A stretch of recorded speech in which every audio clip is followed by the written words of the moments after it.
Volume 2, Chapter 72. Yan, stepping into the third floor once more, approached the statue of the founder amidst the hall. With this sword, I shall send 10,000 souls to their celestial rest. What secrets lie here? Yan wondered, touching the inscription with a hint of skepticism. Unlike the statue on the second floor, there was no discernible difference, nor were there any marks of swordsmanship as before. To send the dead to their celestial rest, he mused. Celestial rest implies returning to the heavens, and the dead often refers to those who have passed. The second sword returns the deceased to the heavens. Could it be referring to the undead? The undead. Corpses and skeletons, remnants that move under certain conditions. Some undead, it is said, even if shattered by a blade, will regenerate. Among them, the Lick. Mammon, too, had been shattered time and again in battle with the Crown Prince and the Special Task Force leader in the Blade Mountains, yet continued to regenerate. From this, I can infer the piece to be gained here. Firstly, a method or secret technique to extinguish mana or magical power itself. In a way, it resonated with the power of a Scallan. The undead typically move by mana or magical power as a medium. Thus, the easiest way to defeat them is to eliminate the medium itself. Even Mammon, known as the greatest among the undead ancient liches, had immense skill. Life hung by a thread on a single life vessel. Secondly, a clue about the expansion of one's domain. Domain is a technique only those at the pinnacle among superhumans can use. A personal space where the laws of nature and reason can be restructured at the caster's will. Simply put, it's the ultimate point of martial prowess where one can wield power akin to a god within. Creating such a domain would make dissipating energy from the undead effortless. And lastly, the third, the mysterious power used by the Holy Order, divine energy. Energy that swells with praise and belief in the deity. The Special Task Force had conducted numerous experiments, dissections, and analyses to unravel its secrets. But the more they did, the more the Order's usual nonsense of praise the god and all will be resolved seemed to be the only conclusion. Energy alone could heal wounds and showed tremendous power against peculiar things like the undead or demonic arts. Was the founder a devout religious figure? Nonsense. Mammon sneered once more. Not so. It's more believable that the bastard would rather become a god himself than believe in one. From that, Yan gleaned a fragment of the founder's character. An atheist who wouldn't believe without seeing with his own eyes. Then this isn't it either. Yan looked up at the statue of the founder, holding a large orb in his right hand, raised high to the sky, below which demons and skeletons clung to the founder's legs, wailing. I really can't tell with this one. Like the statue on the second floor, if there were a hint, perhaps. But here, there was nothing of the sort. Yan didn't give up and scrutinized the statue. But no matter how long he stared, nothing could be discerned. Time was quickly running out, with only 30 minutes left. I'll have to come back tomorrow to look at this. Yan sighed deeply. It seemed nothing would change by continuing to watch here. Turning away from the statue, Yan walked towards the stairs. With a tinge of regret, he glanced back. An odd scene caught Yan's eye. A shadow. The elongated shadow behind the statue was peculiar. If it were a shadow cast by the statue, it should naturally take the statue's shape. But the shadow stretched out on the floor was less a shape and more a line. It could have been seen as a random scribble. Yan postponed his descent and approached the statue again, or more precisely, the shadow. Observing it quietly, Yan's eyes suddenly widened. And he blurted out without realizing, the mana road of the mana heart. The line that seemed randomly drawn was something only Yan, who handled the mana heart, could recognize. The path of the Danshan and the mana heart was entirely different. A line stretching straight, then veering left, zigzagging down, and spiraling at one point, spreading out in all directions. Yan quietly observed the shadow, then sat down on the ground, closing his eyes. Following the direction the line had taken, he manipulated his mana. Woong, the sun pulsed with life. Mana, unfiltered by moon or Mercury, veered left directly. Into the twin meridians on his left, mana flowed. Descending, it spiraled within, then burst forth in all directions with a bang. My knights and people, in an instant, were turned to the dead by it. A voice emerged, as if from nowhere. If the second floor resonated with the voice of the mind space, now Mana's manipulation brought forth sounds. meaning using energy as a sound amplifier. How profound must one's understanding of energy be to achieve this? Yan continued, guided by the shadow's path, to wield mana. Alone, slaying a beast as vast as a fortress or laying waste to nations was simple, but reversing those turned to the dead was impossible. Thus, I researched. My friends are no more, but as a king, it was my duty. Yan frowned at the incomprehensible babble, yet he did not cease the flow of mana. During those fruitless days, I discovered a power antithetical to the dead.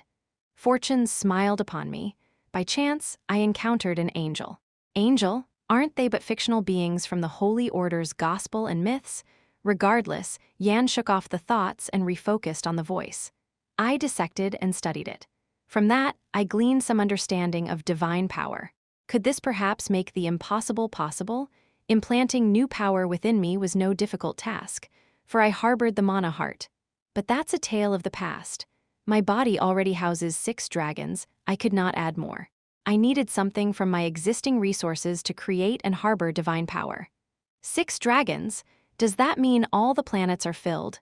According to Mammon, the founder referred to what he called planets as dragons. So I pondered. What if I used the largest part of the mana heart, the wish-fulfilling pearl?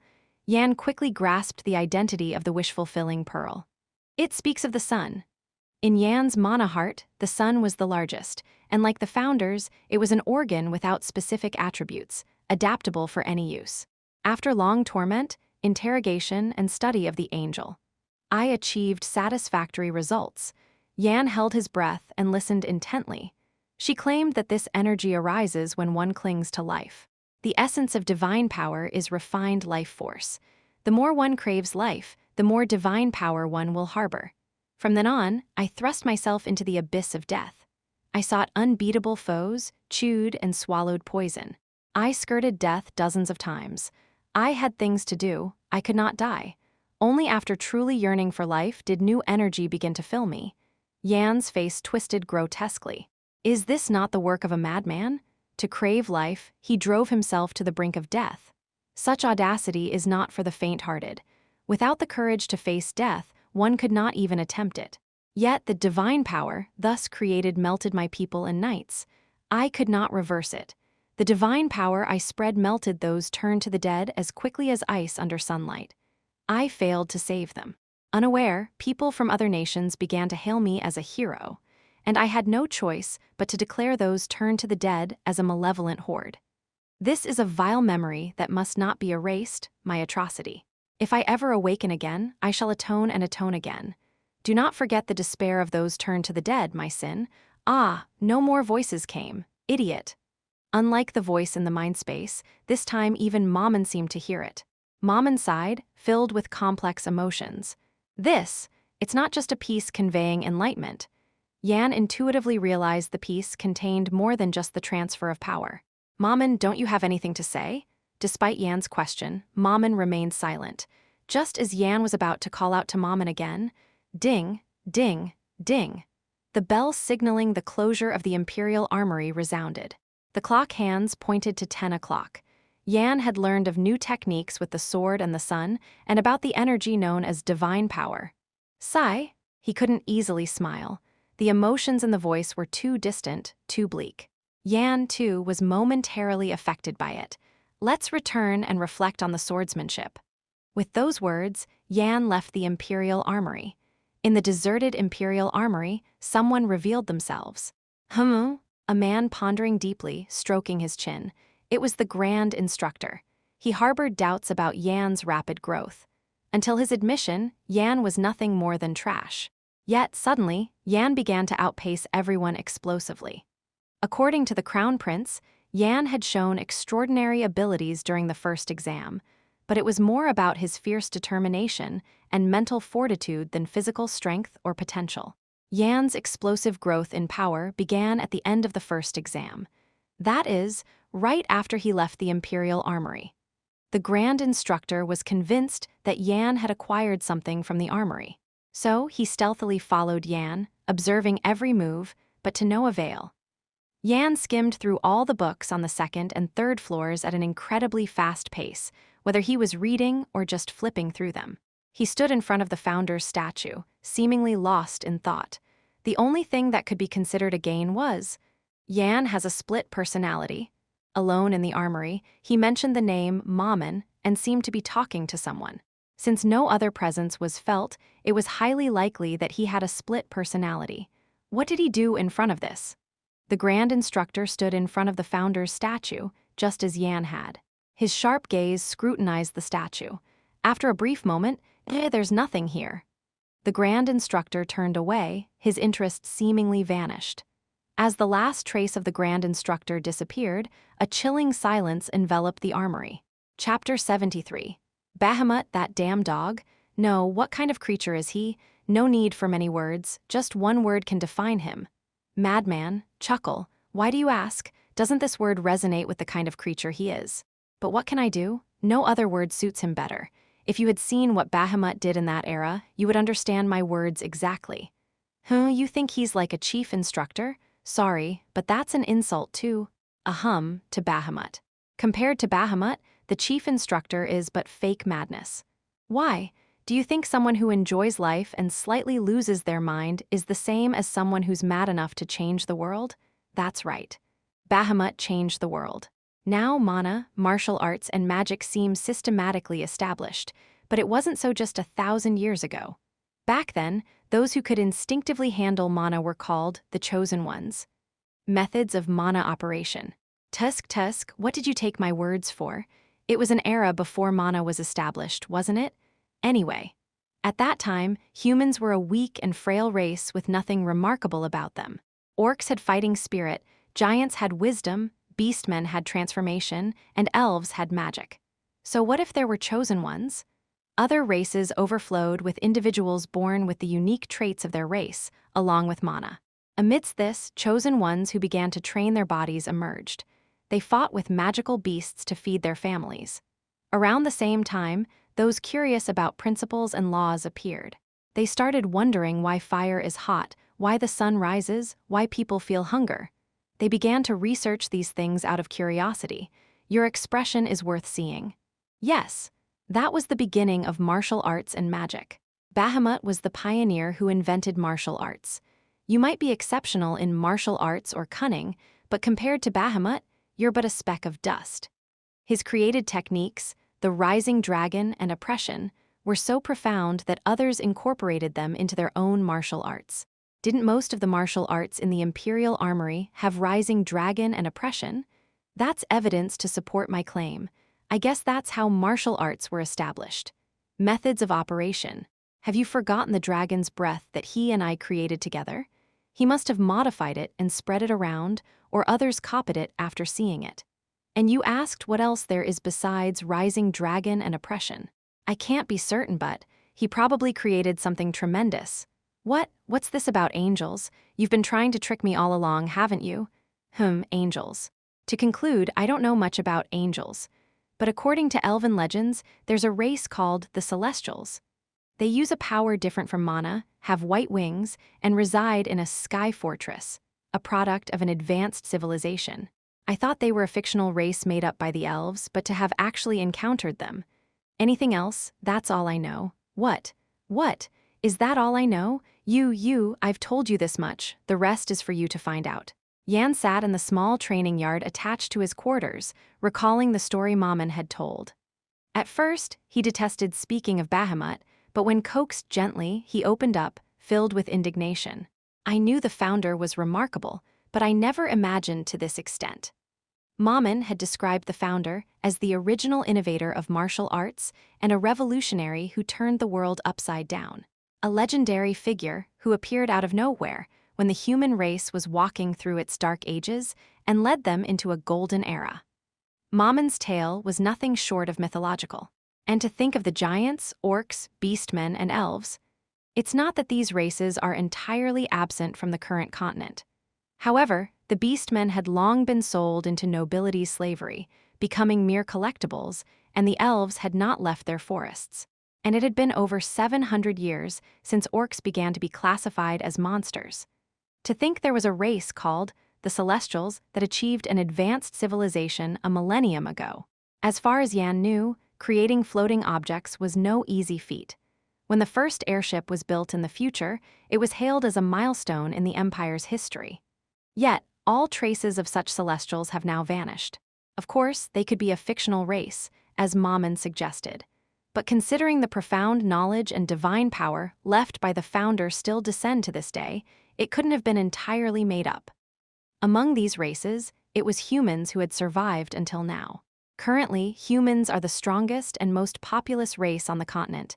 In other words, the founder had changed far too much. Surely, from a human perspective, he was an unparalleled hero. Why then did Mammon call him a madman? Yan considered summoning Mammon again, but shook his head.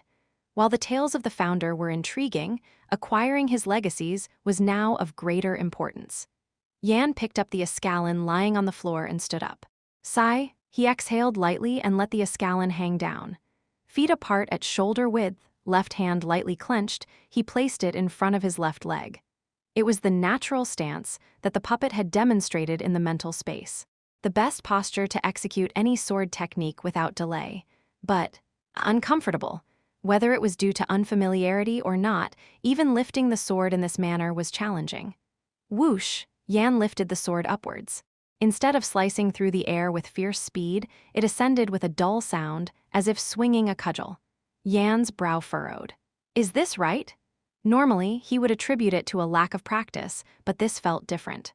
Yet, he did not abandon the natural stance. In that state, he recalled the rising dragon that the puppet had performed, a diagonal upward strike with the sword. In the natural stance, Yan slightly twisted his waist. Then he swung the escalon powerfully upwards. Whoosh! He thought he had replicated the rising dragon as closely as possible. No, this isn't it. The chilling sensation that the puppet had exhibited was nowhere to be felt. Instead of slicing the air, it felt like it should have torn through space itself, but that overwhelming presence was absent. Yan lowered the escalon and drew mana from his mana heart. The mana surged through his veins as if they were smooth highways. With mana at his disposal, Yan swung the escalon upwards with vigor once more. Swoosh! The sword strike turned fierce with the addition of mana. Yet it lacked the raw and wild sensation that the puppet had displayed. Mammon clicked his tongue. What do you expect when you dance in clothes that don't fit? Though the explanation was unkind, Yan understood it perfectly. His mana heart began to pulse as before. But this time, instead of the familiar dark dragon art, the mana followed the pathways of the breath of the divine dragon. It was a mistake to have tried to wield the founder's sword using the mana roots of the dark dragon art from the start. Whoosh! Mana stretched from the sun and passed through the moon. Then, it whirled around and pierced through Mercury. From there, the mana flowed through Yan's veins like water bursting from a broken dam. Tremble, tremble, tremble. Yan's arms, legs, and spine began to tremble as if afflicted by a fit. Yet, he checked his condition more calmly than ever. I'm still okay. He had never expended so much energy except when facing Vila. The small training yard might crumble from such force. But what of it? It's not mine, after all. Compared to the founder's swordsmanship, what was a little destruction? The mana spun wildly in the center of his chest before heading towards his shoulder. When the mana reached his shoulder, then the triceps, elbow, forearm, and finally his hand. Now, Yan's eyes widened as he thrust the escalon upwards with all his might. Rumble, whirl. A sound that hinted at impending trouble briefly filled the air, but then the mana dispersed on its own. Far from a tremendous outcome, nothing happened. Yan leaned against the wall, suddenly overwhelmed by a loss of strength and a throbbing headache. It was natural to feel the aftereffects of expending so much energy in an instant. It could have been a letdown, but instead, Yan's face held a sense of accomplishment rather than irritation. HMPH, what an annoying face. That brief sound that hinted at trouble was a sign of potential. For a moment, a wild force had surged beyond his control. Then, Leah entered the room. She carried a tray, and on it was a cup filled with cold water. Yo, young master, please drink this. She stuttered, perhaps unaccustomed to addressing him as young master, quickly set down the cold water and fled the room. Yan chuckled and downed the water in one gulp. Despite her disguised identity, Leah diligently played the role of a maid. Clack! Yan set the cup back on the floor and grasped the escalon. Strength flowed into his grip. Crack! The journey east is in 2 days. To be precise, less than 2 days remained. The grand instructor had instructed me to leave at exactly 12 o'clock. That left barely 30 hours for training. I don't expect to master it completely, but I should at least get a feel for it. With those words, Yan silently gripped the sword and swung it upwards. Then, returning to the natural stance, he swung the sword upwards again. If he repeated this full-force sword-swinging training, his muscles would scream for mercy. But what if he poured mana into the swordsmanship training as well? With just an average willpower, he wouldn't last an hour before collapsing. And so, Yan wiped the sweat beading on his forehead and began swinging the sword. As day broke and night fell again, he devoted himself to training, sparing only the bare minimum for physiological needs and meals. Yan's relentless determination made it possible. Time swiftly passed, and the day for Yan to depart eastward arrived. Huff, huff! The walls of the training yard Yan had used were sharply gouged as if clawed by a beast. Yan's face, as he looked upon it, was drenched in sweat, and a foul stench wafted from his body. It was so severe that even Leah avoided the training yard from the next morning onwards. Yan chuckled and slung the escalon over his shoulder. Even a simple movement like this showcased the bulging muscles of his back, a testament to the extent of his dedicated training. "Shall I set off now?" Shaking off the sweat-soaked hair, Yan stepped out of the training yard. Chapter 74. In the chief instructor's office, the chief instructor, who was sitting and sorting through documents, greeted Yan as he entered through the door. "Is today the day you depart?" "Yes." "Have you prepared everything you need?" "Yes." With a wave of his hand, the chief instructor issued Yan a dismissal. "Then off you go. Is there any reason to stay any longer?" "Oh," he seemed to recall something, halting Yan momentarily. "If you need more people, recruit them as you see fit and set off. Inform the instructors at the main gate who you are taking with you." A spark of interest flickered in Yan's eyes. "Is that all right? You're going to work, you should have that much discretion." "Thank you." Yan bowed to the head instructor and left the office. Once outside, Yan's lips curled into a smile. This is quite the unexpected gift. He immediately thought of someone to accompany him to the east, Cruel Dwight. After the second exam, Yan had been pondering where to establish a connection with Cruel. As if by fate, fortune rolled his way. "Why would you take that unlucky-looking fellow? I'll slowly turn him into my right-hand man." "Right-hand man? That thunderous brute? Wouldn't others be a better choice?" Yan shook his head. "Lorna, as a noble lady of the imperial ducal family, may not have patriotism, but her family makes her a cautious recruit. And Charles seems to admire Lorna. Cruel was the perfect choice. Isn't he also from a noble family of this country? Unlike Lorna's harmonious household, his family is such a mess that it's fine." Yan shuddered as he recalled Duke Beowulf, who had entrusted Lorna to him. Truly, an image ill-suited to his stature and appearance. The Dwight family doesn't exactly welcome Cruel. They'd probably prefer if he died here, wouldn't they? Even beasts cherish their offspring. A household that wishes death upon its own children or siblings? Hard to believe. Humanity is uglier than beasts, that's why. The first thing Cruel did after leaving the Dragon Sickness Project was to change his name and slaughter all members of his family. And Yan, in his past life, had learned the inside story while working in the Special Task Force. The Dwight family had chosen the eldest son over the superior Cruel in the succession contest. That was common enough among nobles, but the eldest son killed Cruel's beloved nanny to break his spirit. The death of the nanny caused the magic rooted in Cruel's core to rampage, fueled by his emotions, leading to that disaster. Better to roam with me than stay in such a household.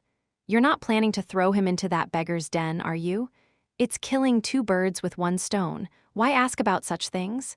Pretending to care with your hypocrisy is disgusting, but what can I do? Yan shrugged and moved on. He already knew where Cruel would be. After the second exam, Cruel must have objectively assessed his own level. Talented, but not outstanding. And he must have realized his place while receiving direct guidance from the Ironclad Knight's commander. Yan pictured Cruel, who would be furiously practicing with his sword, and smirked.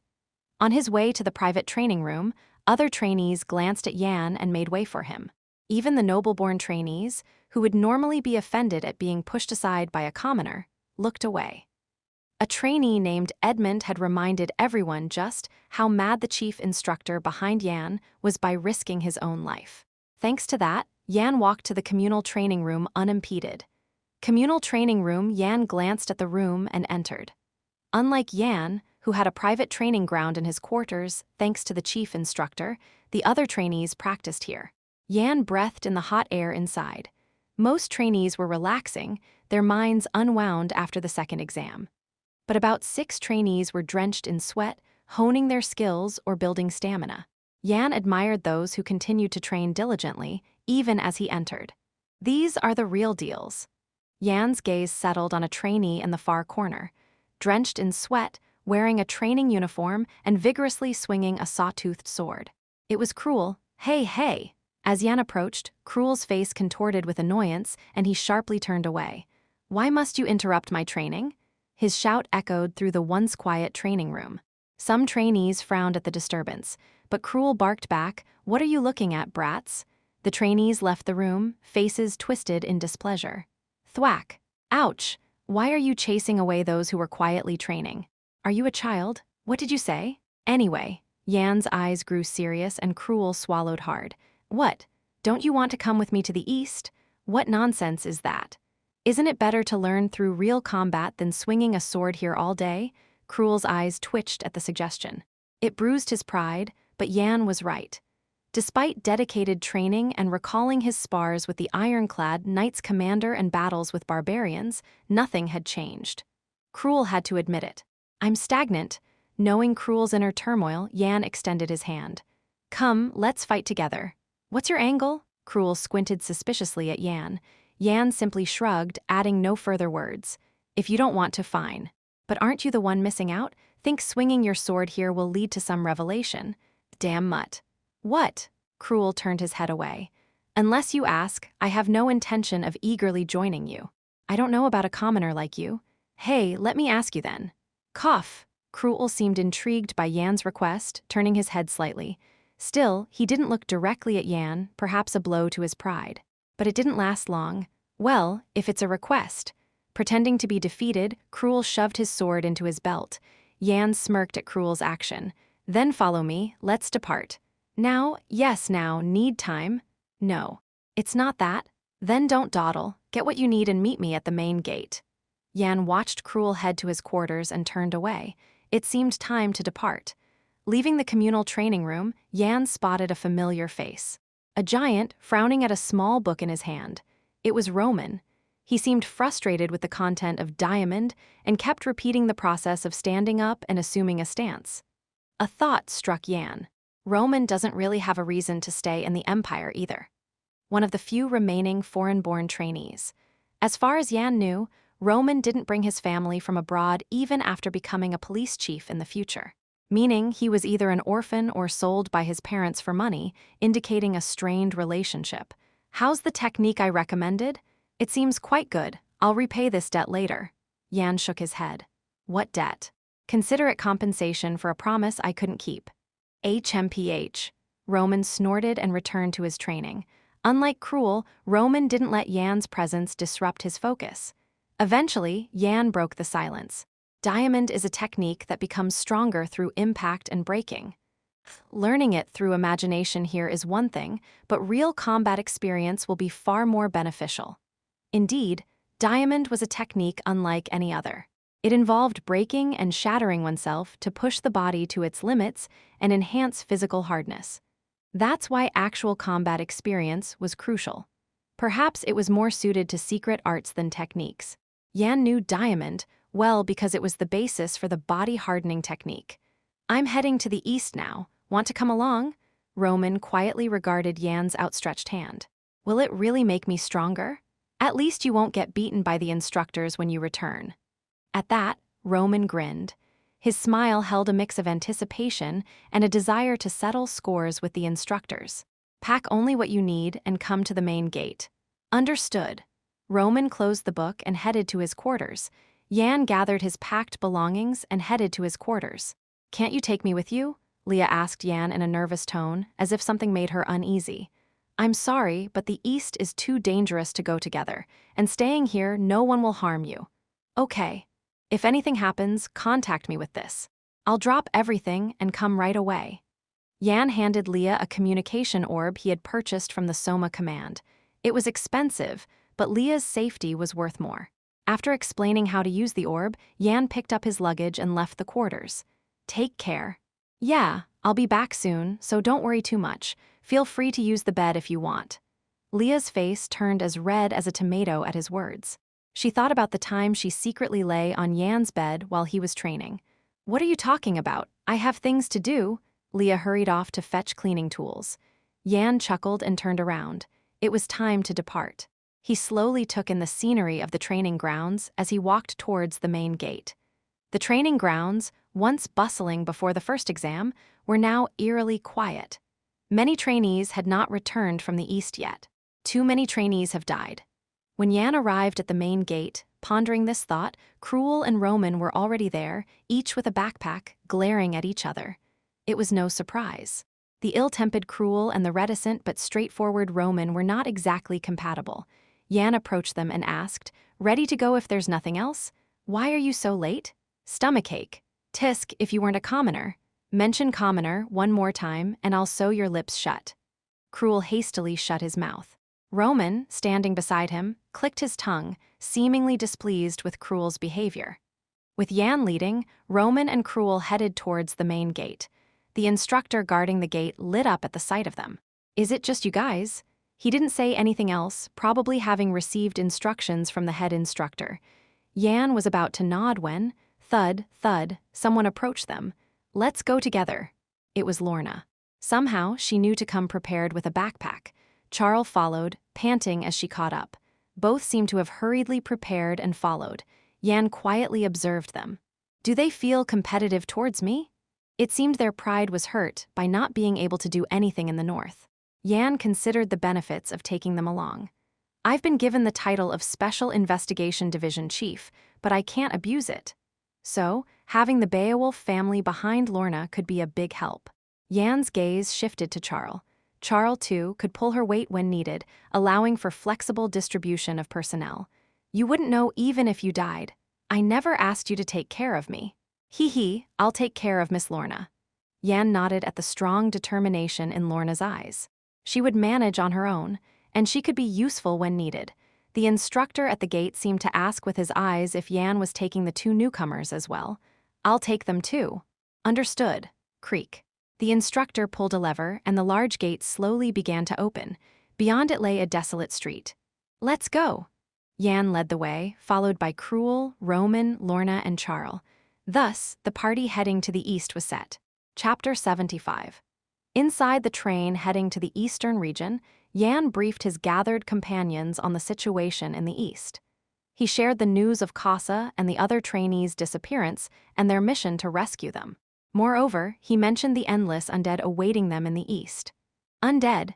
Shouldn't that be a matter for the clergy to dispatch priests? Cruel's question was valid. Priests and paladins not only aid the troubled and heal the sick, but are also specialists in vanquishing the undead. It was indeed strange that the Empire's priests were not being utilized. Yan shook his head. The priests won't step forward due to political entanglements. Those who claim to follow the gods. What do politics have to do with it? Cruel scoffed in disbelief. The others seemed to agree with Cruel, each expressing their dismay or clicking their tongues. However, Yan, aware of the intricacies, found it difficult to curse the clergy. The second test in the east involves investigating the Plateau of the Dead. The Plateau of the Dead served as a borderland between the Caballan Empire and the clergy's homeland, the holy nation of Ludil. To avoid direct confrontation, Ludil refrained from sending priests or paladins to the border. Moreover, with many Empire citizens and nobles faithful to the clergy, there was no need to provoke Ludil and sour relations. Above all, the Emperor had no interest in subjugating the Plateau of the Dead. Had the Emperor shown enthusiasm, power-hungry nobles would have volunteered for the campaign even before the Emperor took action. But without such incentive, the nobles saw no reason to risk danger. Thus, even the priests, who would normally be zealous in facing the undead, remained silent on the matter of the Plateau of the Dead. No need to mention all this. "Hey, pass me a baguette. I'll take some jerky. Do you have any cookies or candy? Water is enough for me.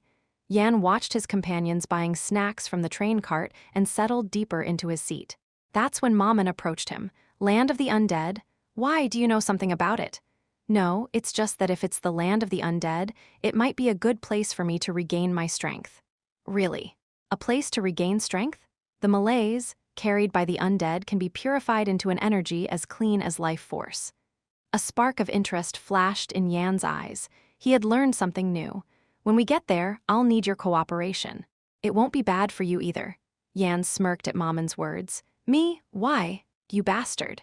Considering all the times Maman had been a thorn in his side, Yan was reluctant to help. However, he decided to lend a hand.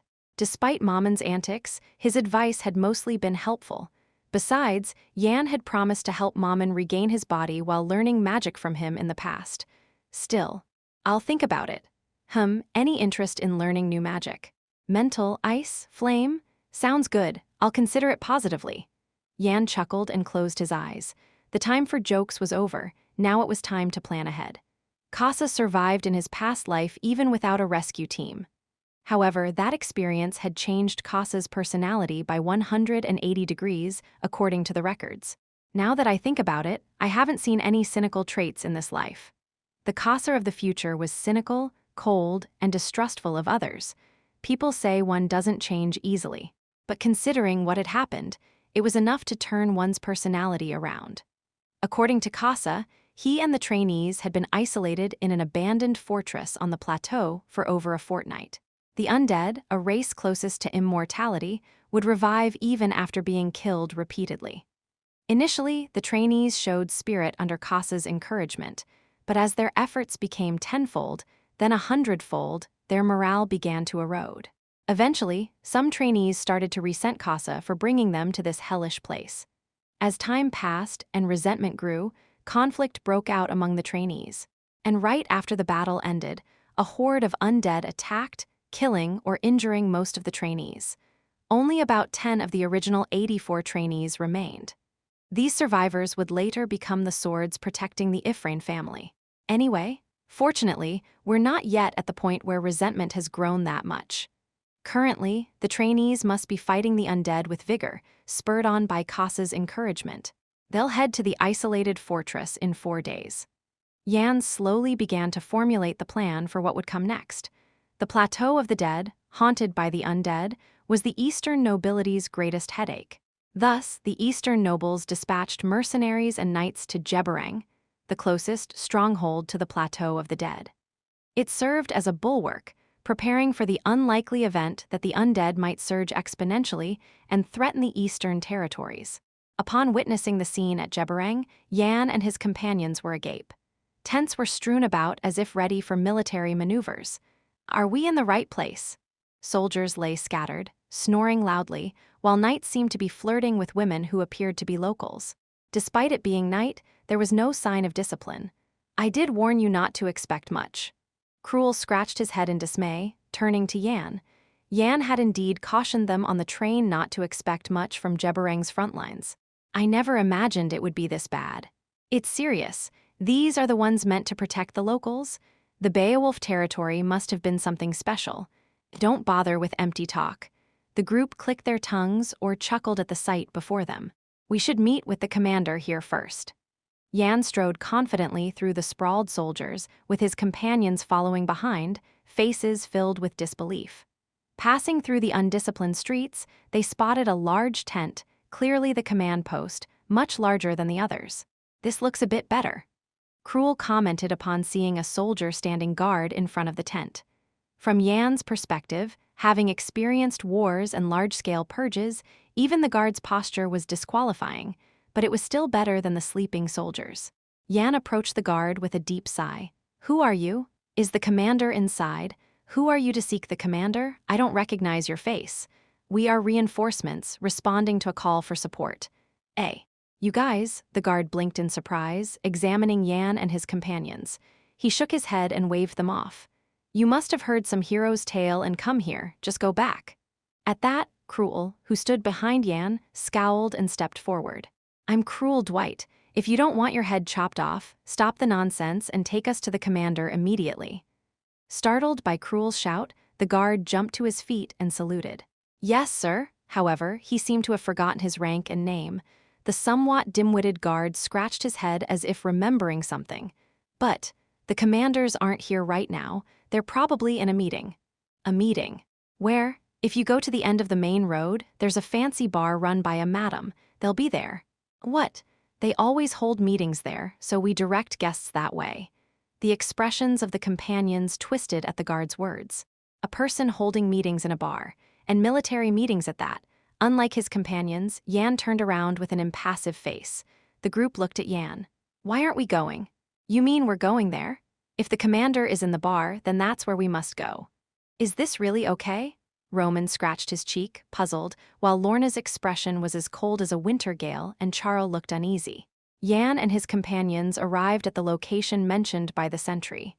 Mita's salon, the place was dazzlingly lit by magic lamps, a testament to the fortune spent on it, and two burly figures blocked the entrance. Ha! This is the place? Lorna asked with a sneer, breaking her silence. Yes, why are you so surprised? I'm curious about what kind of person the commander is. It's strange that someone would appoint such a person in the first place. The Northern Territories are well managed under Duke Beowulf's vigilant eyes. Such occurrences are rare there, unlike other regions. As Yan praised the Beowulf domain, Lorna's lips twitched, though she didn't seem pleased. So, we finally get to see the face of the commander? As Yan attempted to enter, the two hulks at the door blocked his way. Whoa there, this is a private space. Without an invitation, entry is not permitted. Do you have one? Cruel, who was behind, lost his temper at their wobbly stance. Damn, who do these swine think they're blocking? Cruel rolled up his sleeves and stepped forward, fuming. The hulks looked down at Cruel, who barely reached their chests, and snickered. Only mana could overshadow natural physique, something only the esteemed knights could handle. But Cruel looked too young and unlike a noble. Moreover, a noble would have attendants, which he lacked. So the hulks thought Cruel was just a naive youngster. Crack, that was until one of them got punched. Ahi! As one hulk clutched his belly and fell, the other's eyes widened in shock. Johnson, what a pathetic name. Cruel, annoyed, kicked the standing hulk between the legs. Thump! Arg! Having incapacitated the hulks, Cruel dusted off his hands, looking satisfied.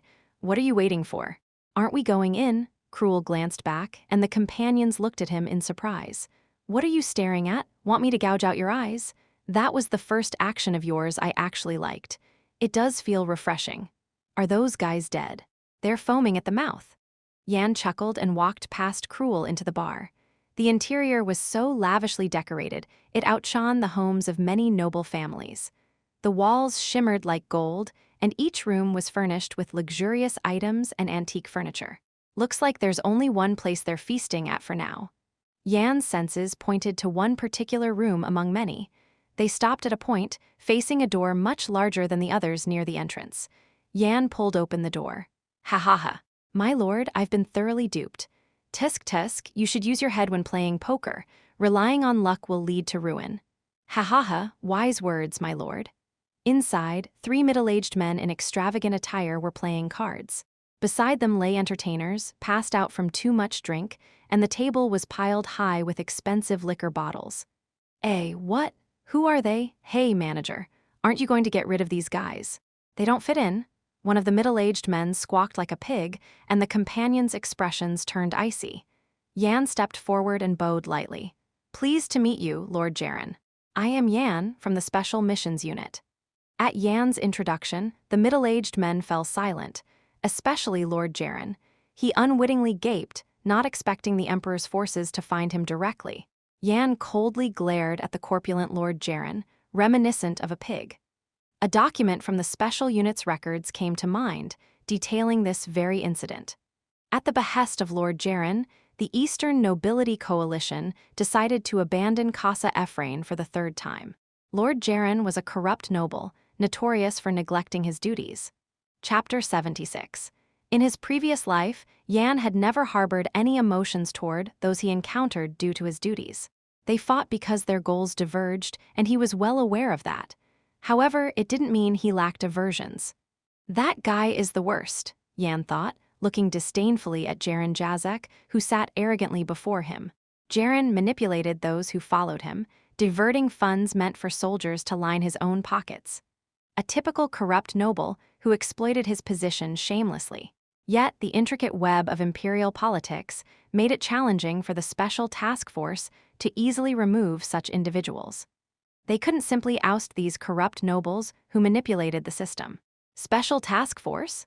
Jaren Jazek raised his chubby chin, scrutinizing Yan and his companions. Although the Dragonling recruits from the Wyvern Project had gone missing, Jaren hadn't heard of any support from the Special Task Force. And the current overall commander of the Wyvern Project was… Ugh, Jaren groaned. The man who vowed to rescue the lost trainees wasn't someone to be trifled with. Are you trying to impersonate the Special Task Force? Jaren spat out, his face reddening. The surrounding nobles, who had been subtly flattering him, now joined in the uproar. Who does this kid think he is? Does he know where he is? Maybe he needs a good beating to regain his senses. Yan chuckled at their bluster. These nobles were insufferable, only understanding threats and intimidation. Suddenly, Cruel stepped forward, drawing her sword. Are we going to tolerate these fools? Look at them. Can't they recognize a fellow warrior? His menacing presence silenced the nobles. Cruel's blade gleamed, and his resolve was unwavering. See that noble over there? Yan pointed at Lorna, who stood behind Jaren. She's the sole daughter of Duke Frost. Can you handle that? Jaren's face paled. The Special Task Force might be unfamiliar to him, but surely he understood the implications of opposing a noble from the powerful Beowulf faction. Jaren's trembling eyes revealed his blind faith in Duke Beowulf. His trust exceeded all reason. Even within my own ranks, I can't protect you, Jaren's desperation showed. An ignorant fool, Yan muttered. He'd explained everything patiently, yet Jaren remained stubbornly loyal to the Duke. Yan's patience waned. He seized Jaren's collar. You, the greedy pig, dare to challenge the Special Task Force? Yan's voice was icy. Jaren's futile struggles only tightened Yan's grip. All you've received is a warning. Behind me stands Count Zion, the Eastern Front Commander, the Grand Lord of the East. Jaren's voice quivered. Yan's disappointment deepened. Jaren's blind faith in Zion surpassed imagination. Do you really think he'll protect you, even if it means clashing with one of the Sea Lords? Yan mocked. Jaren's eyes widened, and he finally wrenched free from Yan's grasp. His faith in Zion bordered on delusion. An unknown nobody dares to grab the Eastern Front Commander's collar? Jaren stammered. Yan's face remained blank. He hadn't expected such foolishness. Even if I strangle this idiot, no one would object, Yan thought, reminiscing about his days as the Special Task Force leader. Back then, he could have executed Jaren without question. With a sigh, Yan turned away. There was no point arguing with such incompetence. Apologize to Lord Jaren, Jaren's trembling voice pleaded. Where are those ruffians who barged in here? Knights, where are my knights? Jaren's desperation grew. Cruel, unable to tolerate their behavior, drew his sword. These vermin think they can defy us. Should I silence them permanently? His menacing aura silenced the nobles, and Yan's group exited the room. Title: The Forsaken Frontier. Outside, crewman Cruel spat defiantly. Cack, unbelievable. How can those imbeciles be in charge at the front lines? Roman, Lorna, and even Charles couldn't help but roll their eyes at their incompetence. Pathetic fools. If this were the North, they'd all have lost their heads. Because of them, all the trainees who came here are probably missing. Yet, unlike the rest of the group, Yan refrained from adding any comments. Being that foolish was perhaps better than having a cunning mind, especially if it meant avoiding unnecessary interference with their mission. But I can't help but dislike them. Yan turned his head, eyeing the nearby tavern. If the opportunity arose, he'd step inside and make his point. For now, though, he pushed that thought aside. Clap. When Yan clapped his hands, the group turned their attention to him. From now on, we gather the necessary supplies and head to the Forsaken Frontier. Already? Can't we take a break? Cruel's words made Yan raise an eyebrow. There was no need to waste time unnecessarily. Staying here longer wouldn't benefit them, and there was always the risk of some dim-witted Jaren causing trouble. Better to leave now and carry out their mission. Yan immediately led the group toward the supply depot. The once disciplined soldiers, now disheveled and drunk, eyed Yan's team. Hey there, ladies, where's the fire? How about a drink before you go? We'll make sure you have a good time. Lorna, who had faced such advances countless times before entering the training camp, remained unfazed. Unlike the more reserved Lorna, Charles' face flushed with embarrassment. "Clang, pay them no mind. These useless men won't do us any good." Lorna resheathed her sword, her icy gaze unwavering. If it weren't for Yan's debt, she'd have sliced these filthy creatures into pieces. But Yan's favor weighed heavily on her, preventing her from acting rashly. However, even Lorna's patience had its limits. When they reached the supply depot, filled with essential goods for the front lines, "Hee, who's this young lady?" Judging by her attire, she seems like a commoner who wants to rise in the ranks. Two knights, adorned in gleaming full-plate mail, approached them. Their eyes roamed over Yan's group, their lips curling in amusement. Yan stepped forward, blocking their path. "We're reinforcements. We have business at the supply depot.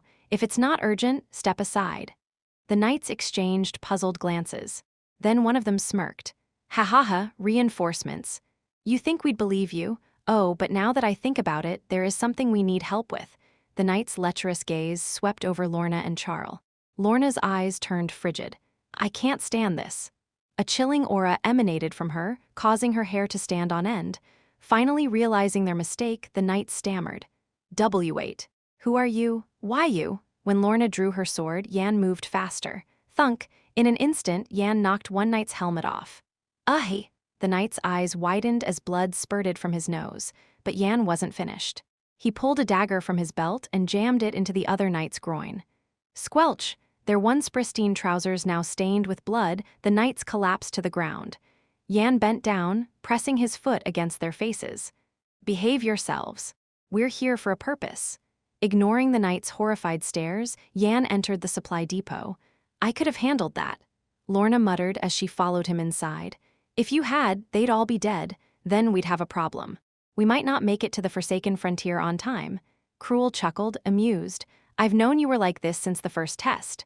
Roman chimed in. "First test. I knew from the moment I entered the training camp." Indeed, Roman had a record of being pummeled with rocks as soon as he arrived. Charles, too, swung her fists, her eyes blazing. Those idiots should have been taken care of. 3 hours after Yan's group arrived in Jabarian, they boarded their respective mounts and set off swiftly toward the front lines. Their destination: the Forsaken Frontier, where all manner of undead creatures roamed. Chapter 77. The abandoned fortress within the plateau of the deceased, exhausted trainees leaned against the fortress walls, resembling battle-weary soldiers. Their bodies pressed against the stone like fallen leaves. "Come on, everyone, just a little more effort," urged Casa, who seemed more optimistic than the others. "We're wrong. We're all going to die here," murmured someone. "How can we escape?" "There's barely any jerky left," another replied. "Don't speak so weakly. Whether it's reinforcements from the Special Forces, the Frontline, or the Royal Palace, they'll come." Casa's words sparked a faint glimmer of hope in the fatigued trainees' hearts. But Casa's expression told a different story. Such a thing won't happen, he thought. It was a fact validated by numerous failed projects involving expendable trainees. Those who fell behind were abandoned, and there was no room for sentimentality. And then there was the chief instructor. He wasn't the one to save those who hadn't passed the second test. Smack! Casa slapped his own cheek. "Why even think like that?" he scolded herself. He was the only mental anchor for the trainees teetering on the brink of despair. If he showed weakness now, everything will truly be over. Casa turned his gaze toward the outside of the fortress. The once vibrant plateau now exuded a desolate aura. The soil remained barren, devoid of any vegetation, and the darkness within held the remains of skeletons and decayed corpses. Soon, an immense horde of undead would crawl forth from that darkness. Casa approached a trainee with an upbeat tone. "James, didn't you say you'd join the transportation division if you survived?" James, still buried between his legs, replied, "Well, if I make it out alive. Then grant me free gate access. I've always wanted to ride it, but financial constraints held me back." "Gate access? Do you know how expensive that is? You act like you'll survive to fulfill my wish." James chuckled at Casa's antics. Fine. Even if it empties my entire salary, I'll make your wish come true." "Hey, Sebastian, your goal is to achieve fame through marriage, right?" Sebastian, who had been absent-mindedly staring beyond the fortress walls, turned his head. With those fish-like eyes, what woman would fall for you now? Especially in times like these, maintain your composure. Ugh. Besides, even if you become more dignified, your face is still hideous. What? This lunatic? As Casa's banter and Sebastian's indignation spread, the trainees began laughing. Their faces brightened more than before. It was intentional on Casa's part. Even hollow laughter was better than nothing. But he felt a gnawing anxiety. Naturally, it was bound to happen. Someday, the trainees would experience the harsh reality firsthand. The worst is yet to come. Casa keenly sensed it. His actions were reaching their limits. Some trainees, unwilling to break the mood, forced smiles. Casa straightened his head and shouted loudly, "We will survive. Each of us will achieve the dreams we've held." Though his cry felt empty, it had a positive effect. The trainees, who hadn't shown determination in a long time, began to rally. And so it began. Outside the fortress, change stirred. Thud, thud, scratch, scratch, the corpses buried in the ground slowly rose. From skeletons and zombies to more elusive undead, they all emerged. At least several thousand of them formed a relentless army. Hold on a little longer. Reinforcements will arrive. The trainees struggled to rise, clinging to the fortress walls. And then the undead charged. Their grotesque appearance transcended mere horror, evoking images of hell itself. Fear etched into the trainees' eyes. "Defend, we have to defend," they shouted. "Die, you bone-headed bastards." Thus began the 40-second siege, where the living faced the dead. Yan and his companions rode their horses at breakneck speed along the eastern front. However, the expanse of the dead plateau was vast, large enough to contain several territories combined. Within this plateau, finding the castle would undoubtedly take considerable time. "Matap!" As they entered the plateau, Mammon muttered softly. Yan skillfully guided the horse and asked, "What are you talking about, Matap?" "I sense magic here that only Matap's magicians can use." Yan raised an eyebrow. As far as he knew, Matap was. "Wasn't it just a fanciful legend?" he interrupted. "No, Matap definitely existed." Mammon's denial was firm. Yan's eyes gleamed. The legendary Matap was a sanctuary of magicians that rivaled the power of an entire nation. Even now, countless sorcerers sought the ancient legacy buried within Matap, despite the lack of concrete evidence. Could Mammon be from Matap? Yan wondered. But his curiosity quickly faded. There was no time to leisurely inquire about Mammon's background. The trainees were isolated in the castle, surrounded by undead. "After this is over, we'll have plenty to discuss," Yan said, his usual humor replaced by seriousness. "Understood, and if there are Matap's magicians here, would it be possible to negotiate with them rather than fight directly?" "Why? Answer me," Yan shrugged. "I can share stories, sure, but what's in it for me? Those Matap magicians might try to kill me. It would only reveal my vulnerabilities." Mammon seemed unable to argue further. "Don't worry, if we gather enough trust, perhaps." Mammon's voice was barely audible. Yan chuckled. "That's fine. Did I reveal too much?" As the sun began to set, undead creatures emerged from the ground all around them. Whispers of Dura echoed, and skeletons and zombies clawed their way toward the group. Yan reached into his saddlebag and pulled out several vials. "Holy water!" he shouted, tossing the vials to his companions. "Undead can't be defeated by conventional means. Apply this to your weapons and fight." The trainees accepted the holy water, quickly coating their weapons. None stumbled from their horses. Yan faced a rising skeleton. "Hey, why can you defeat them without using holy water?" Cruel called out from behind. Yan grinned. "Equipment advantage?" The effect of halt, imbued in a scalon, allowed them to incapacitate the undead. Undead didn't occur naturally. They needed a concentration of life force or energy from necromancers to exist. Without a smooth flow of energy, they were like lifeless scarecrows. As night fell, undead creatures intensified their assault, driven by their affinity for life force. Yan's group continued their rapid charge, and soon, reinforcements are coming. Just a little longer. If we hold them off now, we can make it back. Charge! The trainees defending the castle walls saw Yan and his group and renewed their hope. Word spread quickly, and the castle buzzed with anticipation, reminiscent of the first day of a siege. When Yan finally defeated hundreds of undead, they reached a small side gate. "Quick, get inside," two trainees opened the gate urgently. Before those corpse creatures catch up, Yan and his companions dismounted and hurried through the gate. Chapter 78. As Yan entered the castle, he immediately assessed the situation inside. There were slightly over 80 survivors and no visible corpses within the castle. The absence of casualties meant that Casa had effectively led the trainees so far. However, resentment toward Casa is gradually accumulating, Yan thought. Those fools. To sustain over 80 trainees without casualties for more than a month in this desperate situation was a testament to Casa's exceptional leadership. Yet, despite their reliance on him, some dared to harbor complaints. Pathetic. Other trainees appeared mentally strained or fatigued due to the prolonged defense and lack of hope. As Yan and his group entered, the trainees who had been fending off undead attacks atop the castle walls now eyed them with open disappointment. Are they the rescue team? And there are only 5 of them. They abandoned us. We never had a chance to survive in the first place. The trainees felt let down upon realizing that Yan and his team were their supposed saviors. Despite their impressive records in the elite soldier project, 5 people seemed insufficient to reverse this dire situation. In the distance, Casa, who had been wielding his sword like a madman, noticed Yan's group. What? After shouting something at the trainees beside him, who were still fending off the undead, Casa hurried over to Yan's team. You've come just in time. How did you manage to get here? Sweat dripping down his forehead, Casa asked as Yan chuckled in response. We heard you were in danger and volunteered to help. Volunteered to help? Monman seemed bewildered. Although they were ordered by the chief instructor to come, there was no need to reveal that.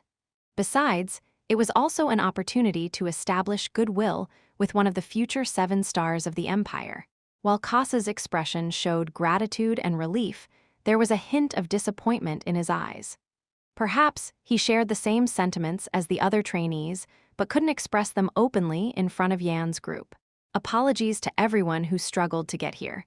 If any of you have some energy left, would you be willing to assist? Of course, we're here to help. But before that, Yan reached into his pocket and pulled out a small rectangular metal plate. The plate fit in the palm of his hand. A thick rope was tied to it, securing a large magic stone, and intricate runes were engraved on the back. The appearance of this mysterious object caught the attention of Yan's group and Casa. What is that? Casa asked, and Yan grinned. Have you ever heard of an improvised warp gate? The mention of a warp gate made Casa's eyes widen. Yan nodded. You're right. This artifact allows us to exit from here. The improvised warp gate was an enhancement of the original warp gate, which was bulky and impractical for personal use. Magician Isaac had invented it, and it looked like a plain piece of scrap metal. However, its effectiveness was likely guaranteed. After all, it was a prototype created by a master magician. Cruel, with an astonished expression, grabbed Yan's shoulder. Wait, where did you get that? Did the chief instructor give it to you? No, I swiped it from Jaren Jazak. The original owner of this improvised warp gate was none other than Jaren Jazak, probably given to ensure that Jaren, who would soon be assigned to the Eastern Front, would be firmly on the side of the Zion Duchy. And Yan had taken it discreetly. Jaren Jazak, when did you? Oh, during that time? Cruel burst into laughter, and Yan nodded in agreement. He had discreetly taken it from Jaren during a scuffle at the tavern. Considering that Jaren always carried it, even during drinking sessions, he probably hadn't noticed its absence yet. Yan's expression turned serious as he addressed Casa. Don't mention this to the other trainees for now. Only a few people should know. Casa raised an eyebrow. Are you suggesting we leave the others behind? No, the mana stored in the embedded magic stone won't be enough to transport everyone here. There's a solution, but it'll take some time.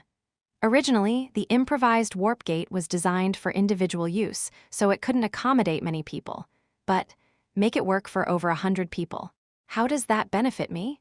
Monman's magical expertise allowed him to modify the artifact, enabling it to transport more than 100 people. The only issue was mana. With the addition of a mana-concentrated elixir, the artifact could absorb ambient mana, making it self-sustaining. Following Casa, Yan ascended the castle walls. There, trainees and undead engaged in a fierce siege. The undead, numbering over 100,000, pressed forward with overwhelming force, making the barbarian horde from the north seem laughable.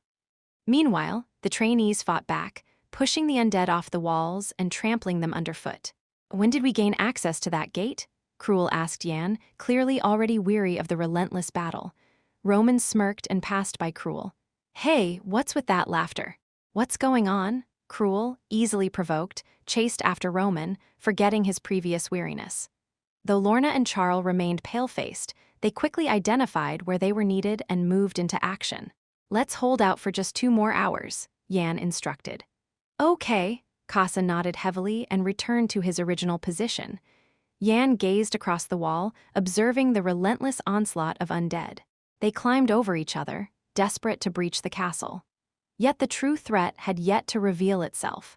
The fact that undead had naturally appeared within the Empire due to their relentless siege was likely attributed to their ignorance. But Yan knew the true culprit. Lik Eamon, an ancient lik with centuries of existence, one of the future 7 stars of the Empire, and Yan intended to capture him. Eliminating the mastermind behind the Eastern undead outbreak would be a significant achievement, rivaling their previous successes. It would bring him closer to his ultimate goal. Now is not the time to think about what comes after. Focus on the present, Yan reminded himself. Distracting thoughts vanished as he concentrated on the situation at hand. Suddenly, a desperate cry echoed next to Yan. "Help! Someone here needs assistance." Yan swiftly grasped a scallon and rushed to the scene. A trainee had been bitten by an undead, blood flowing freely from their hand. "Am I turning into a zombie too?" the bitten trainee asked, eyes wide with fear. Other trainees tightened their grips on their swords, equally anxious. Yan approached the trainee, cutting away their clothes with a scallon and fashioning makeshift bandages. "You're safe. I'll take your place. Zombies won't overrun the Empire because of you." The trainee's eyes widened and they nodded vigorously. Yan stepped into the breach. Thud, thud, thud. Undead skeletons collided with the wall and zombies roared. Though boneless and headless, they staggered back. But more undead quickly took their place. An endless tide of enemies. Yan relentlessly swung a scallon, determined to repel the undead attempting to breach the walls. As he fought, he noticed zombies gathering on the plains below. They congregated, and soon, a crimson energy emanated from their midst. Yan frowned. Mage? Damn. He was the only one here who knew the true identity of that energy. And he had a rough idea of its implications. Pushy-eyeing, amid the struggling zombies, a red mist began to rise. From the innermost circle, the undead dissolved into puddles of melting flesh. The liquefied flesh expanded, and a purplish haze spread. Yan clenched his teeth. Magi. Abomination. One of the highest-ranked undead, the pinnacle of zombie kind, had revealed itself. The eerie creature emerged from the unknown pool of flesh. Thud, thud, thud, its massive form stood before the high castle walls. Kaya, what is that? Aarg. Trainees staggered, some losing consciousness. The abomination's body resembled a giant, with limbs and organs protruding in grotesque ways. Its face held dozens of eyeballs, and its mouth sat near its chin. A bizarre, unparalleled sight. Yan identified it. Abomination? Among the highest-ranking undead, the pinnacle of zombie kind, the creature emitted a horrifying aura. Thud, thud, thud, the most malevolent undead had revealed itself. Chapter 79. The fully risen abomination pounded the ground with both arms and let out a roar. Kia! The noise, like scraping metal, made the trainees wince and cover their ears. Even those with weaker mental fortitude collapsed as if struck by a gust of wind. This was one of the abomination's defining features, its repulsive roar. Those who hadn't reached grade 6 were mentally drained just from hearing it. Yan clenched his teeth as trainees around him succumbed to panic. The abomination's emergence was a rare occurrence as it required specific conditions, namely, a mountain of corpses. In other words, Eamon has taken an interest here, Yan thought. He surveyed the number of undead climbing the castle walls. Fortunately, the zombies that had served as makeshift ladders were gone, providing some breathing room. Even if he momentarily left his post, there would be enough backup.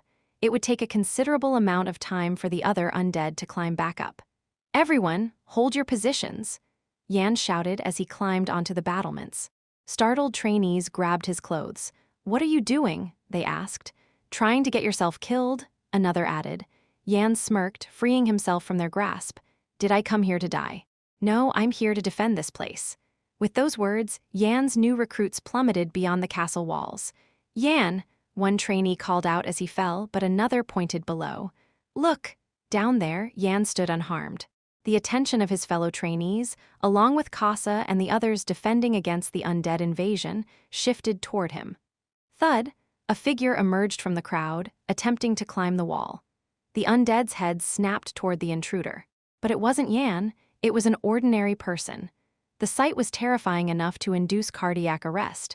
The eerie gazes of countless undead focused solely on that individual. Tap, tap, tap. Skeletons and zombies began their slow approach toward Yan. Initially sluggish, they gradually accelerated, some even sprinting like mad dogs. Yan trembled as the undead closed in on him. Disgusting. Despite witnessing countless horrors, he couldn't entirely shake off the revulsion. He leaped down but remained frozen in place, as if the ground had turned to stone. "What's that guy doing, not running away?" "Yan, run! Get a rope!" Trainees clawed at Yan, fearing he might become the first casualty. Panic spread among them. Meanwhile, Yan's companions remained calm. "Yan wouldn't do something thoughtless," Cruel said. "Exactly," Charles replied. Roman, however, watched Yan with concern. "Is he really okay?" Cruel chuckled. "You forget, he's been through worse up north." "True." As Cruel and Roman bantered, Yan began to move. Escalon sliced through the undead like a tailor's scissors, and Yan leaped into the encroaching horde. In an instant, the undead surrounding him drooled or chattered their jaws. Yan's mind accelerated. He recalled the voice he had heard at the Palace of Innocence and analyzed it. She said that the energy arose when one became overly attached to life. This energy emerges at the extreme limit of survival instinct within the death line. The essence of divine power is purified life force. The more one yearns for life, the more divine power they harbor. Purified life force is akin to mana, including divine power. From then on, I pushed myself into the abyss of death. I sought out insurmountable foes, chewed on venomous herbs, and swallowed them. Gonguk chose to cross the death line by threatening their own lives. I faced countless trials. Unable to die due to unfinished business, I genuinely yearned for life, and that's when a new energy began to surge within me. I cannot die, not until I reunite with my family. Yan's arms and legs mechanically struck the surrounding undead. He sprinted toward the slowly advancing abomination in the distance. Thud, thud, thud. The undead tried to wound or tear at Yan's flesh by any means necessary. When he reached the enemy's front lines, Yan found himself in an environment where death seemed inevitable. The castle, where he could escape the undead, was hundreds of meters away, and the sheer number of undead surrounding him was staggering. Yet Yan continued to swing Escalon mechanically, pressing forward. More. Even more, the sun still showed no sign of emitting divine power. Crunch! A zombie sank its teeth into Yan's forearm, his face twisted, but he didn't stop. Not enough yet. More, even more. He forced himself deeper into the jaws of death. Kaya! When he finally reached the abomination, Yan hoisted Escalon diagonally. In that moment, mana surged explosively from the sword, unlike anything before. Amryongong, breath of the dragon Yan's body spun, and Escalon swung at an otherworldly speed. Tremendous energy poured out of the blade. Originally, it should have been a dark force, but the released energy displayed the opposite color. This is divine power. A brilliant white light enveloped everything. The trainees watched Yan with fearful eyes as he trudged toward them. Strength could be a double-edged sword. With a single strike, Yan had decimated over 1,000 undead. He was already being treated like a mutant among them. No trainee could discern the divine power concealed within Yan's blows. They could only assume that his swordsmanship skills were enough to annihilate the undead. Yan, concealing his trembling arms, searched for Casa. It had been about 2 hours since they arrived. The makeshift warp gate had been sufficiently charged, leaving them with ample time. Yan, what's happening?" Casa greeted him, swallowing nervously. "Come down, we're almost ready." Casa exclaimed, following Yan as he led the way. They passed by the trainees still fending off the lingering undead, their faces grimy from the dust. Despite the unpleasant odor, Casa's expression brightened. The hope of finally leaving this place buoyed their spirits. Together, they found the makeshift warp gate on the watchtower. Yan skillfully operated it and placed it on the ground. Suddenly, a clean blue door materialized. Seeing it, the trainees gulped nervously. "All right, line up." Yan's command prompted the trainees to form a queue eagerly. One by one, they stepped inside. "Whoosh, thank you. Without you, I'd be buried here." "Of course." "Whoosh, sorry earlier, I was so scared." "Whoosh, when we return, let's meet at the training camp." "Okay." As more than 50 trainees were transported, the warp gate began to exhibit anomalies. The once pristine blue door gradually blurred, and noise interfered, indicating issues. Finally, when everyone except Yan, Casa, and their group had entered, now only one more person can go in. Monman's voice sounded embarrassed. But this should suffice, everyone who needed to enter had done so. Yan glanced at Casa. "Now only one more person can enter, hurry up. If you're late, you'll miss your chance." "Yan," Casa hesitated, as if struggling with something. Yan raised an eyebrow, prompting Casa to speak. I can't go now." "What?" "If I return empty-handed, I'll definitely be disqualified. Not only will I fail to revive our family, but other noble families will mock us. My path will become even thornier." Yan immediately understood what Casa wanted to say. "You want to share the credit with me? Is that okay?" Casa's voice sounded guilty, aware of the audacity of the request. Yan chuckled, lifting Casa's chin with his hand. Casa stared back with a dazed expression. "Don't take it lightly, accept it sincerely." Yan's serious tone made Casa tremble, but soon, Casa's eyes brightened and they nodded heavily. "I won't forget this favor." "Naturally," Yan raised an eyebrow. "Take it seriously, remember that promise." Yan shouted loudly. "Charles, hurry and get inside." Now there were occasional undead climbing up, but Charles, who had been pushing them back, rushed over upon hearing Yan's shout. "Me? Yeah, you. Only one more person can go in, and this one isn't going. But it feels wrong to leave you behind." Chapter 80. As the undead swarmed the castle, their energy diminished abruptly, causing them to glow even brighter. Banshees emitted chilling screams, while Durahans swung their greatswords toward the now angry walls. Skeletons and zombies, fueled by the remaining life force within their prey, climbed the walls, driven by their hunger. Yan surveyed the chaotic scene outside the fortress and swiftly issued orders to the team and Casa. "Right now, we need to descend and reduce the number of undead." "Wait now. Can't you see those monsters approaching?" Casa pointed to the distant abominations, their massive forms advancing across the land. "That's precisely why we need to go down immediately," Yan replied. "What? If the abominations meet the undead, it'll be disastrous. The castle walls won't withstand their combined assault, and the undead will pour through. Do you feel confident surviving in that chaos?" Roman furrowed his brow, still puzzled. "Even if we go down, we can't be sure we'll defeat all the undead due to our stamina." "Exactly. Fight until you're near exhaustion, but don't risk your lives," Yan instructed. "But that's hardly enough," Crew muttered. "We've got the holy water I provided earlier," Yan reminded them. In response, the team retrieved small vials of white liquid from their pouches. "Apply it to your weapons," Yan said. Swoosh. Together, they anointed their weapons with the white liquid from the vials. The swords glowed with an otherworldly energy, the divine power contained within the holy water now enhancing their blades. Yan checked the weapon's status. "It'll last about 30 minutes. Don't forget to return to the castle once the time is up." Cruel halted mid-leap. "But how long do we need to hold out?" "An hour." 2. He was referring to the recharge time for the makeshift warp gate. Yan's lips tightened. "We can't leave until we've eradicated all the undead." "What?" "We didn't come here just to rescue trainees. We're here to improve our skills," Yan clarified. "Understood. Is there a plan?" Roman asked. "Of course. Damn it. Don't die. Easy for you to say, denying the obvious." "You seem most likely to die," Cruel retorted. Despite the swearing, Cruel held back. Easing tension before battle was essential. "Let's reconvene later," Yan said. The team nodded solemnly and leaped down from the castle wall. Yan watched their backs. They were here not only for the trainees, but also to address the Empire's ongoing problem. If we return having resolved the Empire's thorn in the side, our achievements will be far-reaching. With a wry smile, Yan prepared to descend. 2 sturdy black wolves stood by his side. Swoosh! Yan and the black wolves soared through the midst of countless undead. SSSHHHH, the undead, witnessing Yan's rapid descent, began converging toward his location. Cruel swung his chainsaw blade like a madman. Quajak, quajak. Skeletons and zombies fell apart as if sliced by a saw, piling up around him. However, the undead surged even faster than before. How long do we have to keep up this nonsense? Cruel cursed. His gaze shifted to the side. It was where Roman was fighting. Ujuk, Ujuk.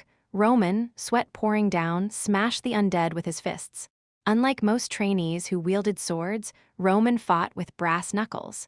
Consequently, he bore more wounds than Cruel or other trainees. His clothes were stained crimson, and blood trickled from long gashes on his cheek. He fought as fiercely as Cruel, perhaps even more so. Refreshing to see someone fight like that, Cruel muttered. Inspired by Roman's display, Cruel charged back into the midst of the undead. Lorna, too, fought with intensity. Thanks to the frost crystal bestowed by Duke Beowulf, her frost blade was now incomparably powerful. Skeletons froze upon contact, and zombies split apart when she slashed their chests. Yet many undead remained, trampling over the corpses toward Lorna. Hoo-yup! Lorna raised her sword deliberately. Her eyes grew cold. The energy flowing from the frost crystal entered her blade. Suddenly, a chilling aura enveloped her. Ice crystals formed on the ground. Sialhan-style winter's beginning, the cold spread far more powerfully than during the train journey. The undead's advance noticeably slowed. Meanwhile, Lorna's movements became much faster. She swung her sword relentlessly, extending it forward. No more freezing pain, no more frosty breath escaping her lips. Unlike before, her Sialhan was now under control. A faint smile played on her lips. Quazajazajak. Her results were astonishing, too. Wherever Lorna had passed, dozens of undead froze and shattered into pieces. Casa, who had been struggling to fend off the undead, stared in awe. What? Are they? Not long ago, Casa believed he was only slightly less talented than Lorna and Cruel. Perhaps just a paper-thin difference. But now, compared to them, he felt lacking. Could he still aim for the top despite the overwhelming gap? Stop these distractions. Huiyu. Casa's thoughts shattered. This wasn't the time to lose focus. Cruel had become even fiercer, yet regained stability within. Lorna appeared free but slightly awkward, yet she grew stronger. And Roman, like a dark horse, possessed skills that couldn't be ignored. Despite his injuries, he didn't hesitate, landing powerful punches. Why is he intentionally fighting while getting hurt? Casa couldn't fathom his purpose, but it seemed deliberate. He bit his lip. Anxiety crept in. He felt left behind, isolated. His family's revival seemed on the brink of collapse. Mid-battle with the undead, Casa glanced toward Yan. He casually dispatched the undead, the gap between him and the trainees overwhelming. Did Cruel and Lorna accompany him to the north? Should he have humbled himself and joined Yan? Had coming to the east to gather support been a mistake? Conflicting thoughts swirled in her mind. Casa shook her head. Now wasn't the time for distractions. First, focus on survival. Survival came first. The abomination that had blocked Yan's path disintegrated into particles, vanishing under the onslaught of divine power. Yan wiped the sweat from his forehead. Normally, such a struggle would leave him exhausted, but somehow, vitality surged through his body. Is it because of the divine energy? Regardless, it was a fortunate turn of events. In that moment, Monman sensed the extraordinary morale Yan had absorbed and chuckled to himself. Remarkable morale, enough to sustain a century. This amount doesn't occur naturally. Perhaps there's a necromancer nearby? Monman's intuition was truly impressive. He knew about the existence of necromancers from their battles during the ancient Lick's time and the insightful advice he provided. However, this level of intuition was exceptional. Yan smirked and asked, "Could that necromancer be the mage of Matap?" Monman bristled with indignation. That rascal. Is he suggesting that a necromancer emerged from Matap, where Ik and the laws are studied? Surely the wretched creature has captured Matap's disciple? Indeed, it was an extraordinary level of trust. Yan shrugged and surveyed his surroundings. His companions were inspired by his actions, darting around and dispatching the undead. Roman and Casa had grown significantly, surpassing their peers. Their skills were far ahead. However, they didn't shine as brightly as Lorna and Cruel. Lorna froze the undead with her icy breath, then shattered them. Cruel's characteristic ferocity drove the undead horde back. Given a little more time, they could eradicate the remaining undead on this plateau. But time is running out. The abominations were already closing in, mere meters from the castle walls. Now, only 6 abominations remained, along with the necromancer, the Lich-Eamon, who controlled them.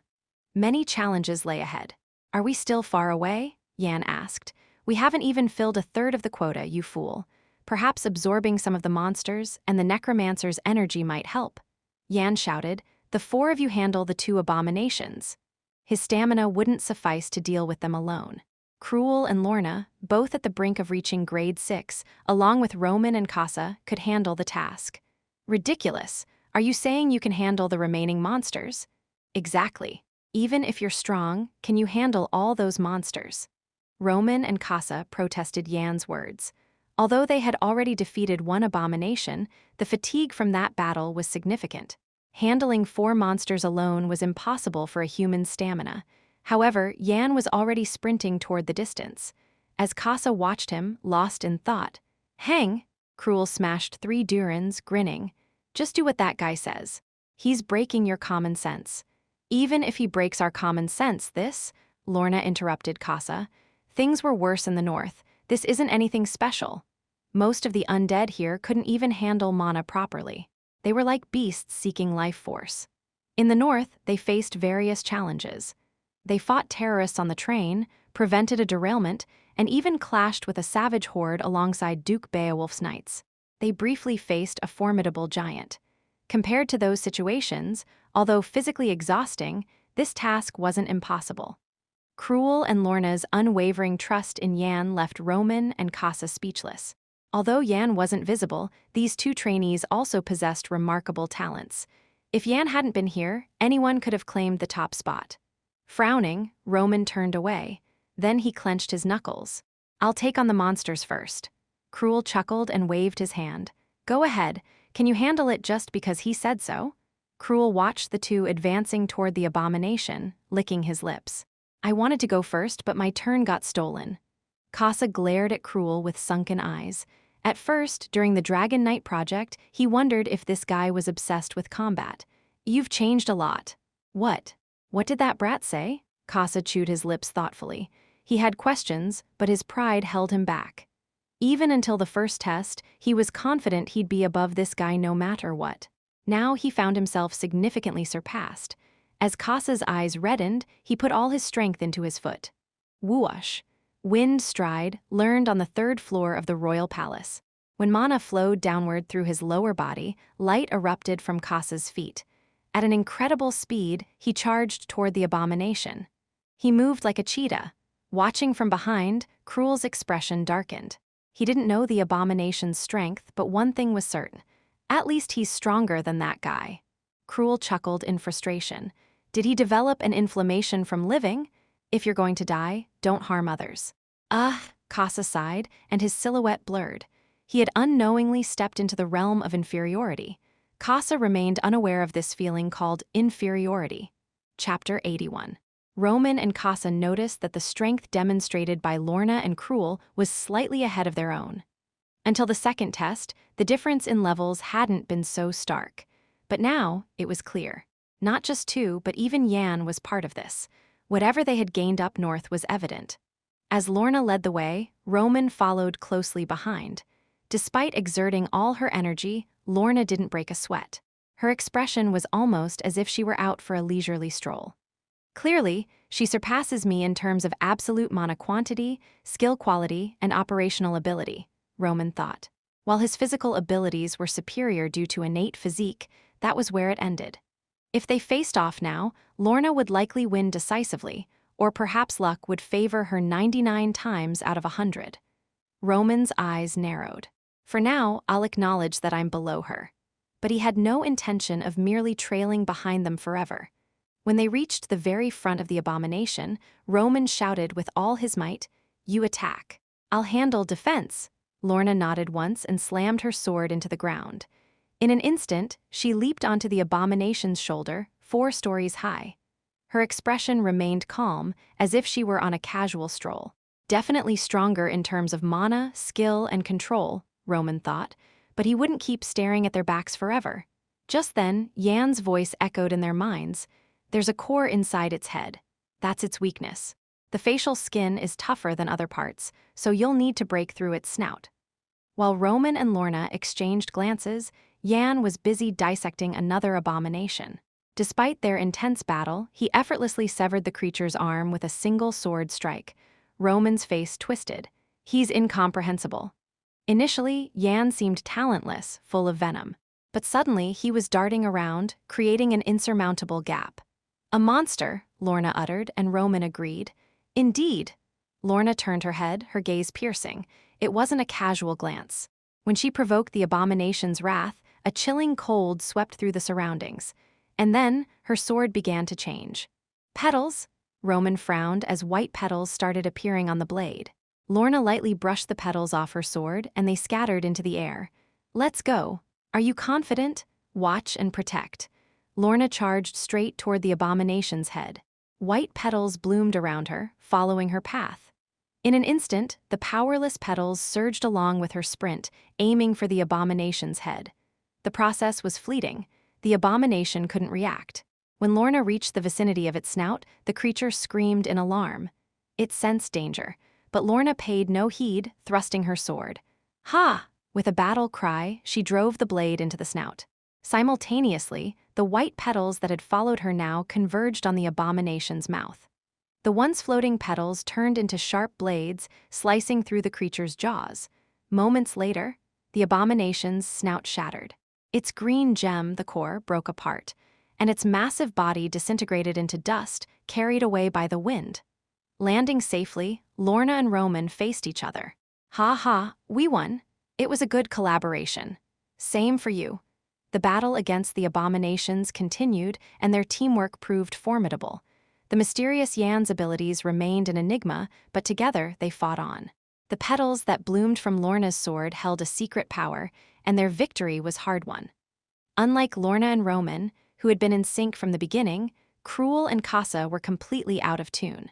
Eventually, a portion of Casa's sword strike sliced through Cruel's hair.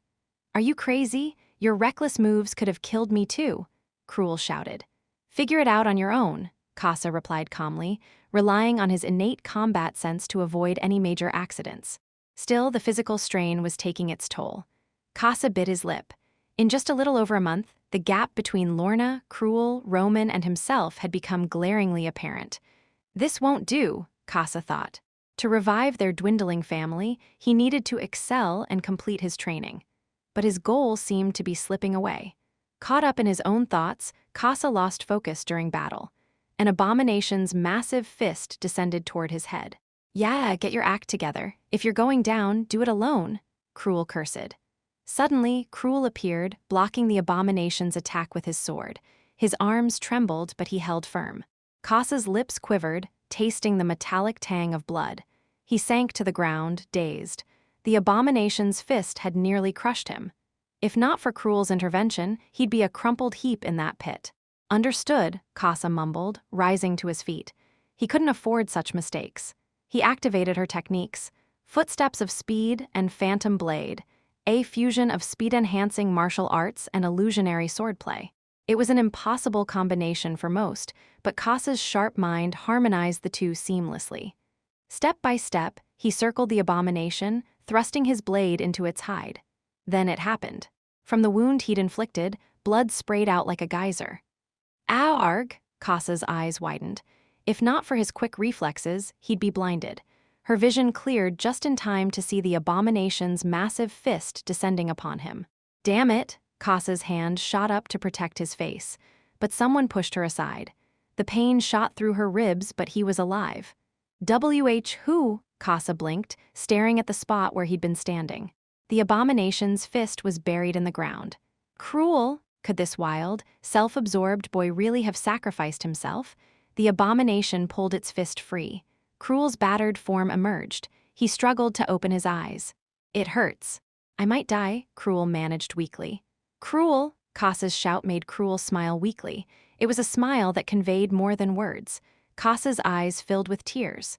Sorry, Mom and Dad. The sensation of impending death overwhelmed him. The abomination's fist loomed before him. And then, Die, you bastard, Cruel's voice echoed.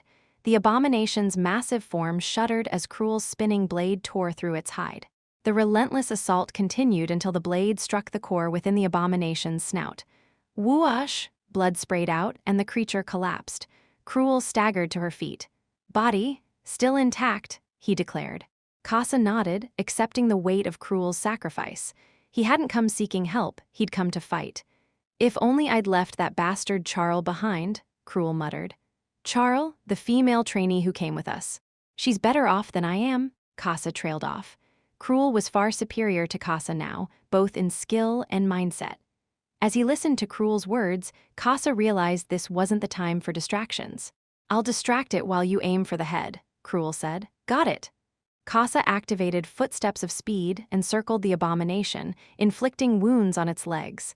And then, Cruel sprang into action. Step by step, he accelerated until he was running. And then he leaped, spinning like a wheel. SHRRRR, Cruel became a whirling blade, tearing through the abomination's hide. His blade was relentless, and his movements seemed inexhaustible. SHRRRR, the blade struck the core within the abomination's snout. And though they didn't know it, the surge of determination from the abomination's lifeless body flowed toward Yan. Casa gazed down at Cruel, sprawled out in a sprawl. Cruel, nicknamed the wild dog at the training camp, was violent, arrogant, and domineering. Yet here he was, sacrificing himself for Casa. And his strength had grown immensely since their time up north. Casa glanced at Yan in the distance. How on earth did that guy manage to change this wild dog? He wondered. It was an enigma, but one thing was certain. Yan was different from them. Casa's eyes held a glimmer of hope. He didn't even know what he was hoping for, but it felt right. Who? Yan stood over the massive abomination corpses, escalon in hand. He had already taken down 5 of them single-handedly, but the real problem lay elsewhere. Yan looked ahead, murmuring, Lick Eamon. A tattered robe-clad Lick hovered in the air. Its crimson eyes bore down on Yan with intensity. The magic and techniques you employ. Are you also a descendant of the Modab? Cryptic words accompanied the Lick's gaze. Chapter 82. The Tower of Magic. It was a term that referred to a tower established by ancient sorcerers, widely known across the continent. Among the legends, some claimed that the Tower of Magic possessed power comparable to that of mighty nations. The Ivory Tower of Knowledge, the Babel Tower, the Magician's Paradise. Despite countless tales, no one had ever laid eyes on it. Special task forces had conducted investigations, but Yan's conclusion remained firm, an existence of fantastical fiction. Even if a group dedicated to magical research rivaled the strength of an entire nation, it was inconceivable. Yet beyond wars, the utility of magicians was boundless. Agriculture, artifact crafting, magical studies, academia, business, the demand overflowed. Nations and factions trembled, striving to recruit magicians. And now, there were not one but 2 individuals mentioning the enigmatic group known as the Tower of Magic. Descendants of the Tower? Eamon remained silent, hovering in thin air as he scrutinized Yan. His intense gaze seemed to pierce through Yan's very essence. Then, Monman sighed, truly the worst. Yan understood why Monman uttered those words. Perhaps this apprentice of the Tower of Magic was genuine. Can you do as I asked? Well, it's your call. Don't worry, but you're still lacking, stall for time. And so, a brief moment passed. Suddenly, Eamon's crimson eyes widened. He sensed something from Yan's mana. To think there's still a remnant of the lineage. Eamon's empty eye socket seemed to smile, an eerie expression that only Yan could perceive. Join me, then. We've nearly reached the pinnacle of magic. As a descendant of the Tower, you'll comprehend my research thus far, and if you desire anything else, I'll share it generously. Yan furrowed his brow, puzzled by Eamon's cryptic words. Perhaps it's an opportunity. After all, befriending a necromancer with such power couldn't hurt. Is it just about researching together? What do you mean, we'll be side by side? Together? Yan hesitated. Of course. You must become a Lick. What can a mere human body, which barely lives a century, achieve? Eamon's response earned Yan a skeptical look. The pinnacle of magic, the essence of magic, doesn't the very phrase thrill you? Living eternally alongside me, delving into magic until the end of time. Time is infinite. Someday we'll reach it. It was utter madness. Unless Yan's mind spun as wildly as a cultist's, he wouldn't spout such nonsense. "Go away, lunatic." But Eamon grinned. "I thought you'd say that. When I wore the mortal shroud, death terrified me too. However," his robe fluttered, and ominous black mana emanated from his body, shrouding the sky. "You'll be grateful to me." With nothing but bones for arms, Eamon swung. Instantly, black mana formed intricate runes all around. It mirrored the scene Monman had witnessed before, the same patterns. From each rune, elemental spells erupted. Ice spears, fire arrows, lightning bolts, venomous acids. Yan watched the onslaught aghast. All this while saying, "Let's be companions." Eamon's grin widened. "Since you're destined to become a lick, why cling to mere existence? Embrace eternity." And so, the madman persisted. Quackwackwackwasiararash, Qkung. Eamon's magical onslaught was immense. The desolate plateau was now blanketed solely by runes and mana. But Yan wasn't without his own strategy. As undead creatures swiftly passed him, caught in the crossfire of Eamon's magical assault, their fading morale seeped into Yan's being. "Die gracefully," Eamon taunted. "After all, you can't escape my grasp." Yan's lips curled in defiance. "Why should I die at all?" Thwack! Yan halted, spun around, and drew a scallon from its sheath, deflecting the incoming spells. Zap zap! The collision between a scallon and the magical projectiles sent sparks flying. Eamon's eyes widened.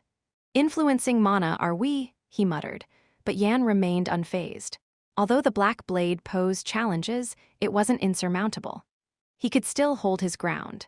With a skeletal arm, Eamon gestured, and hundreds of new magical runes materialized above Yan's head. Yellow glyphs spun violently, conjuring spherical mana orbs. Yan smirked, tightening his grip on a scallon. "Adaptable, aren't you?" A scallon specialized in disrupting mana.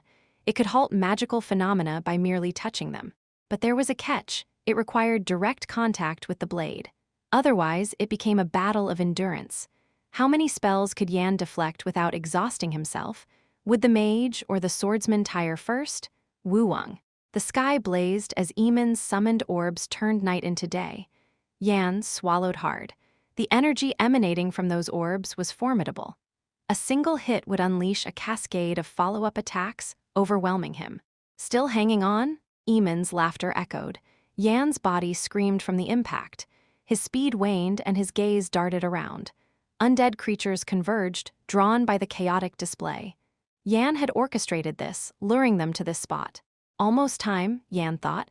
His mana reserves were sufficient for one last move. No more magic, Yan decided.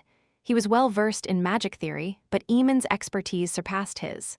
Using magic risked backlash, and the burden would fall on the caster. So Yan relied on martial arts and divine power. He raised Eamon's gaze. "No intention of fighting hand-to-hand?" "Naturally not," Eamon replied, grinning. The sky filled with orbs, hurtling toward Yan. "Ha ha ha, you won't shake them off easily." Eamon's expression changed when Yan's posture shifted. "What's this?" Yan's left hand extended, and a blue rune appeared near his ankle. It was a target spell. "Haste!" The blue rune activated, and Yan's ankle glowed. His body shot forward, crossing the plateau at breakneck speed. Ordinary humans would have vanished instantly. But Yan was no ordinary man. Eamon's eyes widened. "Still not giving up?" "Of course not." Yan's gaze swept the area. The mana fluctuations from Eamon intensified. "Keep gaping," Yan said. "I'll crush your morale until there's nothing left." Chapter 83. Boom. Boom, boom. With a tremendous sonic boom, the energy unleashed from a scallon swept away the undead lingering on the plateau. Not content with just that, a massive dust storm arose, engulfing the plateau in its fury. Swoosh. Yan had no time to feel the tide of vigor rushing into his body. He was utterly lost in the power of the dragon fang he had unleashed. Could it really be this insanely powerful? He knew the sword technique of the founding emperor was extraordinary, but he never anticipated such overwhelming might. Parts of the once flat plateau had collapsed, and the undead, like a receding tide, were annihilated. And then the problem arose. Does it consume mana like this? In a single move, not only the mana stored in the mana heart, but also his vitality was drained. Yan laughed helplessly. Then, defenselessly, he fell backward. He had no strength left even to stand. At that moment, roar, was it the descendant of the founding emperor? A thunderous roar shook the plateau. How does that creature know of the dragon fang? Yan didn't know how Eamon knew, but it recognized the dragon fang, which came with a brutal aftermath. The mana heart was frozen, unresponsive, and his limbs wouldn't obey him. To mistake the descendant of the tower-toppling bandit for an ally. The swirling dust storm suddenly settled, and Eamon emerged, his eyes blazing red with fury. As Eamon waved his hand violently, Yan couldn't move, as if bound by ropes. "Never, I will not let you die easily. I'll tear you into 1,000 pieces, a tribute to the spirits of my comrades." From Eamon, a crimson mana began to swirl violently. The night sky turned a dark red with its monstrous quantity. In this dire situation, Yan's lips curled into a smile. "How long will you just watch? It's time to keep your promise." As soon as he finished speaking, the mana heart, which had been still, began to move on its own. At first, it was a slight movement, but it gradually quickened. What emerged from the mana heart was not mana, but a filthy, contaminated aura, the chi of death. It moved freely, erupting from Yan's body. It wasn't an attack, it wasn't Yan's will. But there was another who could infuse will into the mana heart besides Yan. Billow, billow, billow. The chi that escaped took form, billowing out. Golden curly hair, elongated ears, half-moon glasses, and a delinquent's demeanor. Yet the harmony was so perfect, it was as if a god had sculpted the statue himself. Yan, with half-closed eyes, saw him. "You're late. I almost died, you know?" The blonde man looked down at Yan with annoyance brimming in his eyes. Yan met his gaze and mentioned the man's name. "Mammon." This was Yan's trump card. "I will persuade the child no matter what, so focus on manifesting me." Using the chi gathered from slaying the undead, Yan had successfully manifested the ancient Lick Mammon. Mammon gazed upon his corporeal form, long unseen, and sighed. "If only I had absorbed a bit more, I could have attained a complete body." Despite absorbing a considerable amount of malevolent energy, it was still insufficient. Forcing his body to reconstruct in such a state, it couldn't possibly be intact. His current flesh would crumble within 30 minutes at most.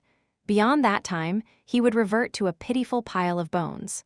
Mammon lifted his head. "Where did you spring from?" Eamon surveyed Mammon with a curious gaze.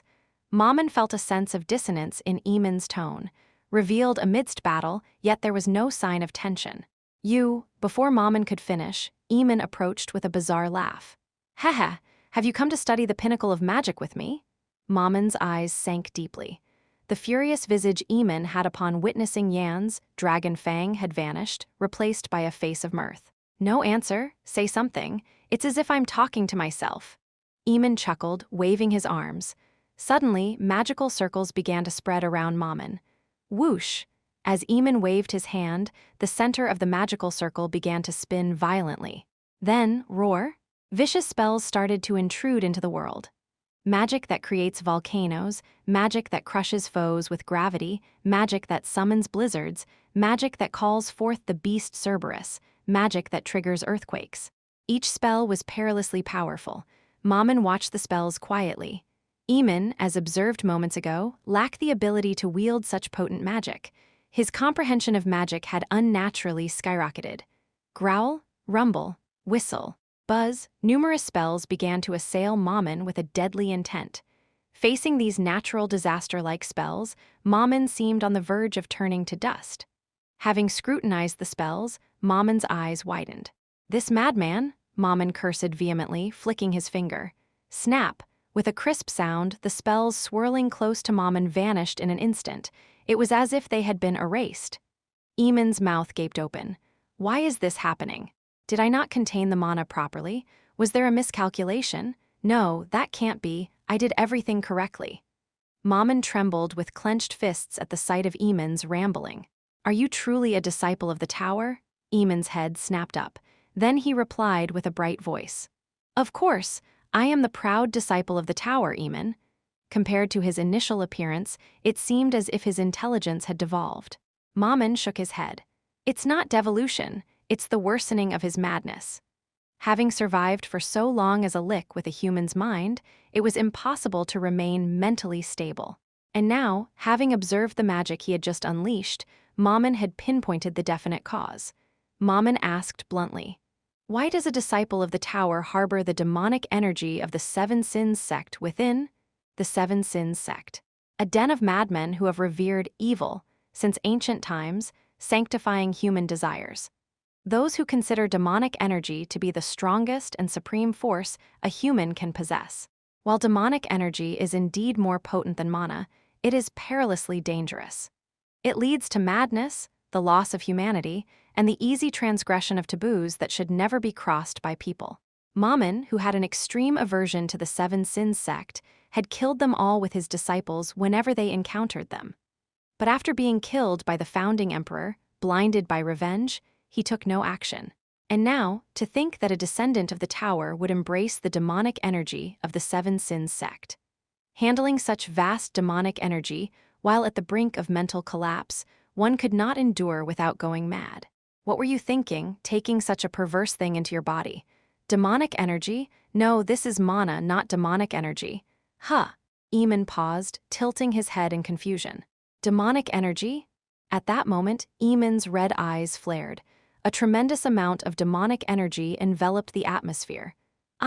I must achieve the pinnacle of magic. Yes, I need to be praised by my master. No, I have to revive the dead. For that, I need… that is… Mammon closed his eyes tightly. Eamon's mind was collapsing. The rate was so rapid that if it continued, his sanity would be devoured by the demonic energy in an instant. Despite his rambling, Mammon's keen intuition easily deduced why Eamon had embraced the demonic energy. The things I boasted about have become a burden to those left behind. Mammon had formed an organization to gather those who would study the principles and truths with him, as he was too lonely to research alone. The tower. By the time the magicians of the tower he had organized reached the level of taking their first steps, he had already achieved the pinnacle. In his pride, he had advised his disciples that they too could reach the pinnacle, leading to this dire situation. Then, blinded by revenge, he had neglected his disciples. It was my fault.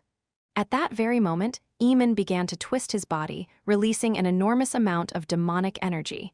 It wasn't a voluntary action. Ah, it hurts. It hurts. Eamon screamed in agony, his red eyes flickering as if they would extinguish. The demonic energy he released dyed the atmosphere a dark red and blackened the sky. It was like a scene from a legend where a demon king is born. Mammon bit his lower lip. I failed to care for the others, but at least I will save you. Mammon's form blurred. Pop. In an instant, Mammon moved behind Eamon and grasped his head. Crackle. White sparks flew from Mammon's shoulder, fiercely heading towards Eamon's head. Ah. Eamon convulsed in pain, his body twisting and jerking. Just endure a little longer. I will somehow bring you back. Mammon declared with a voice full of conviction. White lightning clashed with the dark red demonic energy.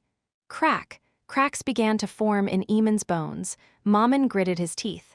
Master, please save me, save. Mammon felt a pang in his heart at the sight of Eamon crying out for a non-existent master. But he did not stop. Please endure, you will live a new life. Roar, crackle. The white lightning tore through the demonic energy, and with each tear, Eamon's body twitched. After a brief moment, Eamon spoke. His voice was tired, devoid of the previous madness. Again, I was consumed by demonic energy. The immense pain allowed him a moment of clarity from the madness. Eamon pleaded with an empty voice. Just kill me, I can't take it anymore. Eamon's red eyes flickered dangerously. At some point, I lost myself and let go of everything. The tower, my master, my brothers. I rationalized my pursuit of the pinnacle of magic, but… Eamon bowed his head. I no longer have the drive to move forward. I even entered the suspicious Seven Sins sect. But you being superior must understand, right, that I cannot reach the pinnacle. Eamon smiled bitterly. Mammon scolded him. Instead of spouting nonsense, accept my magic. If purification succeeds, a path will open, so. Eamon shook his head, interrupting Mammon. I'm just too tired now, I want peace, I don't want to be lonely anymore. Life has been nothing but pain for me. Eamon finished speaking and recited with a voice filled with regret. The reason he had wandered in search of the pinnacle of magic. I just wanted to make my master proud. Hearing this, Mammon clenched his teeth. There's still a chance. I don't want it anymore. Life has been hell for me. Mammon bowed his head. He ceased the forceful tearing of the demonic energy with the lightning. Then he sighed. That sigh contained many emotions: regret, guilt, apology, because the descendant he had abandoned in his thirst for revenge was suffering and falling into the hands of the despicable. Mammon trembled with clenched fists. "All right, I'll let you go." An even darker red energy began to rise from Eamon. The unopposed demonic energy started to run rampant. Eamon spoke urgently. "I can't suppress the demonic energy anymore. Quickly. I understand. And though you may not achieve the pinnacle you so desired, at least I'll ensure your departure isn't in vain." Swish. Mammon began to move his hands slowly, like a conductor leading an orchestra. A circular pattern formed beneath him. The tiny circle grew larger and larger until it was immeasurably vast. A brilliant white light drew its own spell and created complex patterns between the giant circles. Eamon, who had been staring blankly, Yan awoke to a heavy sensation on his shoulder. The sun beat down fiercely, and his companions were still unconscious. Ugh! Grimacing with a headache, Yan tried to rise. That's when he noticed a skull perched on his shoulder. The palm-sized skull seemed to be deep in thought, silently gazing at the ground. "Mammon?" At Yan's query, the skull turned its head. "HMPH, weakling, even with the mana heart and that damned swordsmanship, to be shattered so pitifully." "I wasn't shattered, though." Yan sat up, his upper body rising. The skull naturally shifted to sit upon Yan's knee. Yan had seen Mammon conversing with Eamon, but couldn't recall the exact nature of their dialogue. The aftereffects of using Dragon Fang had muddled his mind. "Why did you help? Usually you're all about letting me die." The skull, or rather Mammon, whipped its head around. It was a whim. You promised to find my body, and you provided an environment to gather malevolent energy." Yan chuckled. Despite the grumbling, he could sense the concern hidden within. "What's with that adorable little body?" "It's because you're weak. If I hadn't emerged from your body, I would have perished. If you had gathered energy properly, I wouldn't be stuck in this pathetic skeletal form." Yan shrugged, and Mammon trembled as if repulsed. "If you had gathered energy properly, I could have formed a proper body. Anyway, it's your fault I'm like this, so help me find a body more diligently." Sure. I'm going to sleep now, so don't disturb me." With that, Mammon slipped into Yan's shirt pocket. Yan watched Mammon settle into his pocket, recalling the previous night's events. That must have been what Mammon looked like alive. Even if he hadn't heard the conversation with Eamon, he wasn't blind. He had seen Eamon's shock and profound reverence for Mammon. He had witnessed Mammon casting an overwhelmingly massive magic circle, something he had never seen even in his past life. And he had seen it obliterate Eamon and the other undead in an instant. I'm not sure if that was his full strength, but Mammon is certainly no ordinary being. He had known since the time Mammon faced the Crown Prince, who was clad in a dragon's body, without faltering. But he hadn't expected this extent. Yan's lips curled into a smile. There's much to gain from this. A great mage has many uses beyond vast knowledge. What happened? Did I faint? When did I pass out? As Yan pondered, his companions began to wake. They were unaware of when they had fainted. Cruel whipped his head around frantically. What? Is it over?" The others, like Cruel, scanned their surroundings with urgency. Just before fainting, a terrifying lick had been assaulting Yan, but somehow Yan was alive. "Did you win?" Lorna asked quietly, and Yan nodded. Since the companions didn't mention Mammon, it seemed they hadn't seen everything. Then, it was Mammon. There was no reason for Eamon to have knocked out the companions during the battle. Yan pulled a portable warp gate from his pocket. Seeing the light, it was fully charged. Fortunately, it had been charging steadily even during the battle. Walking back would have been quite the ordeal. Yan gripped the device and stood up. The companions looked at him with wide eyes. Let's return to the east. Chapter 84. Not long after Yan and his companions crossed the warp gate, swish, a figure emerged. Shrouded in dark cloth from head to toe was an enigmatic stranger. So tiresome, the stranger muttered, meandering across the plateau with a languid stride. "Eamon has vanished? How did they manage that? The Eastern Duke still shows no sign of appearing. Forget it, too tiresome to ponder." After a while, the stranger halted abruptly. Scraping the ground with his foot, he unearthed something. "Fortunate they haven't found this." In the stranger's grasp was a jet-black ring. At its center, a tiny demon forged of gold, with the word greed inscribed. Ah, to think a temporary apostle of the 7 deadly sins would fade away so futilely. The mere thought of electing another is already wearisome. As soon as the words left his mouth, a fierce wind blew from nowhere. Whoosh! Where the wind passed, the stranger's form was nowhere to be seen. As Yan and his companions burst through the blue haze, a familiar chaos unfolded before them. "This place is still a mess," Roman grumbled, his tongue clicking in disapproval at the lack of discipline around. They had returned from a warlike battle on the highlands, yet this place seemed oblivious to it all. The front lines had clearly neglected their essential duties of reconnaissance and exploration. "Let's just go," Yan said, patting Roman on the back as he passed by. With a scowl of discontent, Roman followed, trailing behind Yan. "If only we had received timely support, it wouldn't have been so hard." Casa glared at the knights and nobles playing cards in front of the command tent. Thankfully, there were no casualties, but had there been even one, the trainees would have lost their morale and fallen prey to the undead without a fight. No one died, so it's fine. But Yan didn't listen to Casa's words and looked around instead. Still, something definitely feels off. Lorna, too, sensed the unease and scanned the surroundings with Yan. With a heavy gaze, she spoke. "If the trainees had arrived, there should be some sign of them, but there's nothing." "Right. We confirmed that the trainees headed this way." Casa frowned. "Could the warp gate we used have malfunctioned?" "No. If that were the case, we would have been transported somewhere else too." "That's true, in fact." Yan had a hunch about why the trainees had disappeared. More precisely, someone had hidden them. Count Jaren? That pig must have stirred up trouble. Even when Yan had announced his rescue mission, Jaren had provided no support, thinking they were already dead. He must have been anxious upon seeing the trainees return unscathed, without a single casualty. And that wasn't all.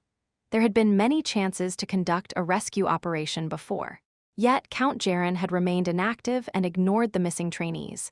When the presumed dead trainees returned alive, Jaren must have realized, "This could cost me my head." If suspicions arose that the Eastern Front's commander had neglected his duties, investigations would follow. And then, all the corruption he had committed would come to light. Perhaps the only way to prevent that was to eliminate the trainees. Had Count Jaren dealt with the returned trainees? A smirk. Count Jaren doesn't have the guts for that. At most, he would have imprisoned them somewhere and been busy making calls about the matter. Yan observed his companions. Their gait, physical changes, breathing. They conversed casually among themselves as they moved on, but they're exhausted. It would be a burden to act with them now. Yan spoke after gathering his thoughts. "For now, worrying won't solve anything, so let's rest today." Casa, flaring up, blocked Yan's path. "The kids have disappeared and you want a rest. And with that body, you plan to scout the area?" Casa shivered as if struck by the truth. "Your left arm and leg, they're shaking." Yan pointed out Casa's trembling left arm and lower body. Indeed, they were quivering. It was perhaps inevitable after the previous day's exertions. Yan turned to the others. "It's the same for all of you. None of you are in perfect shape." Cruel groaned, while Lorna and Roman nodded in agreement. Yan patted Casa on the shoulder.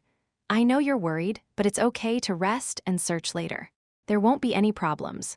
"How can you be so sure?" Yan shrugged. "Because it's me." At that, Casa stared at Yan with a dazed expression. Self-praise has its limits, but that was almost pathological. After all, this was no ordinary situation. The trainees' lives were at stake in a grave matter. "Are you out of your mind?" As Casa spoke, someone grabbed him. "Cruel, that guy may be rude, but he's not exactly wrong, is he?" Casa hung his head low. Yan's words were the hard truth. Roman agreed with Cruel's statement.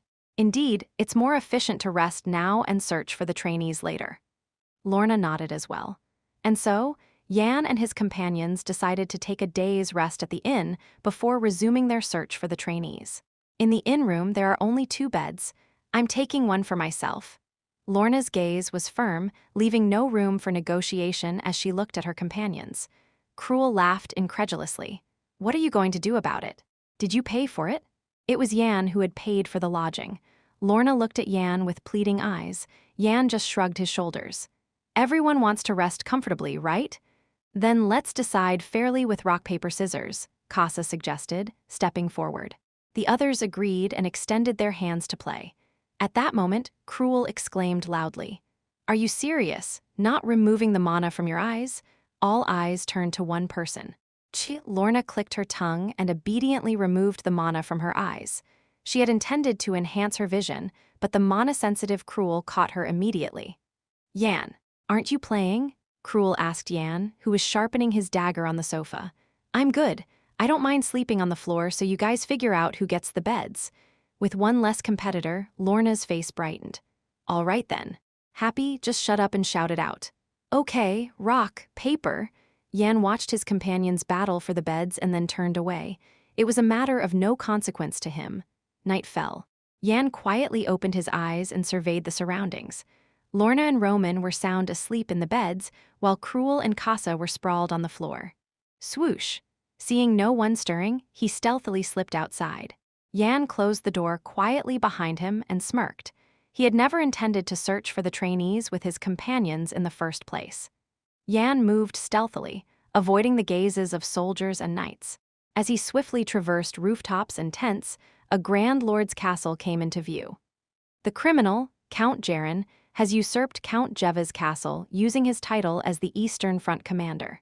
According to records from a past life, Count Jaren was not at the command tent, but residing in the Lord's castle. Yan kicked off the roof and chanted a spell simultaneously. "Fly!" His form soared rapidly towards the Lord's castle. Thud, Yan landed on a balcony connected to the Lord's bedroom and carefully opened the window to avoid noise. Creak.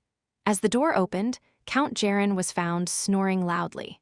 To any observer, he seemed deeply asleep, but his uneven breathing and anxious expression betrayed his wakefulness. It was a trap, Yan realized. Whoosh! The room brightened as the bedroom door flung open and knights rushed in. "Who are you? Kneel immediately." "Lord Count, are you all right?" At the knight's inquiry, the lying Count Jaren slowly opened his eyes and rose, a sly smile on his lips. "He's here to assassinate me. No need to capture him alive, kill him on sight." At Count Jaren's command, the knights drew their swords fiercely, and the soldiers gripped their spears. Yan shook his head in dismay. The situation had become more troublesome than anticipated, but he had prepared for such an event. Swish! Yan reached into his cloak and pulled out a round badge, then shouted at the knights. "Are you saying that you're obstructing the special mission of the Special Investigation Division?" Special Investigation Division? What is that place, exactly? If it's the Special Task Force. One knight, recognizing the name, began to sweat profusely. The other knights realized Yan's identity was no ordinary one. "As a direct organization under His Imperial Majesty, I've come to investigate the dereliction of duty by the Eastern Front Commander, Count Jaren. Please lay down your weapons." Yan used a stern tone to pressure the knights further, and their faces turned pale with fear. At that moment, a panic-stricken Count Jaren shouted at the knights. "If I'm captured, do you think you'll be safe? You'll be executed too." The knights turned to look at Count Jaren. Count Jaren continued rapidly. "Was I the only one taking bribes? No, you all partook as well. Not to mention neglecting military discipline and toying with the commoners. If I'm taken, do you think you'll keep quiet?" Conflict flickered across the knights' faces. But the moment was brief, and the knights gripped their swords with resolve. Yan asked incredulously, "Can you really handle the consequences?" Count Jaren laughed maliciously, though his eyes betrayed his anxiety. Yan shook his head and grasped his sword, Ascalon. He hadn't expected to be surrounded by such fools. "Do I have no choice but to eliminate them?" Just as Yan's eyes flashed with murderous intent, something unexpected happened. "What the? My body won't move. What is this?" Shadows flowed into the room from outside, wrapping around the knights' bodies. They were bound in an instant, spewing confusion and twisting in vain to escape the shadows' grasp. Yan looked towards the direction from which they had entered with a sense of futility. The bedroom door. Clap, clap, clap. Someone clapped their hands as they entered the bedroom. Yan asked, as if deflated, "How long have you been watching?" Since you realized it was a trap, so you knew from the beginning." The intruder was none other than the chief instructor. Chapter 85. As the chief instructor and his following instructors made their entrance, the group of knights, including Count Jaren, widened their eyes in shock. Who are you?" Count Jaren asked with a trembling voice. The chief instructor simply watched Count Jaren for a moment before letting out a sly chuckle. Then, pointing his index finger, he singled out Yan. This guy's boss, the chief instructor of the Special Task Force Dragon Soldier Project. At the chief instructor's self-introduction, Count Jaren's eyes flickered wildly, realizing that things were taking a turn for the worst. He shouted at the knights, "Kill them! Now they're only 4. The knights, seemingly agreeing, had a murderous glint in their eyes. At that moment, one knight succeeded in breaking free from the shadow's bind. Mana, it's mana. The shadows dissolve with mana. As one knight shouted, the others began to conjure mana without hesitation. The shadows that had bound them dissipated powerlessly. Kill them! The knights charged at the chief instructor. But even as they exuded killing intent, the chief instructor was not intimidated. Instead, he smiled gleefully. It wasn't the knights who broke free. The chief instructor let them. Yan realized instantly that it wasn't the knights doing but the chief instructor's.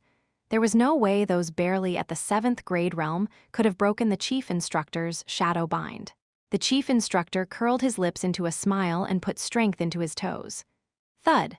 Suddenly, the once limp shadow writhed. Then, with a terrifying force, it burst from the ground and spread towards the knights like a giant snake opening its maw to swallow its prey. Splat, splat! In an instant, the Lord's bedroom was drenched in red. Pools of blood formed on the floor, and severed arms and legs were strewn about. The chief instructor licked the blood from his lips. It feels like all the pent-up things are coming down at once. He chuckled with satisfaction as silence fell over the room. The instructors stood quietly behind the chief instructor, while Count Jaren's face turned pale in his pitiful state. And Yan, witnessing the chief instructor's feat, gauged his power. He's at least 4th grade, but the knights were too weak for an accurate assessment. The chief instructor turned his head, meeting Yan's gaze. Why, no, I was just in awe of your strength. It didn't seem like that kind of look. The chief instructor shrugged and walked towards Count Jaren. Gulp! Count Jaren choked, blood dripping as the chief instructor approached, looking like he was about to have a seizure. The chief instructor crouched in front of him and began to speak calmly. Trying to kill the Special Task Force's chief investigator, you've got some nerve, huh? Wait just a moment. Insulting the royal family, dereliction of duty, embezzlement, violation of national security laws, incitement to murder, obstruction of official duties, and… there's too many to count, it's tiresome. Count Jaren trembled violently. The chief instructor looked at him and smirked. Well, anyway, the death sentence is confirmed, so there's no need to explain, right? Just as the chief instructor was about to call the instructors. It wasn't me, I was just following orders. Count Jaren screamed desperately. The chief instructor turned to him with interest. Count Jaren steadied himself and continued. Do you know Count Zion? He recommended me as the commander of the Eastern Front and all the things you mentioned. He ordered them. I had no choice. Count Jaren scrambled to his feet and started to stagger towards a room next to the bedroom. The instructors moved to restrain him, but the chief instructor gestured for them to leave him be and quietly followed Count Jaren. Count Jaren headed to a room that seemed to have been Count Jeva's office before it was taken from him. In a frantic motion, Count Jaren grabbed the communication orb on the desk and began to operate it. Crackle. Noise interfered with the orb before finally revealing the other party. Yan and the chief instructor's eyes sparkled with recognition. Count Zion? And Count Zion seemed to recognize them as well. Count Jaren, connecting with Count Zion, let out a sigh of relief. Count Zion, it's me, Count Jaren. Count Jaren? Count Zion in the orb tilted his head, then frowned. Do I know you? Count Jaren's face froze. Whoever gave you my orb address and contacting me without notice at this hour, how rude.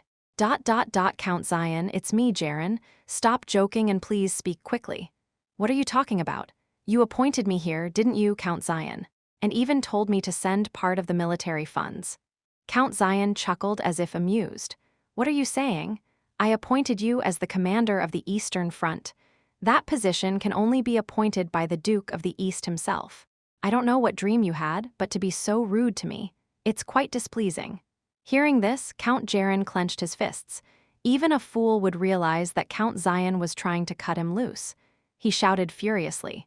You crazy old man, you said we were in this together, to contact you if there's trouble, this damned. If you have nothing more to say, I'll hang up. Oh, and you there. You look familiar, are you the chief instructor of the special task force? Count Zion called out to the chief instructor. The chief instructor, with a smile, took Count Jaren's place. It's been a while, Count. Haha, indeed. I think this is the first time outside of the Royal Council. The chief instructor replied with a friendly smile and then asked subtly. Count Zion, you're quite something, cutting off your tail like this. Ha ha ha, why so serious, chief instructor? You don't think I'd work with such a fool, do you? If not then, a thorough investigation will tell, but if your name comes up, then execute me without a second word, and you'll have a sacrifice to rise as the leader of the special task force. Quite confident. You've covered your tracks well. Of course, there's confidence because it never happened. Why would I fight with the special task force? And that kid, so young to be in the special investigation unit? The chief instructor smirked. You've already heard he's in the special investigation unit. That's intriguing. I have sharp ears. Is there a problem? The chief instructor's smile turned fierce. It was nonsense.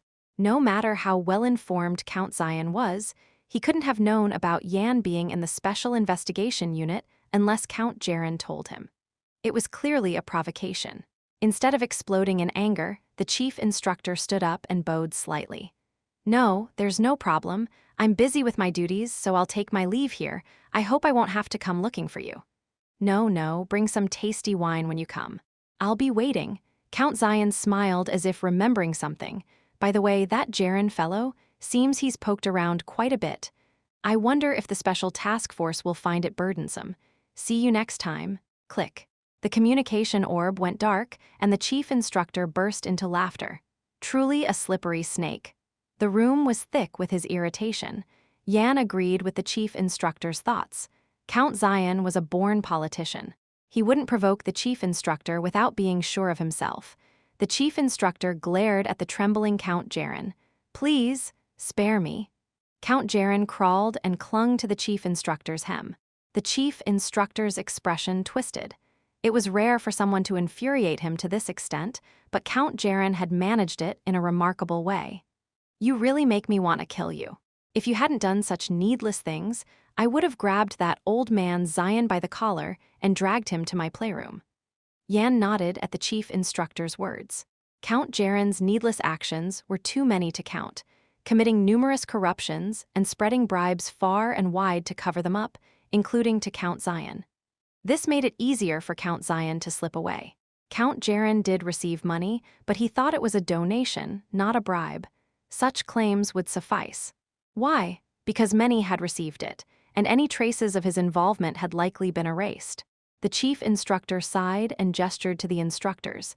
Take this damned pig away. If I see him any longer, I might slaughter him. Yes. The instructors grabbed the screaming Count Jaren by the arms and took him outside. A grueling interrogation followed by the execution block awaited him. Yan, who had been quietly watching, finally spoke. What brings you here anyway? The chief instructor turned sharply. The anger and irritation in his eyes had vanished. I need to take you guys somewhere. Us? You, Lorna Beowulf, Cruel Dwight, Casa Ephraim, and was it Roman? Anyway, Chapter 86, at Jebba Station. The instructors rescued the trainees who had been imprisoned in the dungeons of the Lord's castle and led them to the train platform. There, the head instructor and Yan's companions stood waiting. Lady Lorna. Mr. Yan, Charles, who was at the forefront, ran towards them. Ah, you're on our side too. Yan's words made Charles tilt her head in confusion, but seeing the head instructor smirking beside him, Charles lost the courage to ask why. As Charles quietly took her place beside Lorna, other trainees approached Yan. You survived too. Thank you. If it weren't for you, we would be. Yan, don't jinx us with such talk. Trainees under Casa's command approached Yan, showing friendly attitudes and expressing their gratitude. Not just to Yan, but to all his companions. However, no trainee came to thank Cruel. Why doesn't anyone come to me? Roman chuckled beside him. Don't you remember all the things you've done? What do you mean? You've always picked fights and threatened other trainees at the slightest provocation. You did the same to her. Roman gestured towards Lorna. Cruel's face turned red-hot, not from embarrassment. All that, and I don't even get a word of thanks. It's not like I've crippled anyone. Roman shrugged. What can you do? It's your karma. Cruel gritted his teeth as he watched the trainees leave without a glance his way. That's when it happened. A short trainee scurried over and bowed deeply. Cruel and Roman looked puzzled. Thank you. If it hadn't been for you when the undead climbed the walls, we would have been in serious trouble. The trainee shouted his thanks and quickly followed the others. Cruel watched the trainee's retreating figure with a stunned expression. Poke, poke. Someone nudged his side, and Cruel finally turned his head. Casa looked up at him with a sly grin. Are you touched by this, or did you take a liking to that trainee? No, Cruel shouted and spun around. But he couldn't hide the twitching at the corners of his mouth. Casa watched Cruel with a smirk. He's simple-minded at times like this. He wasn't like that during the fight. Casa had come to a clear realization about his place during this second exam. He knew he was now even falling behind Roman, but that didn't mean he had given up. If I follow that guy, I might gain something. Casa's eyes drifted towards Yan, who was conversing with the head instructor. Woo-woo. The train bound for the imperial capital sounded its horn as it entered the platform. The companions stepped into the train, each finding their seats according to their tickets. Yan's face twisted suddenly. Wow, the same spot. It was because of the head instructor's smile as he looked at Yan from the front. I won't even be able to rest on the train. The moment he let his guard down, they would pounce on any weakness. Good day to you all. This is your conductor speaking. As the conductor's announcement echoed through the train's speakers, the train began to move forward. I didn't have high expectations, but I never imagined we'd rescue everyone. The head instructor leaned back, a smirk curling his lips. Yan waved his hand dismissively at the head instructor's remark. Did I do well? It's thanks to everyone for holding on. But still, you were isolated. How did you escape? Yan pulled out a portable warp gate from his pocket. Seeing this, the head instructor let out a chuckle. That pig handed it over to you? He's not the type to do such a thing. I thought so too, so I swiped it. What? The head instructor's eyes widened, then he burst into laughter. Ha ha ha, how did you swipe it? It sounds like an interesting story. Do tell. Yan recounted the events that had transpired. The head instructor listened intently, his face showing genuine interest. And then it happened. Beep, beep, beep. An alarm sounded from the head instructor. He reached into his coat and pulled out a bead. It was a communication orb. The head instructor poured mana into it and held it to his ear. His face, previously smiling and nodding, suddenly turned stern. He glanced slyly at Yan. He's heard something. Yan tensed up, alert. Okay, got it. Go rest when we get back. The head instructor ended the communication and looked at Yan quietly. Is there something wrong? Why? You're staring at me. At that, the head instructor gave a wry smile. They say no more undead have appeared on the plains of the dead since you were there. What did you do? It seems to be because of the lick we took down there. Lick! The head instructor settled deeper into his seat cushion, looking at Yan. It was a gesture for Yan to continue. Yan spoke smoothly about the related events. The only way out, this warp gate, ran out of power after sending all the isolated trainees and Charl back. That makes sense. That thing can only transport 5 or 6 people at most. Yes. So, while it was recharging and I was driving away the undead, the lick appeared. The head instructor looked straight into Yan's eyes. I've never heard of a lick on the plains of the dead before. It must have been hiding well. And this lick appeared just when you were there? I'm not sure about that. A snicker escaped from the head instructor. Yan swallowed hard at the sound. Then he lifted the escalon, still in its sheath, from his waist and showed it to the head instructor. If it weren't for this, I probably would have died. What is that? The head instructor looked at the escalon Yan had drawn with interest. He had thought Yan had gotten a new sword after breaking the one he had given him during the battle with Ville, but that wasn't the case. Yan faced the head instructor and said, Would you like to try drawing out the shadow? The head instructor complied with Yan's request. A shadow crept out from beneath his legs. Yan drew escalon from its sheath and lightly traced the shadow. Swoosh! The shadow was cut and vanished. Huh! The head instructor looked at escalon as if it were a marvel. Yan continued, It's an artifact given to me as a gift by Duke Beowulf. An artifact that can interfere with mana. Quite precious. It could be a natural enemy to mages. Yes, and the undead. The same. The head instructor finished speaking and grasped the escalon lying on Yan's knee.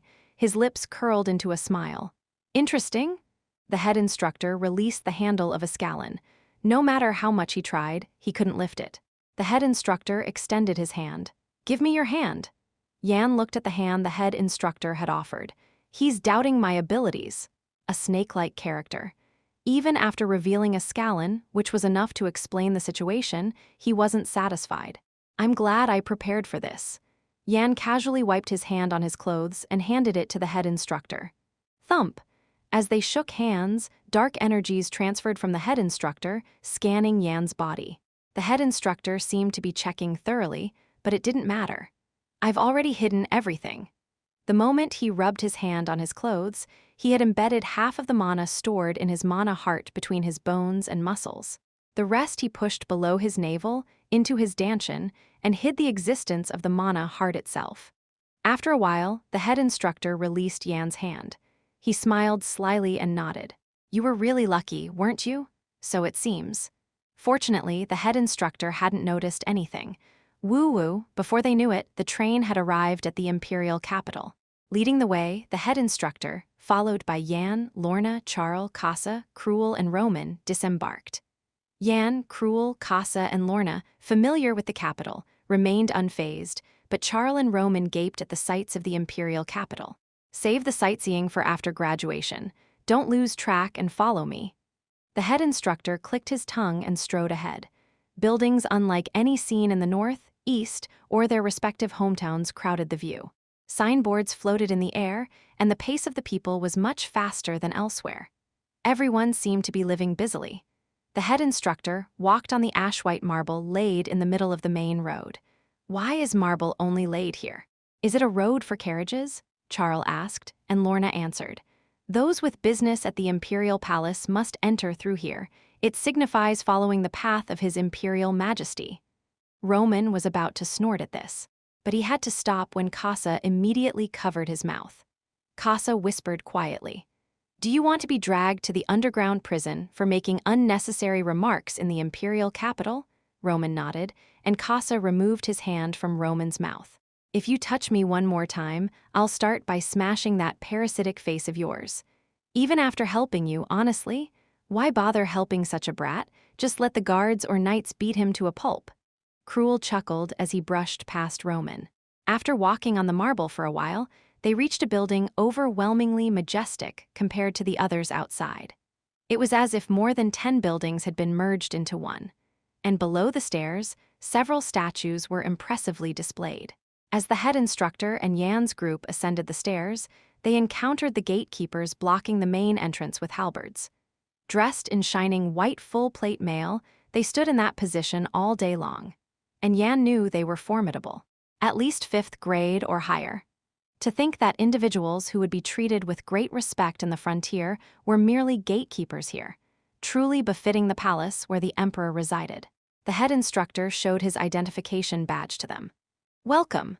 And the people behind you are? The children His Highness the Crown Prince has been looking for. Yan, Lorna, Casa, Charl, Roman, Cruel. The gatekeeper immediately contacted the inside, and seemingly receiving permission to enter, he slightly bowed and opened the blocked main gate. Stepping into the imperial palace, the corridors were brimming with people. All were nobles, invited to the palace's grand banquet. They huddled in groups, engaging in trivial banter, while noblewomen boasted of their offspring, seeking suitable betrothal matches. The head instructor, seemingly indifferent, pressed his lips tightly together and moved forward. He entered the room assigned to him. Inside, one could immediately tell it was filled with expensive paintings and art pieces, furnished with antique furniture. It appeared to be a room designated for nobility. Phew, every time I come here, it feels suffocating, doesn't it?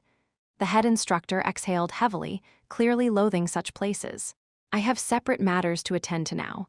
Yan raised his hand. What about us? You all? The head instructor glanced at Yan and the others, his lips curling into a sly smile. There should be a banquet happening about now.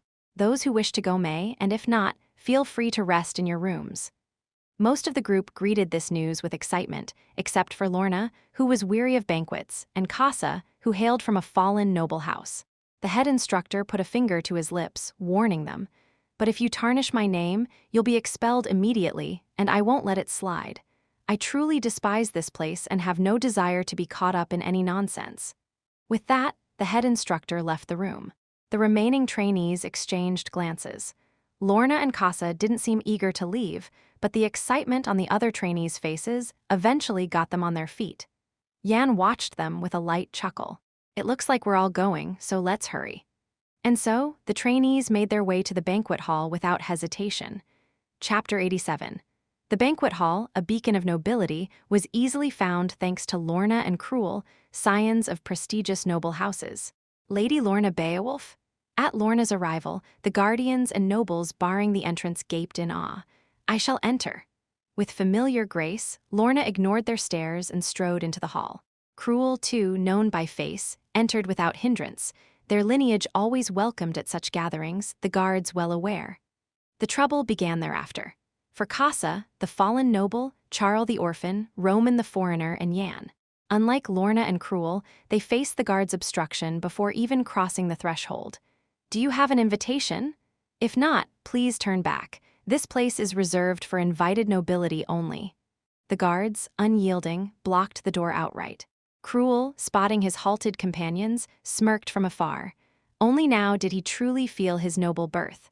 Cruel approached the barring guards with a lifted corner of his mouth. "They are with me. Let them in." One guard frowned at Cruel's words. Though of noble descent, Cruel's lack of title irked him. "You hold no title, Mr. Cruel Dwight." "What?" Cruel's brows shot up. Yet the guards remained unmoved. To vouch for them, at least an earl's request is needed. It's imperial protocol. Cruel's face hardened, then Lorna stepped forward. With a deep sigh, she approached the guards. "Would my guarantee be so troublesome?" The guards showed their discomfort. Cruel might be from the central noble Dwight family, but he was merely the third son. Lorna was different. The sole heir to the Beowulf duchy that ruled the empire's north, destined to become its head. "Well, that is." As the guards pondered Lorna's request, Yan, silent till then, chuckled and introduced himself. "We are trainees of the Dragon Knight Project, invited by His Imperial Majesty himself." At this, the guards' faces brightened instantly. They hurriedly searched the guest list. SSSSD, SSSSD. Quickly flipping through the list, a guard scrutinized Yan and his companions. "Yan, Roman, Charl, Cassar Ifrain, correct?" "Yes." The guards withdrew their spears, blocking the door no more. With a slight bow, they gestured for understanding. Yan, smiling, nodded and passed through the banquet hall doors, his companions following. Cruel at the door grumbled at Yan. "If you could pass, why not say so sooner?" Yan laughed heartily. "I would have, but you rushed ahead. Wasn't that what you wanted?" Struck to the core, Cruel fell silent. He had intended to impress, but instead he had lost face. Cruel snorted and turned away. Inside, the hall was a collection of opulence.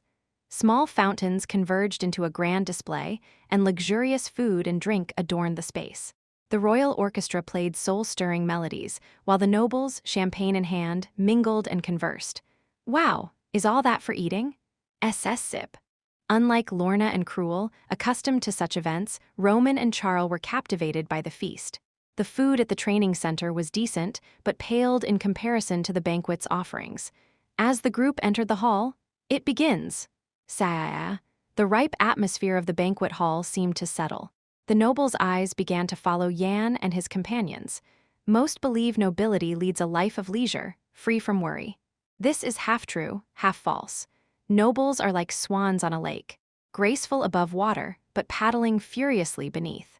In noble society, those slow on information are quickly left behind.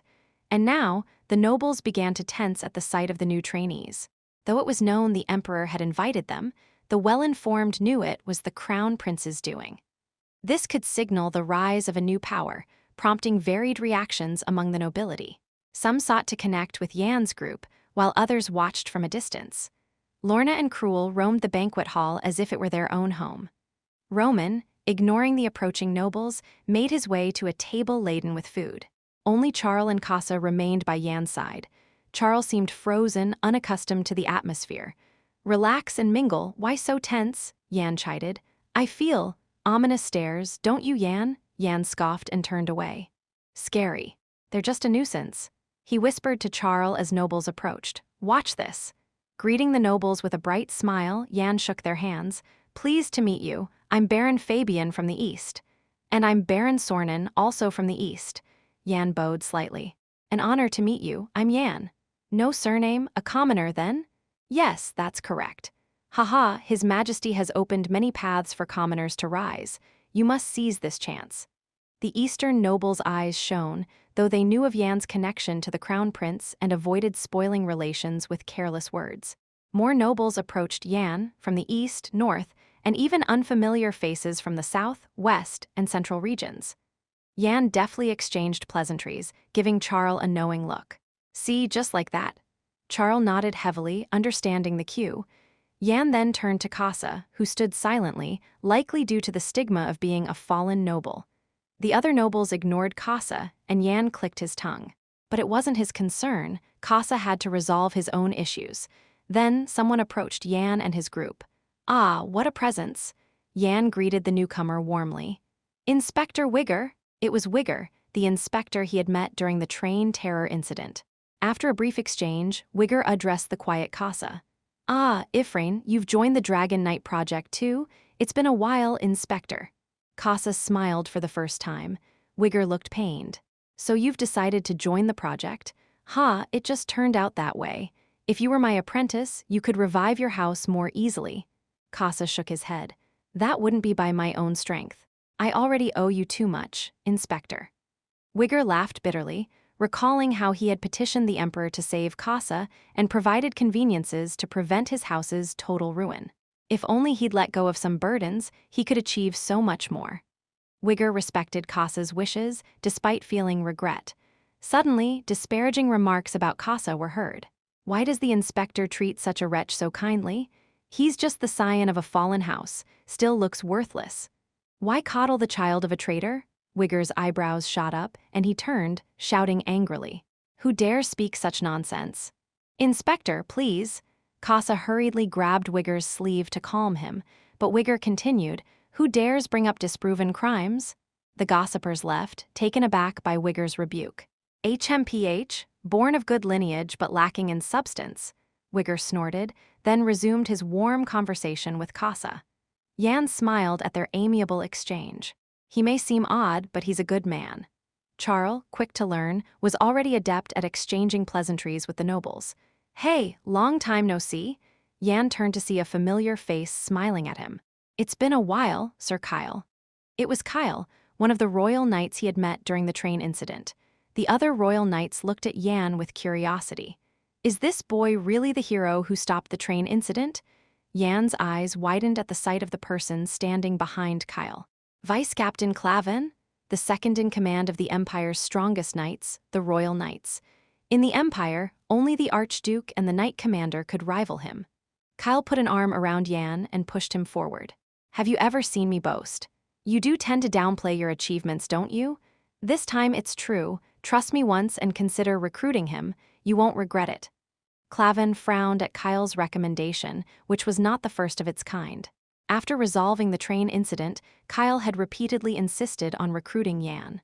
"How about it? Joining the Royal Knights as a squire? Then you needn't stay in the dangerous Dragon Knight project." Yan smirked.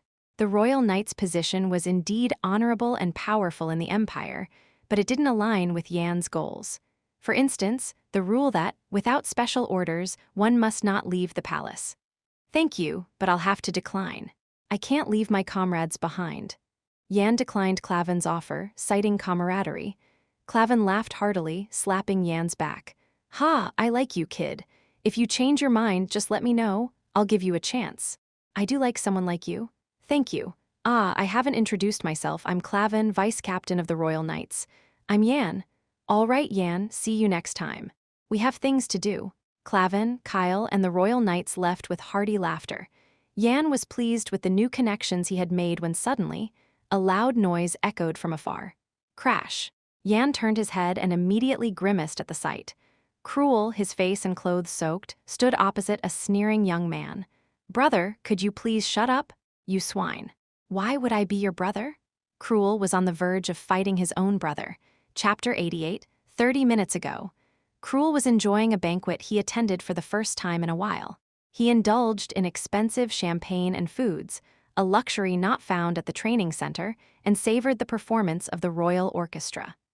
As he was finding peace of mind, someone bumped into Cruel's shoulder and passed by. "What's this?" Cruel frowned and turned his head. "Huh, who might this be?" Recognizing the person, Cruel scrunched up his face, intending to ignore them. But the person wouldn't have it, grabbing Cruel's shoulder firmly. "Going to leave without a greeting after such a long time? ... Brother." It was Cruel's half-brother and the eldest son of the Dwight family, Bruce Dwight. Surrounding him were various nobles, close acquaintances of his. Each wore an insufferably smug expression. Bruce began to taunt Cruel with a sneer. "Why would I be your brother? If you've come to pick a fight, just go away."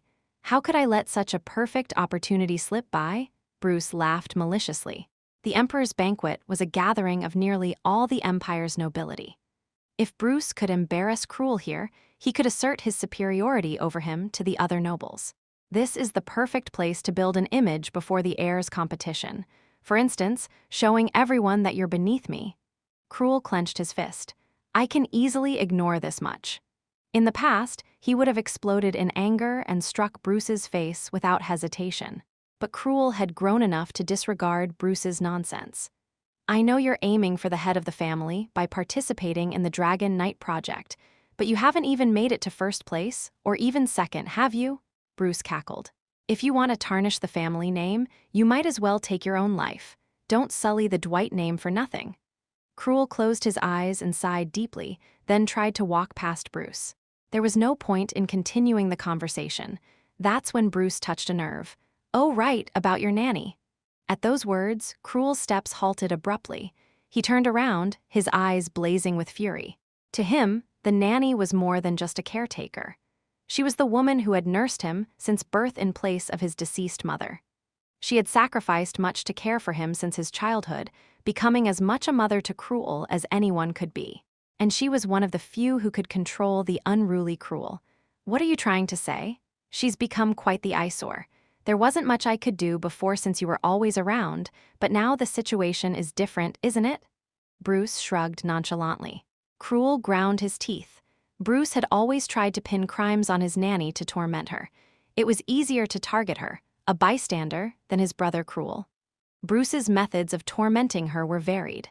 Stealing ornaments from the room she cleaned, or secretly slipping someone else's jewelry into her pocket. Due to his cunning behavior, it was always Cruel's nanny who ended up under suspicion. Cruel bit his lower lip. When he was at the family home, he could claim he sold things for pocket money, but now he couldn't. He was outside the family now. Chances were, things would go just as Bruce planned.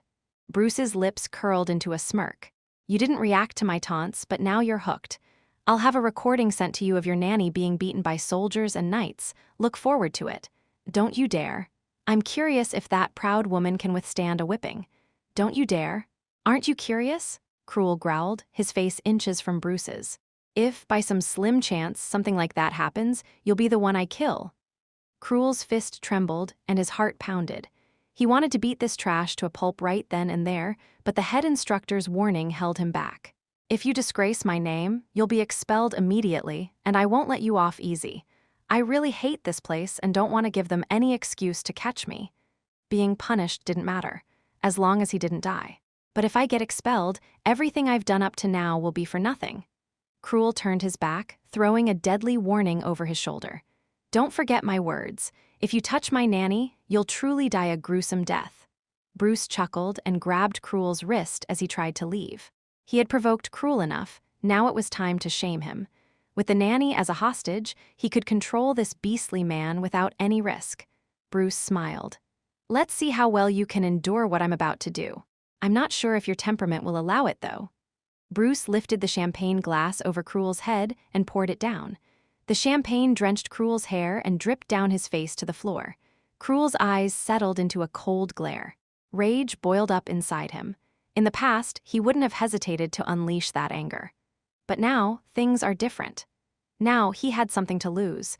If he could just endure a little, just a bit longer, neither his nanny nor he would face expulsion from the training center.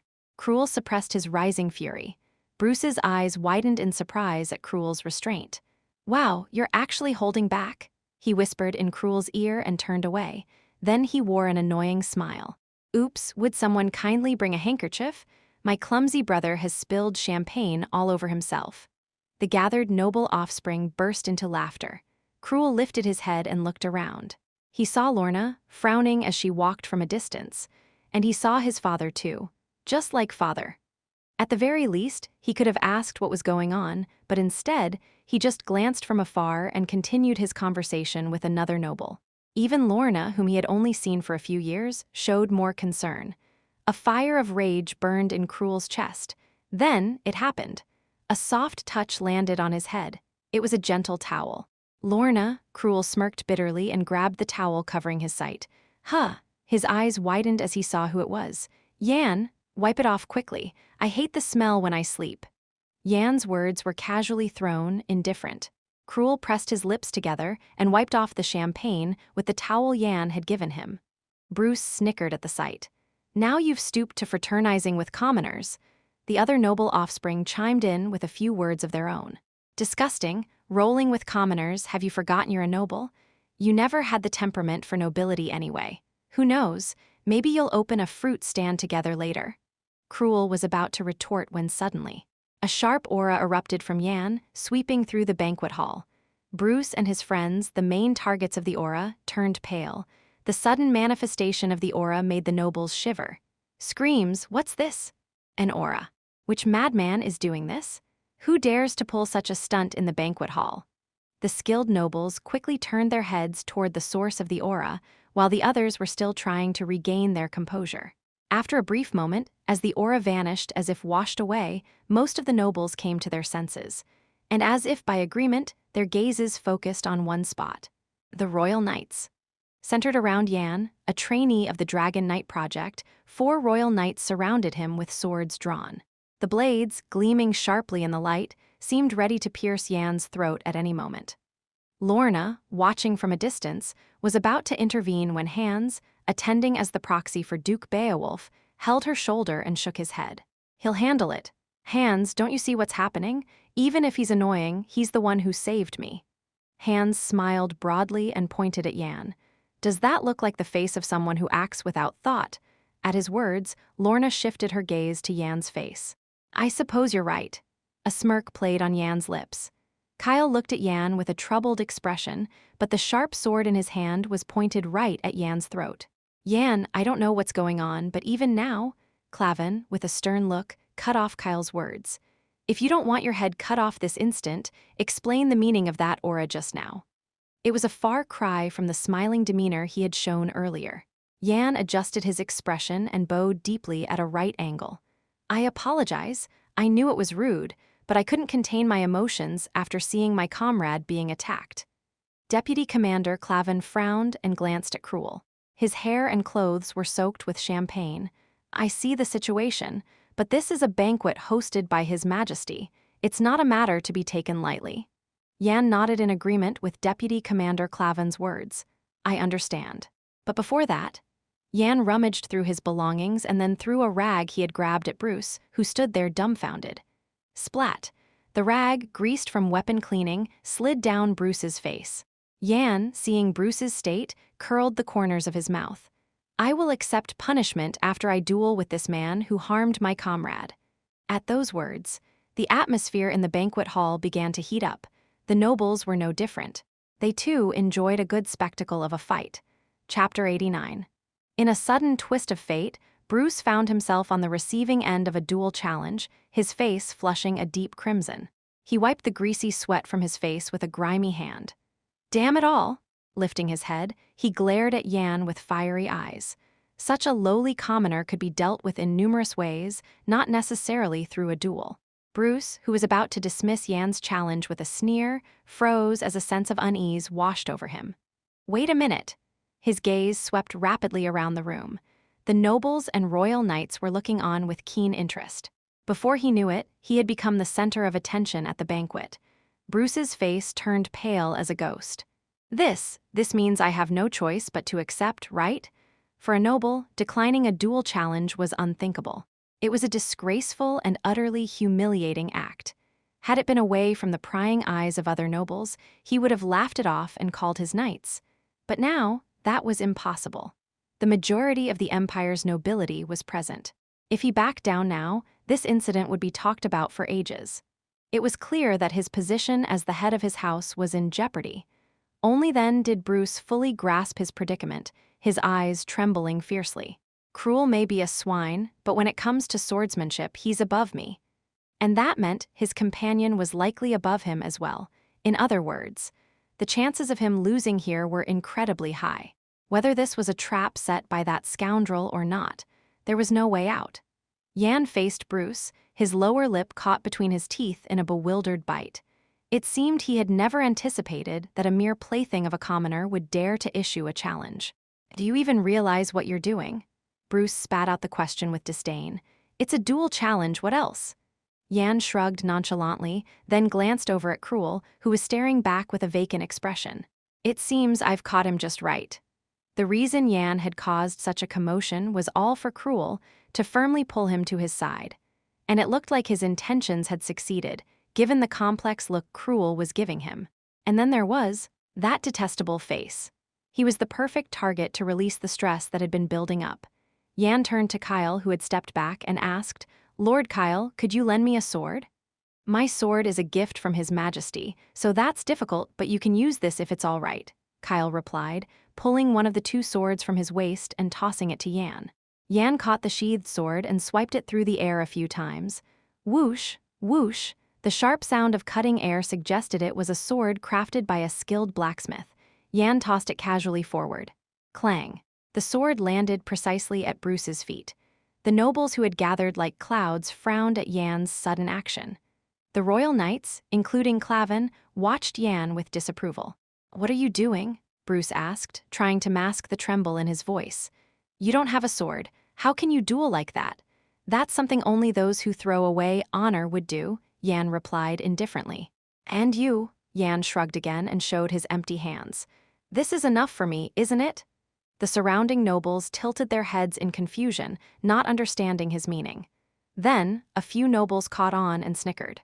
Bruce's face flushed with a mix of red and blue. "You're going to fight empty-handed? Do you think I could win if I used that?" Bruce ground his teeth and picked up the sword at his feet. His eyes darkened as he gripped the sword. "The young fool is overflowing with confidence." Bruce's lips curled up. He thought this might actually be better. If the boy let his guard down, it would give Bruce a chance. No matter how strong the boy was, he couldn't block Bruce empty-handed. Though he lacked talent compared to the bastard Cruel, he had still reached the 6th rank. As Bruce was burning with a fighting spirit. Yan yawned and looked at Clavin standing behind him. "Shall we begin?" Clavin nodded. "Remember, everyone is responsible for what happens from now on." As soon as Clavin declared the start of the duel. "Die!" Bruce surged forward, mana gathered in full force, closing the distance to Yan with incredible speed. The nobles exclaimed in admiration. "He's reached the 6th rank not long ago, but that's quite a mature level. Truly worthy of the noble sword family, the eldest son of the Dwight house. But that commoner Yan doesn't seem to be doing anything." At one noble's comment, the others turned their gaze to Yan, who was yawning as if bored. It looked as if he would be skewered by Bruce's sword at any moment. A bright blue mana flared at the tip of Bruce's sword. He had manifested sword energy. Sword energy? To manifest it so quickly? It's over.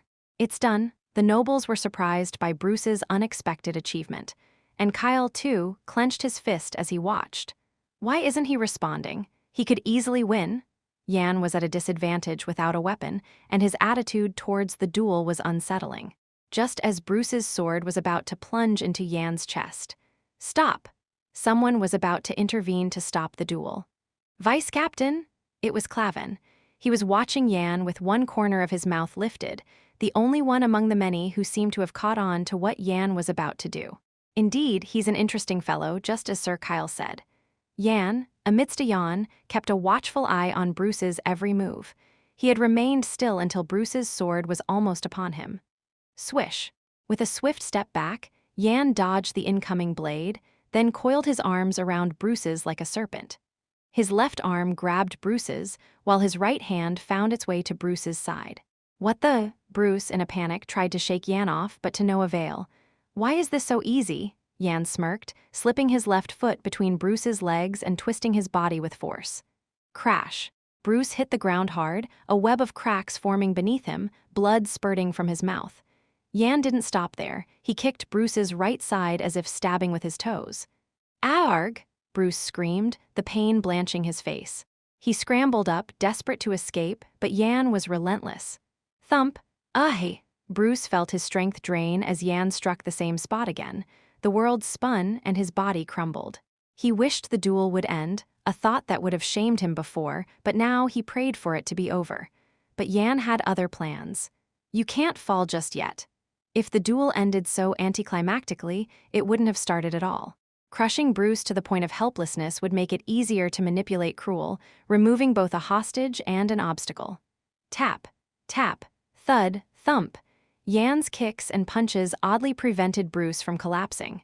If he tilted sideways, a kick would prop him up. If he fell backward, an arm would pull him forward. Bruce tasted the full measure of pain. "Please, just end it." Tears streamed down Bruce's face as he begged Yan, who grinned and clenched his fist. "I don't think so." Thump. Bruce's eyes bulged with excruciating pain.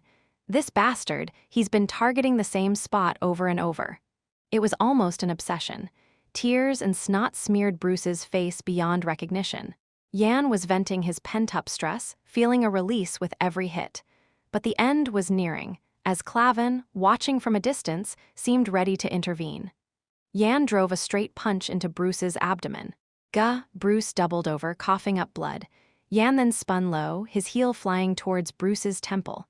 Bang! The spinning kick sent Bruce flying in an arc. Yan exhaled sharply and scanned the room. The nobles were agape with shock. How? I didn't see any mana use. Indeed, there must be a reason why His Highness summoned him to the palace. At his age, to be at such a level. Greed flickered in the nobles' eyes as they resolved to recruit Yan. Clavin approached the distant Bruce, who was foaming at the mouth, his eyes unfocused, utterly incapacitated. Clavin confirmed Bruce was breathing and declared, "Bruce Dwight is unable to fight. The victor is Yan." The announcement electrified the banquet hall. It was the rise of a new super rookie. The nobles didn't shout like mercenaries or commoners, but their applause spoke volumes. Clap, clap, clap, clap. Clap, clap, clap, clap. All but one, Cruel's father and the head of the Dwight family, applauded. He glared at Yan with icy eyes. Then, a heavy step echoed. "What in the world is going on here?" A furious shout swept through the hall. The nobles turned, their mouths sealed shut. Yan turned to face the source of the outcry, his eyes settling calmly. "Vice Captain Clavin, explain yourself. Why has such an event occurred at a banquet hosted by the royal palace?" It was Prince Leon Cabalin. Chapter 90. As the crown prince made his entrance, the hall fell silent as if doused with water. The nobles, who had been cheering nearby, now sealed their lips and watched him intently. "Vice Captain," bellowed Leon with a voice tinged with anger, prompting the vice captain to step forward. "It appears that Bruce Dwight, the eldest son of the Dwight family, has insulted Cruel Dwight, the third son. In response, Yan, a colleague from the Dragon Knight Project, has challenged him to a duel," reported the vice captain calmly. A flicker of interest crossing Leon's eyes as he glanced at the awkwardly standing Yan. A subtle smile seemed to play on Leon's lips, but his voice remained stern. "Shouldn't you have intervened? Are you saying you just stood by and watched as this unfolded in the banquet hall?" The vice captain replied without a hint of guilt. "The sanctity of a duel is a tradition established by our founding emperor, Bahamut Cabalin. I have neither the right nor the reason to interfere." Leon Cabalin grunted, looking down at the fallen Bruce, who was being supported by his father, Count Dwight. Leon's gaze held no concern or worry, merely assessing the physical condition. Once he ascertained that Bruce had sustained no fatal injuries, Leon turned away. "Those responsible for this commotion, regardless of the outcome, have erred by causing a disturbance. Return to your quarters and reflect on your actions," he instructed Bruce and Yan, who bowed their heads in acknowledgement. The banquet hall remained steeped in silence until Leon departed. That's when it happened. "It's been a while, Your Highness," greeted a voice as someone entered the hall, addressing the departing Leon. The voice was deep and resonant, carrying an air of authority. The nobles lifted their heads slightly and widened their eyes in surprise. Duke Beowulf? Why is he here? The four dukes have never attended these banquets before. As one of the four dukes entered the room with a composed demeanor, the atmosphere in the hall shifted oddly. The nobles' minds raced, trying to discern why the absolute ruler of the North had visited. Their gazes settled on one person, Lorna Beowulf, her expression rigid. Come to think of it, Duke Beowulf's daughter also participated in the Dragon Knight project. I had almost forgotten, given all the commotion caused by that Yan fellow. This Dragon Knight project seems to be brewing something big. Leon greeted Duke Beowulf with a bright smile. Duke Beowulf, you look quite worn. I trust there haven't been any troubles. Typically, the relationship between a high-ranking noble like a duke and the crown prince would be adversarial, or, at the very least, uneasy. The crown prince would naturally be wary of the established power holders, and the duke would be cautious of the crown prince's attempts to consolidate power. However, between Duke Beowulf and Leon, there was no such tension. They conversed comfortably, like old friends catching up. Bacchus Beowulf, noticing the frozen atmosphere of the banquet hall, let out a sly chuckle. Your Highness, our presence seems to be hindering the guests' enjoyment. Shall we step outside? That sounds good. I hope your skills haven't rusted over time. At the very least, they haven't rusted enough to disappoint your Highness. With a hearty laugh, the two left the hall, and only then did the nobles exhale in relief. Then a nobleman cautiously ventured, "This royal council meeting seems like it might lead to something quite significant." The others nodded in agreement.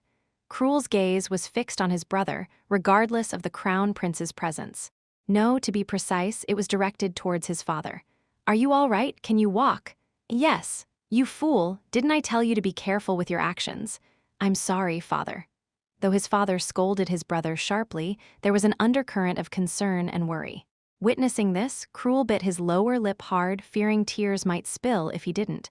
"It's always been like this. Just like I've managed so far, I shouldn't care." He consoled himself, but his eyes reddened. The thought that a simple word of concern could have been offered weighed heavily on him, especially seeing Duke Beowulf, who had come personally to see his daughter. Cruel's head drooped low. "Tusk!" Yan watched Cruel with a look of displeasure. In the training grounds or during exams, Cruel had always put on a strong front, but now to see him struggling to hold back tears over such a matter.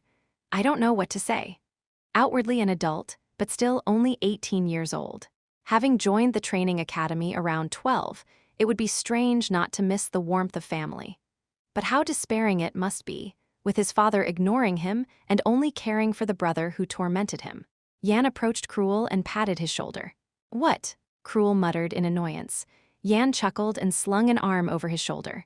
"You know that the crown prince's order to reflect includes you too, right?" "I know." As Yan headed out of the banquet hall, Cruel quietly watched his back. Clenching his fist, he quickly ran to Yan's side. Then, with a voice that barely escaped his lips, he said, "Thank you." Yan looked at Cruel, who had sprinted to his side, with surprise. He hadn't expected a thank you from someone so prideful. Cruel's face twisted at Yan's expression. "What's with that look?" "No, it's just unexpected." "What?" "I didn't think you had it in you to show gratitude." You little." As Cruel's face turned beet red, Yan quickly left the banquet hall and ran towards the quarters. "Hey, aren't you going to stop?" Cruel chased after Yan down the corridor.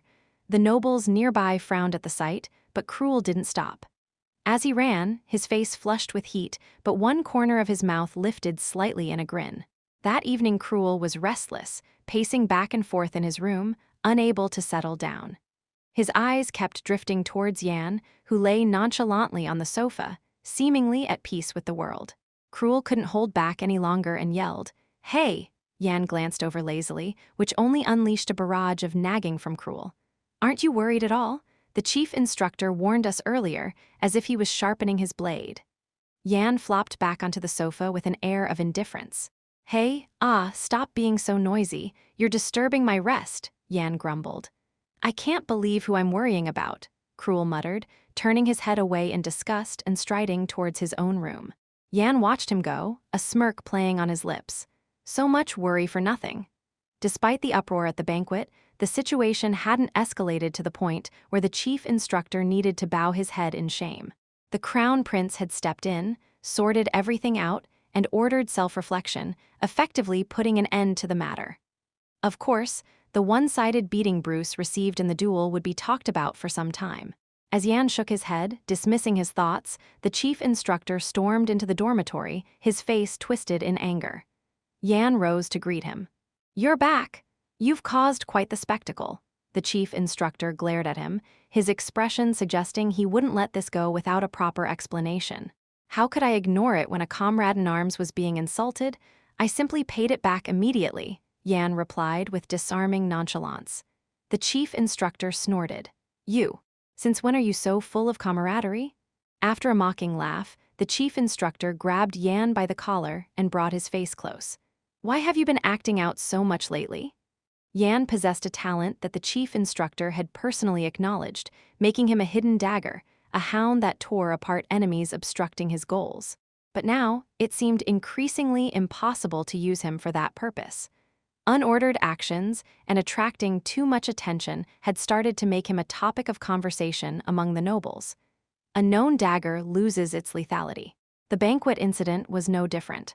"I told you to stay quiet, and you spectacularly ignored that." Naturally, the chief instructor was displeased. Yan twisted his mouth in defiance. If he had been as powerless as before, he would have been groveling on the ground, begging for forgiveness, but not anymore. There's no need to bend anymore. He had mastered the breath of the divine dragon, acquired the dragon-slaying sword Escalon, realized the true power of Mammon, and unlike his previous life, he had also gained magical powers. The only thing he lacked from the chief instructor was the mark etched near his neck. "If I keep following orders without question, I'll end up being dragged around like a slave, unable to gather any information." He had already demonstrated his abilities sufficiently to make the chief instructor drool with anticipation. It was time to make him offer the carrot instead. With his thoughts concluded, Yan lifted his head. Then, with a lifted corner of his mouth, he answered the chief instructor's question. "Can I ever truly please you, instructor?" The chief instructor's brow furrowed at Yan's completely changed attitude. Before the second exam, Yan would have prostrated himself on the ground, but now he was talking back as if his guts had spilled out. The chief instructor scrutinized Yan, who did not tremble or cower under his gaze, but met it with a defiant smile. After a long stare, the chief instructor turned on his heel without a word and retreated to his bedroom.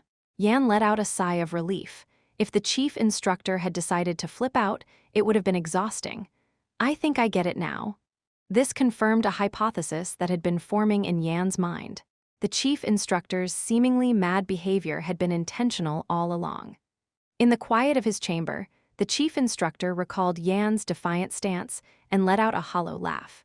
Leaning against the balustrade, he gazed out at the moon, shining so brightly it seemed to command the sky. "I hate to admit it, but I'm reminded of him for some reason," he mused, thinking of the one who had bestowed upon him a debt of gratitude too vast to ever repay. The insolent gaze, the maturity that belied his age, and the way he valued his comrades, all these traits brought a distant look to the chief instructor's eyes. He reached for a bottle of liquor nearby. Pop. Removing the cork, he brought the bottle to his lips and took a hearty swig, a faint smile gracing his features. Now that I think about it, even his face bears a slight resemblance. Mid-drink, the chief instructor shook his head vigorously. What am I even saying? Surely, he couldn't miss the traces of him if they were there. As the night deepened and gave way to dawn, a significant day arrived. It was the day of the Imperial Council, presided over by the Emperor himself. Chapter 91. On the day of the Royal Council, guided by the chief instructor, Yan and his companions headed to the Grand Hall where the council was convened. "The atmosphere feels more solemn today, different from yesterday," Roman remarked, scanning the surroundings. "Yesterday was for welcoming the nobles visiting the imperial city, and today is for the significant royal council," Casa explained, to which Roman silently nodded in agreement. Lorna and Cruel, who had been at ease during the banquet, seemed tense and swallowed hard, as if this kind of meeting was new to them. The chief instructor and the group arrived at the grand doors leading into the grand hall. Two knights, standing guard, scrutinized the group thoroughly. Unlike the guardians at the banquet hall, these knights donned gleaming golden armor. One of the knights had a familiar face. Yan's eyes sparkled. "Kyle, Kyle, one of the Royal Knights' 7th Order, and the man beside him were also members of the Royal Knights from Yan's memory. Stepping forward, Kyle addressed the chief instructor. "We will begin the body search now. Do you have any items that could pose a problem?" With a shrug of his shoulders, the chief instructor responded. Kyle's gaze then turned to Yan and his companions. We have nothing," they stammered. "The Royal Knights, the Empire's strongest order." The group looked at Kyle and the other knight with dazed eyes. In the meantime, Kyle swiftly conducted the body search on the chief instructor and the group. Though it seemed casual, the touch of a royal knight meant a different story. Without needing to touch, they could find what they sought, yet they confirmed by touch nonetheless. After completing the search, Kyle stepped back. "All clear," he announced. "Clear. The Special Mission Unit's Dragon Cavalry Project Chief Instructor and the 6 invited trainees may enter." Another Royal Knight communicated their details into a device, and the doors opened. The chief instructor walked nonchalantly into the hall, followed by the trainees who, seeing the Grand Hall for the first time, gazed around in wonder with slow steps. The hall was made entirely of pristine white marble, without a speck of dust or stain, which was quite astonishing. Inside, the nobles were seated according to rank. As all eyes suddenly turned to them, the chief instructor coughed uncomfortably. Overwhelmed by the stares, the group froze. Only Yan walked comfortably through the grand hall, quickly surveying the surroundings. First, he noted the 4 grand and luxurious thrones, excluding the emperors.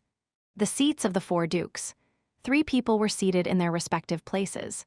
First, the Duke of the North, Frost Duke Bacchus Beowulf, sat in his chair, exuding a heavy presence as he watched Yan's group. Second was the Duke of the West, the phantom Duke Vivian Melchior.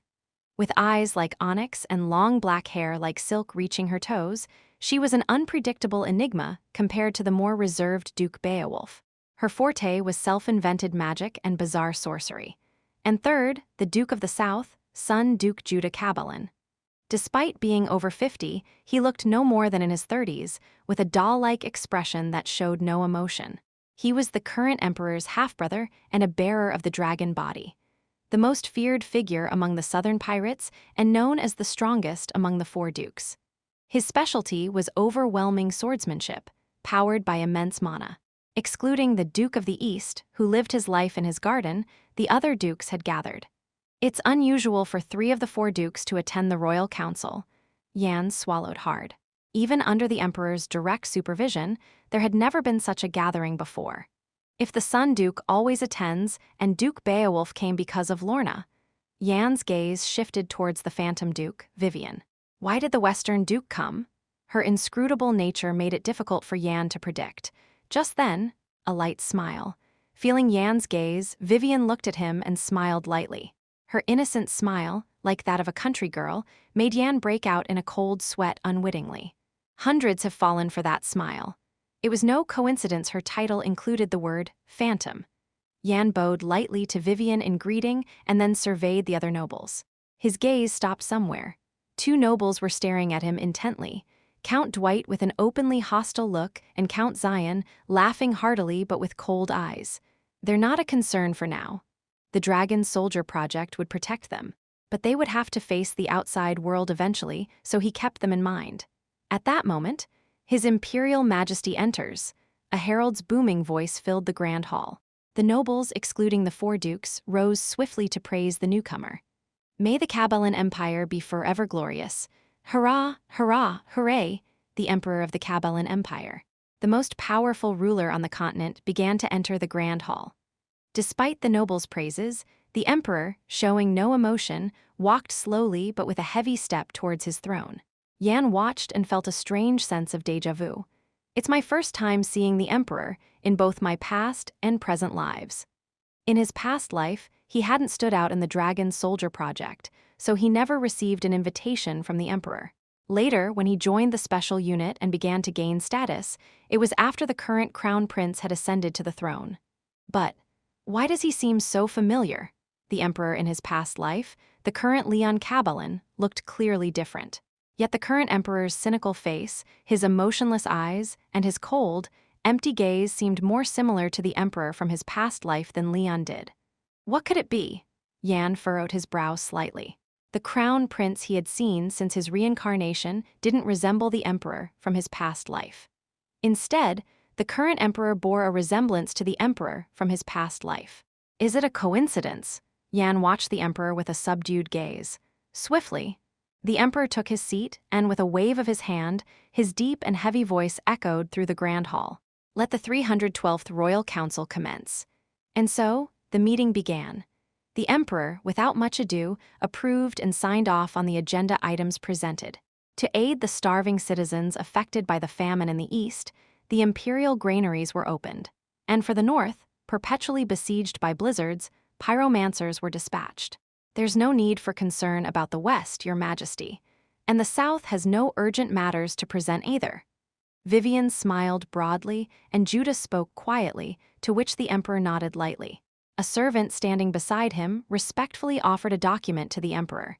Taking it, the emperor announced its contents. Next, we shall commend those who have made significant contributions. A knight from the south who played a pivotal role in defeating the pirates. A renowned scholar who discovered new principles. An anonymous old woman who cared for countless orphans and served until her death. Many others were named, and the emperor bestowed honors upon them. Yet none of them were present in the grand hall. And then, Lorna Beowulf, Cruel Dwight, Casa Ifrain, Charl, and Roman stepped forward. For the first time, these companions were called upon in the grand hall. Following the chief instructor's gesture, they swallowed hard and advanced towards the emperor. Duke Beowulf smiled contentedly at his daughter's valor, while Count Dwight looked displeased at his son. The emperor spoke. Lorna Beowulf, Cruel Dwight, Casa Ifrain, Charl, and Roman. To these 5, I shall award a knighthood and a purse of gold as a token of encouragement. As the emperor declared, servants with bags of gold coins and letters of knighthood approached the group. The trainees' faces were unmistakably filled with joy as they received their rewards. With a wave of his hand, the emperor brought the trainees back to their senses, and they hurriedly returned to their places. Now for the last. It was customary to save the most significant contributor for the final commendation. All eyes turned to Yan. Yan! Upon hearing his name, Yan straightened his attire and stepped forward. Approaching the emperor, a slight smile appeared on the sovereign's face. You've performed unbelievably well, not just once but several times. I am deeply honored, your majesty. The nobles listened intently to the emperor's praise. For such an impassive emperor to smile meant the achievements must have been truly monumental. The emperor began to recount Yan's exploits. He rescued many imperial citizens, including imperial advisor Wigger, from a terrorist attack on a train. He calmly devised a strategy to stop a derailing train. In the north, he played a crucial role in defeating a vast horde of barbarians and contributed to the defeat of their leader, Vila. In the east, he not only ensured the survival of his comrades stranded on the plateau of the undead, but also purified the plateau to prevent further undead from emerging. Each revelation was met with wide-eyed astonishment. Could that young man really have accomplished all that? Is this the rise of a new hero? No wonder the chief instructor took him as a disciple. The 4 dukes also watched Yan with curious eyes. Oh, wow, I want that kid. Vivian licked her lips. Duke Beowulf, displeased by her demeanor, retorted coldly. We're in the middle of a council session. Mind your words. Oh, Bacchus, is he a suitor for your daughter? Do you wish to die? With the commendations complete, it was time for the rewards. The emperor stroked his chin. I shall bestow upon you the title of baron and a substantial purse. The corners of the emperor's mouth lifted slightly. Will that suffice? A cold gaze bore down on Yan. Yan felt his heart pounding under that gaze. For some reason, he couldn't fathom. Pull yourself together? Yan bowed his head slightly and bit his tongue discreetly. The taste of blood calmed his racing heart. Raising his head, Yan spoke. It seems a bit lacking. A murmur arose among the nobility. Even with his great deeds, his confidence is excessive. Does he not realize before whom he speaks? Well, that's why he's a commoner. But Vivian clapped her hands and laughed at Yan's audacity. Ahahaha, he's amusing, totally my type. As the emperor raised his hand, Vivian and the other nobles fell silent. With a look of ennui, the emperor spoke. For his immense contributions, I appoint Yan to the vacant position of executor. The hall fell silent at the declaration. Unperturbed by the stillness, the emperor continued. The The Crown Prince has recommended a fine individual. Chapter 92. The Empire's sole oversight agency, the Executor. While one might think its duties are similar to the Inspection Bureau, given its role in oversight, the magnitude of its authority sets it apart as an independent position. The Inspection Bureau merely gathers information and passes it on to the police force or relevant agencies. But the Executor wields the power to carry out immediate executions. Moreover, the Executor holds an incredible position, able to hold accountable even the imperial family, excluding the emperor, provided there's proof of their crimes. After more than 900 years of vacancy since the founding Emperor Bahamut Kabalan's reign, this position suddenly found an owner. And it was all thanks to the Crown Prince's recommendation. The nobles were aghast at the bombshell declaration, their eyes darting between the Emperor, Yan, and the Crown Prince. To bestow upon a commoner, without any significant backing, a position capable of punishing even the royal family. Such a move was not just unprecedented, it was beyond comprehension. A few astute nobles quickly grasped the underlying significance. The emperor is openly signaling the transfer of power to the Crown Prince, and he chose this moment, with all the nobility gathered, to solidify the executor's appointment. With this, the Crown Prince's succession to the throne is all but assured. But there was more. The Crown Prince has decided to make that trainee Yan his own man. Wasn't that trainee Yan the Grand Instructor's disciple? Did the Crown Prince personally extract him to counterbalance the Grand Instructor? Or perhaps, the Crown Prince and the Grand Instructor have joined forces. The information is still lacking. Even in the silence, the sound of the nobles' cogitations seemed audible. Duke Sagang looked at Yan with an inscrutable expression. Judah Kabalan, the Duke of the Sun, gazed down impassively, his thoughts unreadable. Vivian Melchior, the Enchantress, licked her lips, her eyes gleaming with greed. Bacchus Beowulf merely snorted as if he had anticipated this, showing no other reaction. The most vehement response came from two nobles who harbored ill will towards Yan. What is this madness? An executor out of the blue? This is not good. The faces of Count Dwight and Count Zion were set in stone. That detestable Yan had taken the seat of the executor. They had planned to catch him on some charge and exact revenge, but now they were forced to feign friendship. But he's just a commoner, not yet 20. There are ways around this.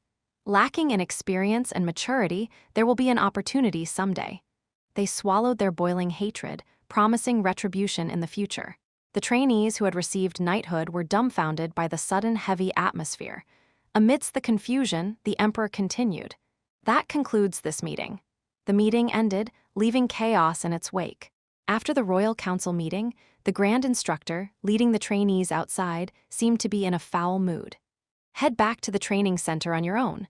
I'm in a terrible mood right now, so anyone who doesn't arrive before I enter will be personally executed by me. How long will it take for you to arrive? Yan asked, looking at the Grand Instructor. The Grand Instructor gave Yan a cold, hardened stare. His face seemed to hold many unspoken words. But Yan had just been granted a baron's title, becoming a noble, and not just that, he was also appointed as an executor, capable of punishing even the royals. It was awkward to treat him as casually as before, but he had no intention of being dragged around. The Grand Instructor replied in a frosty tone. 1 week. That should be more than enough, right? If you can't make it back within that time, whether you're an executor or a baron, you'll die by my hand.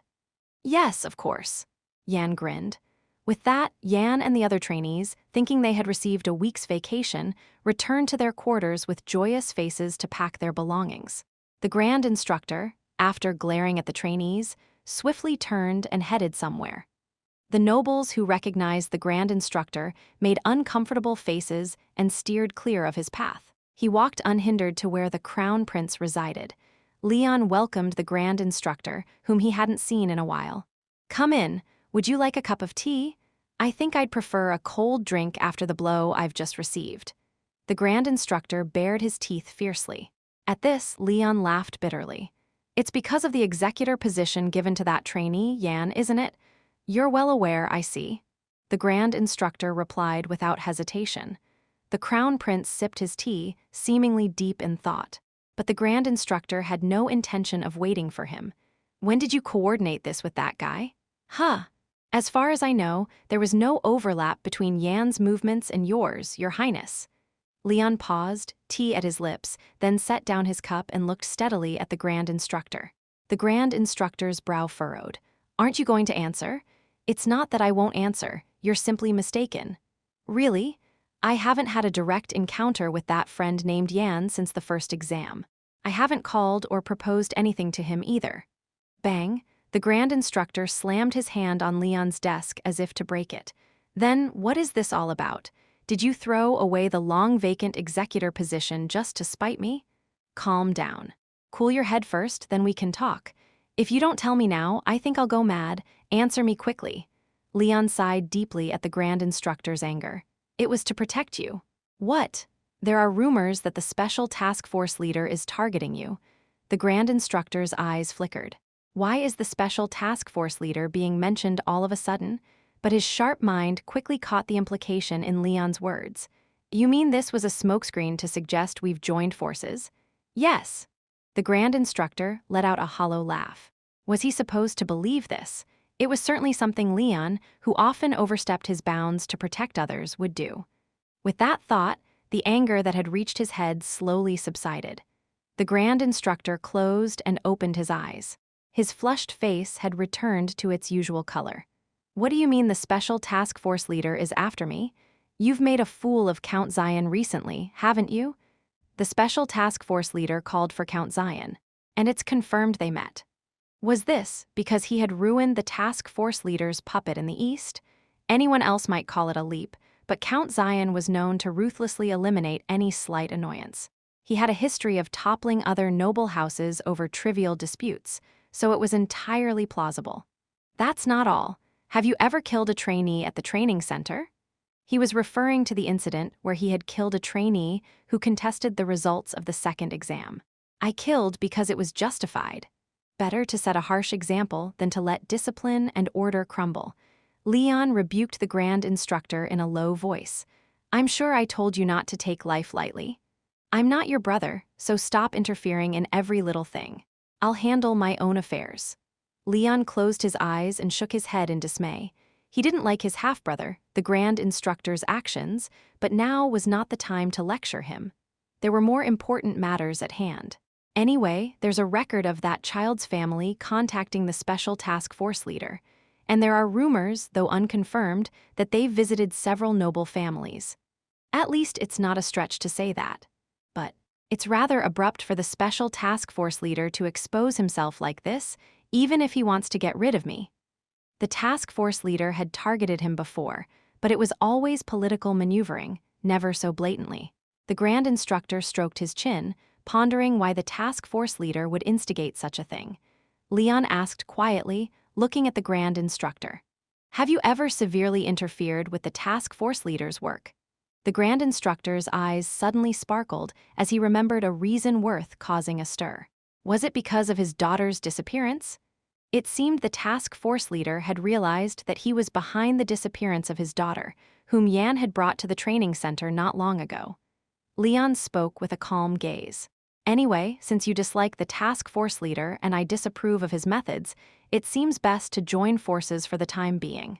So, Yan is the intermediary you're suggesting? Yes. The Grand Instructor recalled Yan's attitude from the day before. The one he thought of as a mere hound was beginning to slip off his leash. Can you control him? Control? From what I've seen, he's not the kind of young man who lacks so much thought that he needs to be controlled. At Leon's words, the Grand Instructor shook his head. The Crown Prince was clever and capable, but he tended to trust people too easily. But he had no intention of stopping him. It wasn't bad to be the only one who knew Yan's true nature. Very well, I'll follow your Highness's opinion. But while I'm struggling to survive, why are you trying to take down the task force leader? I've obtained information that the task force leader is conducting inhumane experiments. What kind of experiments? Surely not those forbidden by the founding emperor? Leon didn't answer the Grand Instructor's question. He simply extended his hand. I'll let you know once I have solid evidence. So, are we joining hands for the time being? The Grand Instructor grasped Leon's hand. Until we bring down the task force leader. Thus, the Crown Prince and the second-in-command of the Special Task Force joined hands. a wind began to stir in the once quiet empire. After parting with the grand instructor, the group emerged outside, their eyes sparkling with curiosity at the sights of the imperial capital they encountered upon leaving the palace. Roman and Charles, in particular, were turning their heads this way and that, taking in the details of their surroundings with great interest. Lorna, observing Charles' behavior, suggested to the others, "We have about a week's time, so why don't we spend today enjoying everything we want here before heading back?" The group was taken aback by Lorna's uncharacteristically warm suggestion. "Did you eat something strange?" Cruel's comment seemed to strike a nerve, and Lorna's expression cracked. "Do you want to die?" "No, it's just, you're never like this, and suddenly you want to have fun." Roman and Casa also agreed with Lorna's idea. "I need a new sword, so I have to stop by the blacksmith. We've been pushing hard for a while, why not take a break now?" Yan, the last to weigh in, concurred with Lorna. "I think it's right to take a break too." With everyone in agreement, they naturally decided to spend the day individually enjoying the imperial capital. "Then, let's meet at the station at 6 o'clock sharp this evening." Yan's proposal was met with bright eyes and nodding heads from the group. Thus, Lorna and Charles walked towards the market, while Cruel, Roman, and Ifrane set off to find a blacksmith. Once everyone had left, Yan finally began to walk somewhere. His destination was the shop that the informant Bella had reportedly set up in the imperial capital. Chapter 93. In the imperial capital, alleys worthy of being called backstreets were few and far between. The city's aesthetics were meticulously maintained, given it was the residence of the emperor himself. Yet, where there is light, shadows must fall, albeit small in this case. Yan halted his steps at a shabby bar, an establishment that seemed out of place amidst the grandeur of the imperial capital. He had come seeking a contact who appeared to be one of Bella's informants, rumored to have set up a base here. The treasure island with a flowing ambience, Yan chuckled under his breath as he looked up at the signboard. "I should let others decide on names from now on," he muttered. The hint he received was that the shop's name contained the characters for ambience and treasure, but this was a naming disaster. It was a name that could pique the curiosity of even the most indifferent passerby. Pushing open the door, Yan stepped inside. Unlike the lively taverns in Soma Command, this place was quiet, save for an old bartender polishing glasses. "We meet again," Yan remarked. "Indeed, it has been a while," the bartender replied, recognizing Yan from the tavern in Soma Command. "Do I need to say the password?" "No need for formalities with the patron. Please go inside. The master is waiting for you." As the bartender placed the glass on the shelf, a hidden door in the wall began to slide open with a rumble. Yan entered the revealed passage. "At least it's not as dusty as before," he noted. The previous choking dust was now gone, a sign of careful maintenance. Walking through the passage, Yan arrived at a room resembling a secret chamber. Inside, luxurious items far more expensive than those in Soma Command filled the space. "I hope my money wasn't all spent on these," Yan said with a grin, looking at Bella seated neatly at the center. Bella, with dark circles under her eyes, perhaps from tireless work, replied, "I can't rely on your funds forever. I need to invest to expand the organization." "Investment?" Bella gazed intently at Yan, a hint of disappointment in her eyes. "I thought you were a wealthy noble's heir, but it seems not. Have you dug up that much already?" "It's basic. You're the top trainee of the Dragon Knight project, aren't you?" "You know well." Even though his identity was uncovered, Yan's face showed no sign of alarm, only pure admiration for Bella's capabilities. Truly worthy of being called the Queen of Information in a past life. In just a month since meeting Bella, she had established dozens of branches across the empire. Moreover, how did you find out about the trainees' identities, which are supposed to be confidential? Confidential. Hardly. Bella snorted, pulling out a stack of documents. Yan examined them, piecing together fragmented information collected by Bella's agents during the second phase of the exams, revealing the identities of the remaining trainees. It seemed they hadn't uncovered everything, including the backgrounds of foreign trainees and nothing about his own. "What's your real identity? You're not imperial nobility, nor from a wealthy merchant family. How did you manage this feat?" Yan smirked. Bella was already scanning through documents detailing his recent activities, crossing a line. She had scored points for uncovering his identity, but her enthusiasm for unsolicited tasks was concerning. Thwack, Yan snatched the document from Bella's hands, tore it to pieces, and tossed it carelessly behind him. Bella's eyes widened in shock. "What are you doing? Do you know how much effort and money went into obtaining that?" "Bella." Yan called her name with a low, steady voice, causing her to flinch. "It's one thing to dig into my past, but quite another to interrogate me about it. Wouldn't you agree?" Bella bowed her head. Her impulsive nature often blurred the lines between what should and shouldn't be said.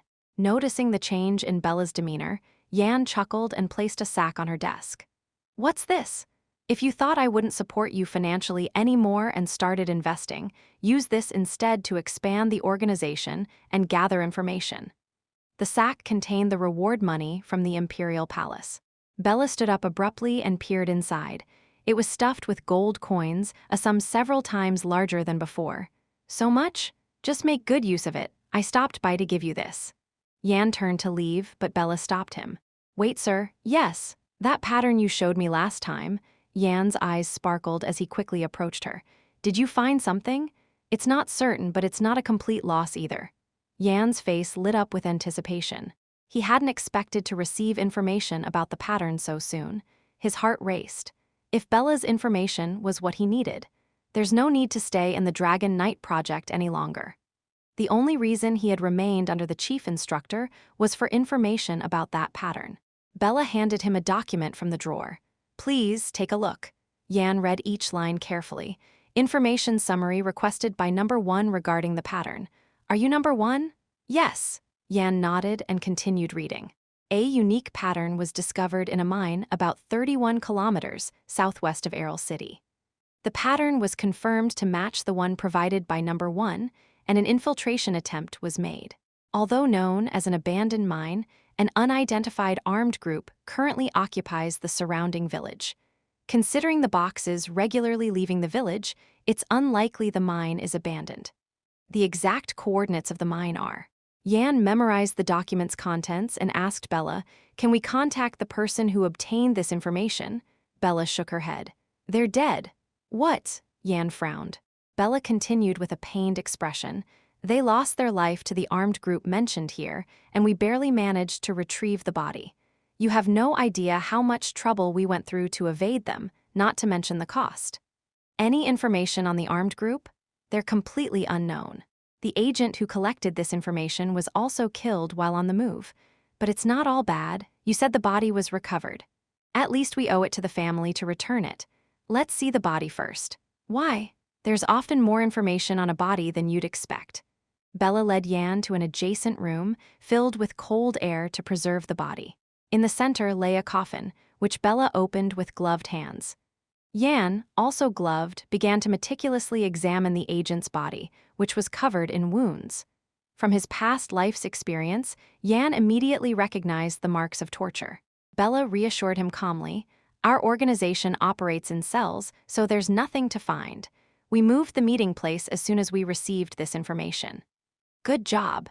Yan noticed other injuries and a peculiar wound on the body, a penetrating wound with a rotating pattern on the skin's surface. His eyes gleamed. This is... Such a distinctive scar was hard to forget. It was the mark left by Owen, a member of the Revolutionary Army, when struck by his technique. That meant, the group occupying the mine is the Revolutionary Army. The Revolutionary Army? The ones causing upheaval in the Empire. Bella didn't ask further, sensing the gravity in Yan's expression. Yan realized the full scope of the situation. The mine in Errol would later become a magic stone mine, sold to wealthy nobles at exorbitant prices. So, until then, it was the Revolutionary Army's funding source. Magic stones were essential for many fields beyond magical experiments, including artifacts and research, making them a scarce and valuable resource. Pattern, Revolutionary Army, magic stone mine. Just the keywords linked to the mining village made it a place Yan had to visit. "Can you get me a disguise?" "That's not too difficult, but..." Bella trailed off, her voice tinged with concern. Yan knew she was worried about him, or rather, his wallet. Bella quickly returned with an identity badge. "Will this do?" The badge belonged to a miner who traveled from mine to mine, earning his keep, a perfect disguise for Yan. "Perfect. With the identity badge and miner's clothes prepared by Bella, Yan left the base. 6 p.m. The trainees waved at Yan as he approached them slowly. "Hey, hurry up. It seems you're going to miss us." I wish I had shown Yan the dress Lorna wore at the shop. What a pity. Stop with the nonsense, Charles. The trainees' faces were filled with smiles, seemingly content with their rest in the imperial capital. Roman and Casa proudly patted their newly acquired swords. Cruel's dissatisfied expression suggested he hadn't found a better blade than the saw-toothed sword he got from the north. Lorna and Charles returned from a famous restaurant, their mouths smeared with sauce. They seemed even fresher than before, perhaps after a visit to the capital's hot springs. "What time is the train?" "It's at 6:30 p.m. We should head to the station now." "Let's get going."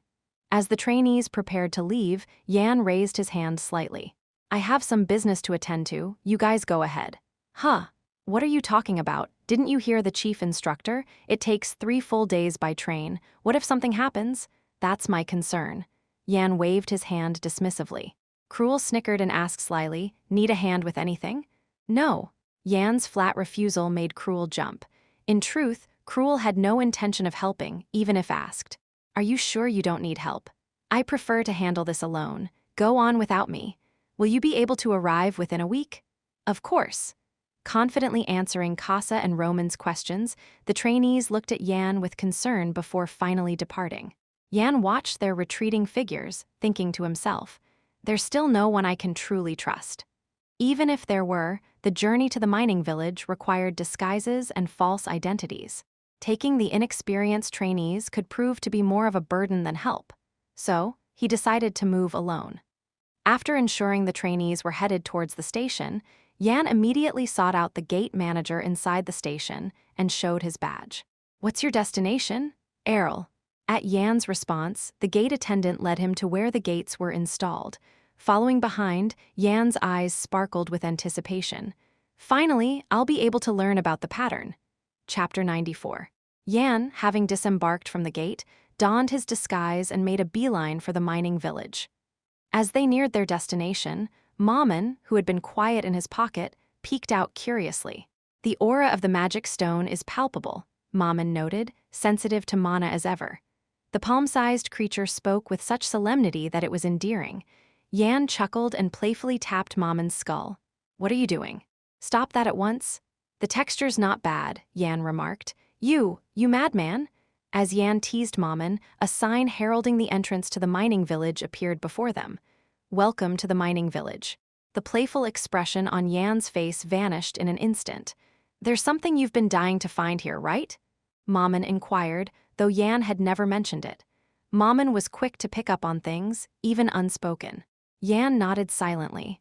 Mammon watched Yan for a moment, then wriggled back into the pocket, signaling he wouldn't interfere.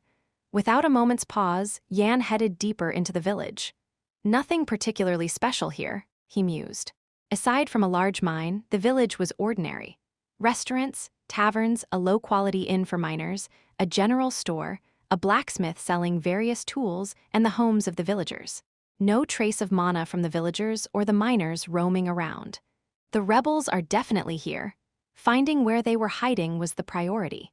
Yan decided to start by exploring the surroundings, beginning with the tavern, the heart of the village's atmosphere. "Ting-a-ling, welcome, dear guest," a bandit-like tavern owner greeted Yan. Inside, miners clinked their beer mugs, their chatter filling the air. A beer and some light snacks. At Yan's request, the owner nodded and left. Yan sat on a wooden chair, tuning into the miners' conversations, until a particular discussion piqued his interest. "It's much easier working here than elsewhere, and the pay's better, but won't there be problems later?" "Ah, don't worry about it. Just enjoy your drink. But listen, it's strange. Elsewhere, you're lucky to get 3 coins for day and night work, but here it's tenfold." Another miner scowled. "So what? Are we supposed to leave this lucrative spot for a meager day's wage?" "No, but still." "Then shut it. We're finally making good money after so long, don't jinx it." Yan smiled wryly as the conversation ended. It wasn't the talk of the miners that revealed anything, it was the reactions of those listening. The owner and the staff first. Their eyes dimmed the moment a miner voiced suspicion, as if monitoring for any overstep. Yan slurped his hot soup and gulped down his beer, then promptly stood up. As Yan rose, the owner, who had been eyeing the miners coldly, composed himself and approached. "Oh, finished already? You must have been hungry." "Yes, yes. This is for the food and beer." "Thank you, guest." Yan left the tavern, greeted by the owner's farewell. Mammon popped his head out again. "That guy looked suspicious. Aren't you going to interrogate him?" Mammon too had sensed something off about the owner's demeanor. Yan shrugged. "There's no need to stir the grass and startle the snake when we have the luxury of time. Besides, it's not certain. Maybe the miners just rubbed him the wrong way." Mammon giggled at the analogy. "That's a funny way to put it. No need to startle the snake by stirring the grass." Anyway, with the presence of suspected revolutionary members confirmed in the tavern, it was time to move on to the next location. Yan's gaze shifted towards other buildings in the village. "Shall we start with the general store?" 2 hours later, after meticulously inspecting every nook and cranny for over 2 hours, Yan couldn't help but let out a wry chuckle. Who would have thought? Yan had visited every place in the village, starting with the tavern. From simple greetings to leading questions, he gathered information and came to a startling realization. Never would I have guessed that all the villagers were part of the revolution. He hadn't sensed any mana from the villagers, which is why he hadn't noticed sooner. To think they filled an entire village with their own people. It was a bold move, to say the least. They must have displaced the original villagers and taken their place. If this fact were to reach the Special Task Force or the security forces, it would be tantamount to exposing themselves. The mine must be of great importance then. Yan's lips curled into a smile. The pattern he was searching for had emerged in a place of interest to them, which meant something was definitely there. As Yan stroked his chin, feeling encouraged, "Hey!" someone approached Yan. His eyes narrowed. There shouldn't be anyone in this mining village who would call out to him. He slowly turned to see who had called him. A simple face, nothing special, hidden under a flat cap. And probably the personal details of the miners you'll encounter. It was one of the miners whose details Bella had given him before. His name was Tom. Like Yan, he was a miner who traveled around the empire, earning his wages. One thing was certain, he was not part of the revolution. "New face, huh? Came here to work?" Tom scrutinized Yan's physique with a slight frown. "But with that body, you'll find it hard to endure the harsh mines." He seemed to think Yan lacked the strength due to his smaller stature. Of course, beneath his clothes, his muscles were tightly packed. Yan smiled innocently. "As long as the pay is good, I can manage." "Oh, quite the spirited one, aren't you? Well, the pay here is indeed generous." Tom, who seemed to have been here for a while, offered to show Yan how to register as a miner at the employment office. Yan thought to himself as he looked at Tom, "He's the perfect mark with his nosy nature and no connection to my disguise." With his thoughts in order, Yan beamed brightly. "Thank you." Amidst idle chatter, Yan, while engaging in idle chatter with Tom, swiftly completed his miner registration. "Though today's work is done, I'll need to know about the mines since I start tomorrow." Tom's hearty laughter was music to Yan's ears, though outwardly, he played the part of a naive young man, overwhelmed with gratitude. Tom chuckled at Yan's demeanor and slung an arm around his shoulder. "Don't feel so obliged. If it's really bothering you, how about buying me a beer later?" With that, Tom headed towards the mine, where miners were emerging from their day's labor. The scent of secrets, Yan wrinkled his nose as he entered the mine's entrance, assaulted by the pungent smell of chemicals. Tom, walking beside him, pinched his nose, clearly affected by the stench. "I've worked here for a week, and I still can't get used to this awful smell. I can't even tell what it is." Tom grumbled as he moved forward. Unlike Tom, Yan knew exactly what the smell was.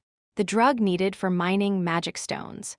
It was a suppressant to prevent the mana-laden magic stones from exploding upon impact.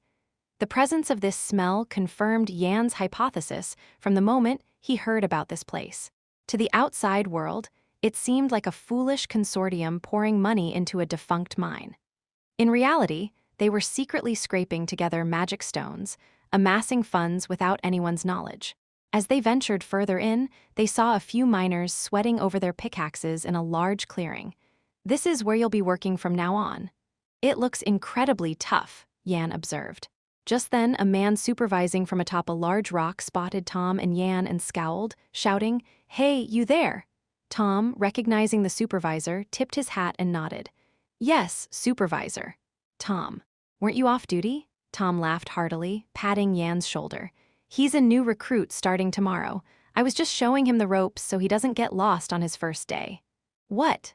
The supervisor jumped down from the rock and strode towards them, his approach sudden and direct. Tom looked taken aback by the supervisor's abrupt demeanor. Didn't I say the mine is off limits after work hours? Ah, well, that is.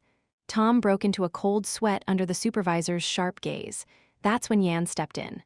I apologize. It's my fault for being unreliable. The supervisor turned his glare to Yan, who bowed his head as if he were a great sinner. The supervisor scrutinized Yan, who was apologizing profusely, then warned Tom. Do this again and you're fired. Fired? Enough talk, get out before you freeze to death. At the supervisor's words, Tom turned away with a crestfallen look. Yes, understood. Yan subtly lifted his head. A flicker of excitement passed through his eyes. I've found it. On the walls of the mining site where the magic stones were being extracted, there were patterns identical to those on his pendant and the ones drawn on the chest of the Grand Instructor. What are you doing? Aren't you leaving? Yan wanted to examine the patterns on the wall a bit longer, but he had to leave to avoid suspicion. So he memorized the scene and turned away, leaving with a sense of regret. But it wasn't just a feeling of loss. He was now certain he could obtain information about the patterns here. The whistle of Change Yan, stepping out of the mine, promptly purchased paper and a pen from a general store. Then he and Tom headed to the tavern. Tom, watching Yan scribble away in the tavern, tilted his head in curiosity. Writing a letter to your parents? Not to my parents, but to an acquaintance, Yan replied. Tom chuckled heartily. A lover, perhaps? You seem quite merry as you write. No, it's nothing like that. Tom stood up, patting Yan's shoulder. Enjoy it while it lasts. I'm off to the dorm to sleep, but you'll finish that and come back, right? Yes. Tom laughed, downing the rest of his beer in one gulp before leaving the tavern. Yan, left alone inside, neatly folded the lengthy letter he had written and stepped outside. Whistle? At Yan's whistle, a hawk approached from somewhere in the distance. It was the bird that Bella had spent a significant portion of the funds on. A bird that could fly across the sky and deliver information at incredible speeds would greatly expand their network, or so the theory went. Anyway, make sure this gets to Bella. It was a very important letter, one that could bring the hammer down on this blocked mine. Screech, as the letter was tied to its leg, the hawk screeched, flapping its wings vigorously as it soared into the sky. Then, it swiftly returned to where it had come from. Yan watched the hawk's retreating figure with a sly grin. I wonder who will bite. Hopefully, it's a big catch brimming with greed. Breaking through this place, filled solely with revolutionaries, was tough, but with those driven by greed, it's a different story. They would bring tremendous chaos to this quiet mining village. Yan cracked his shoulders and headed back to the dorm. It seems I'm destined for a miner's work for a while. While Bella diligently carried out the tasks he had assigned, he would have to work in the mine and learn the geography of the tunnels. Yet there was no hint of displeasure on Yan's face. Instead, it was filled with anticipation and excitement. Chapter 95. A few days later at the mining village. Hee-hee-hee-heeing, hee-hee-hee-heeing. With the horses neighing, a nightly order of a certain house made its appearance at the entrance of the village. They swiftly took over the entrance and proclaimed loudly, "Make way for the Earl of Ire. Come out and pay your respects." It was the Earl of Ire himself, the lord of the closest domain to the mining village, who had arrived. Mounted on his horse, the Earl of Ire waved his hand greedily towards his knights. Following his gesture, the knights, lined up in the rear, began to march into the village with disciplined steps. Their intent was clear, to bring out the village chief and use him as a guide. But at that moment, others blocked the path of the knightly order. Where do you think you're going so carelessly? Were we not here first? Mind your manners and wait your turn. The men confronting the knights were clad in black leather armor, contrasting with the knights' gleaming metal. At the forefront stood a man, unlike the others, his torso covered in scars, exposed for all to see. The Earl of Ire frowned and shouted at the man, "Who are you? This land belongs to the Ire domain. By divine decree, the rights to this mine are mine. Oh, this is why I detest talking with nobles." The man, clearly annoyed, retorted to the Earl's claim, Even if your brain is muddled with greed, do you now claim neutral territories as your own? Is that your so-called divine decree? Indeed, the mining village was closely linked to the Our domain, but it was not officially part of it. This was a fact known only to the nobles around the mining village. Territories were often vaguely marked. Hence, maps were frequently mislabeled, and unless the nobles had a clear stake, they usually overlooked such errors. How could you know this? What is your identity? Me. I'm just a humble villager known as Bacon, the second commander of the Silver's mercenary band. Hearing the man's identity, the Earl's face contorted with anger. The Silver's mercenary band was influential not just in the Empire, but across the entire continent. Their main contracts were to support wars between kingdoms. Such tasks were reserved for mercenary bands of colossal size. Moreover, my lord, this man possesses the skills of a fourth-class knight. According to the captain of the knights, he was a superhuman. Damn it, I thought it would be easy to absorb this place right next to my domain. The Silver's mercenary band had already caught wind of it. A look of defeat spread across the Earl's face. In contrast, Bacon wore a confident expression. No matter how high and mighty you nobles are, you've got to get your hands dirty if you want to pick meat off these muddy grounds, right, boys? You ha-ha-ha, you're right, Captain. They say nobles bleed more easily, ha-ha-ha. The crowd behind him laughed at the Earl, outnumbering his knights by at least 5 times. You dare speak to me with such irreverence? Look here, noble sir, is there such a thing as a crime of irreverence in your sacred laws? Bacon's provocation was deliberate and intense. He glanced around. Not just their group and the Earl's forces, but many others were revealing themselves. Wandering knights and low-ranking mercenaries alike. Wow, everyone really covets the magic stone mine. Or perhaps they want to capture those revolutionaries and earn a noble title? Bacon's eyes, once brimming with confidence, dimmed. Whoever started this mess, the magic stone mine will belong to the Silver's mercenary band. When the two forces clashed, Yan and Tom were seated in a tavern, observing the tense atmosphere outside. The two had become quite friendly over the past few days working together as miners. Tom was visibly restless amidst the chilly air of tension. He asked Yan, who was fervently sketching something across from him, "What are you so busily drawing in such a situation?" "Oh, this. It's nothing much, just drawing a map based on my experience working in the mines." "A map? Why?" "I fear getting lost in the tunnels. It's so dark and hard to see anything in there." Tom clicked his tongue at Yan's obsession with work, even in such dire circumstances. Initially, he thought Yan's frail body wouldn't last a day, but here he was, diligently showing up for days on end. Tom's expression darkened as he quietly observed Yan. "Anyway, it feels like something big is about to happen. Are you planning to stay here? What about you, Tom? I have a family to take care of. The mood suggests it's going to be deadly, even for the miners." As Yan feigned concern, Tom let out a bitter laugh. "I've been a wandering miner for 20 years. Just a bit more, and I could open a small shop." Yan scratched his cheek at Tom's murmured words. "Then be careful. If anything happens, hide immediately." "Do I look like someone who lacks that much awareness? If I didn't have it, I wouldn't have survived 20 years in the mines." The struggle for the mine was not unique to this place. "That's true. I may not look it, but I've got a strong lifeline." Yan and Tom shared a laugh, but the worry and fear in Tom's eyes remained. "I better leave before I get any more troublesome thoughts. I'll be off."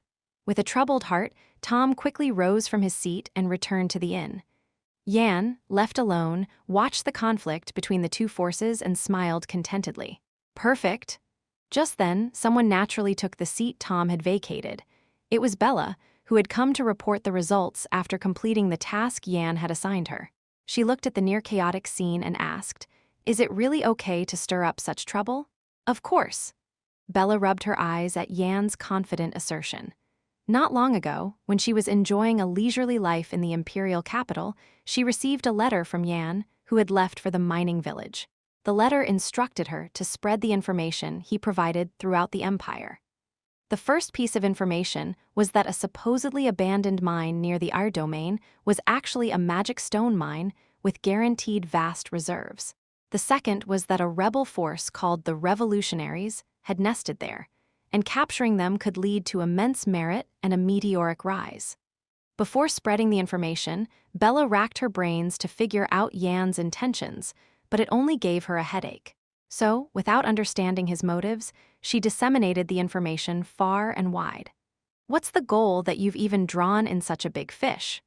The Silver's mercenary band was a famous military organization across the continent, needless to say, and the Earl of Ayr was the most powerful noble in the vicinity. Moreover, the number of wandering knights and mid to low-level mercenaries was growing exponentially. It seemed like there would soon be no room to step into the mining village.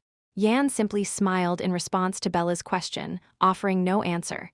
He hadn't yet confirmed her as one of his people. His reason for gathering them?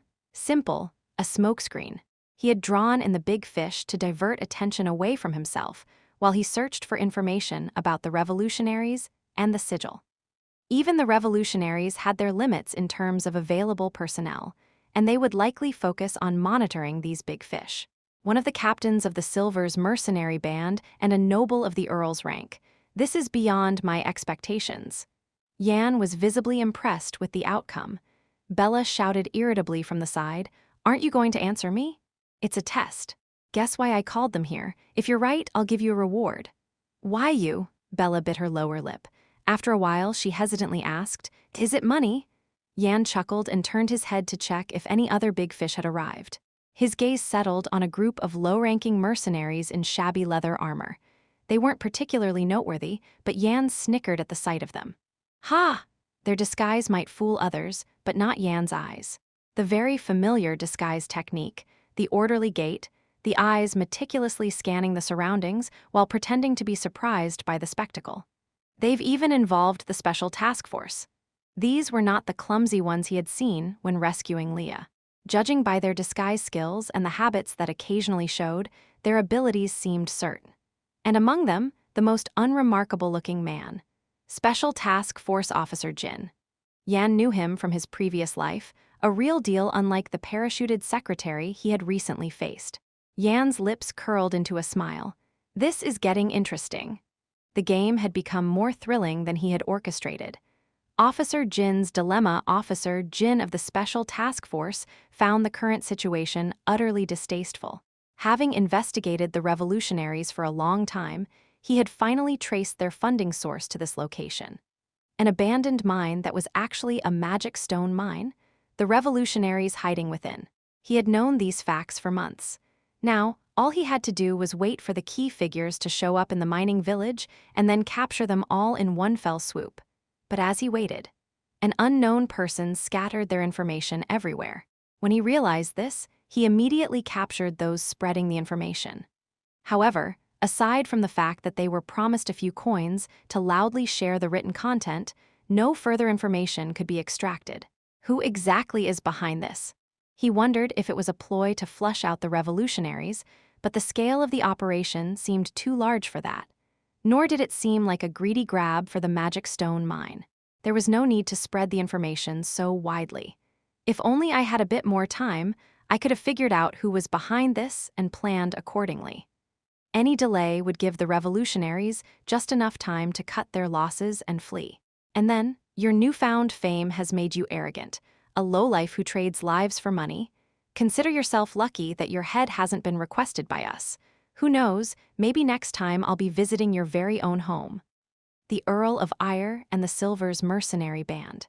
The likelihood of these two forces causing chaos over the magic stone mine was very high. If a conflict between the two escalated into a fight, instead of monitoring the revolutionaries' movements, he would have to struggle not to get caught up in the fray. Thus, due to several overlapping situations, he had no choice but to step in directly. Jin issued orders to his subordinates in the Special Task Force. Collect information without causing any disturbances or revealing your identities.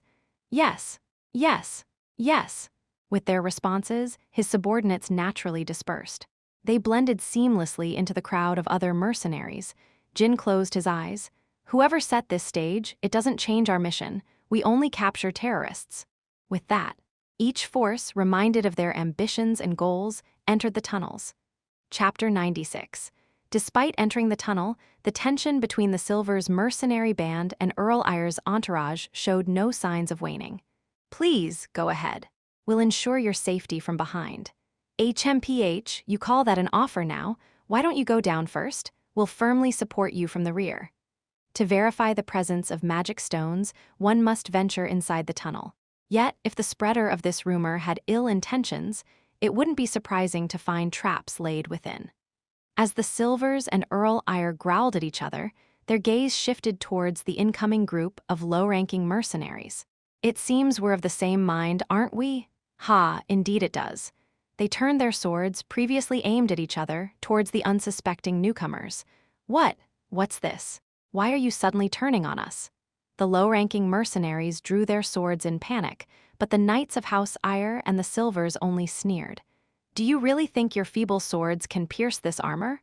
Hey, rookies. It's only natural for you to go in after your seniors have paved the way. What are you waiting for? The sudden threat turned the mercenaries' faces red with embarrassment. Even if they were slower to grasp the situation, they realized they were being used as human shields. It seems you've forgotten we outnumber you.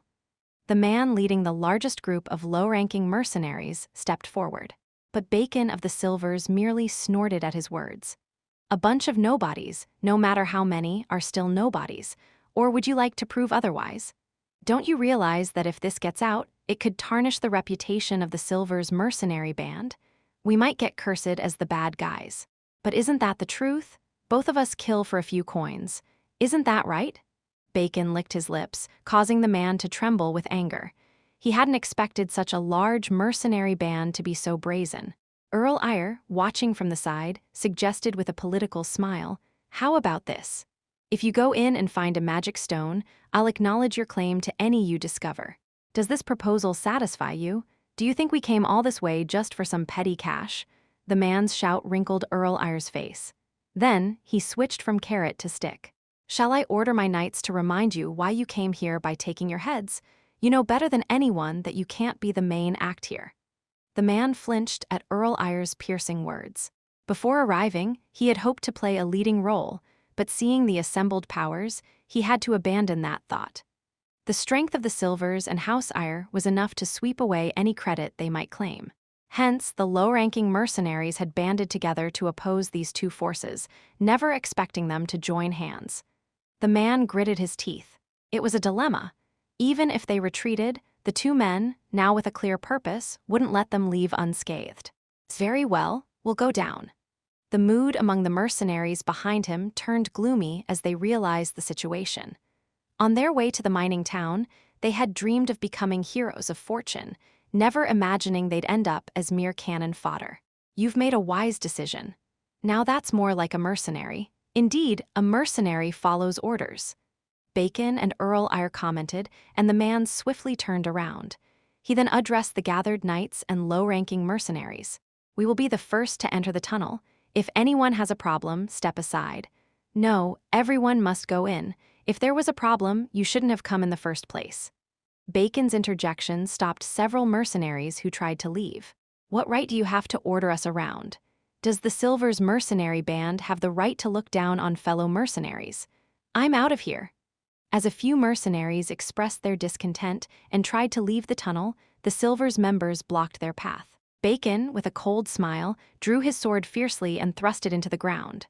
A scorpion, impaled on Bacon's sword, writhed in its final moments. Seeing this, the dissenting mercenaries swallowed hard. Bacon looked at them with a grin. Those who wish to leave now must forfeit what's attached to their necks. His meaning was clear. Attempting to leave was tantamount to death. With no other choice, the mercenaries reluctantly entered the tunnel. Yan, blending in with the group of low-ranking mercenaries, entered the tunnel. He watched the Silvers' mercenary band surveilling with sharp eyes from behind and thought, their oppression makes the investigation all the easier. Had they been amicable in their search within the tunnel, Yan would have faced considerable difficulty.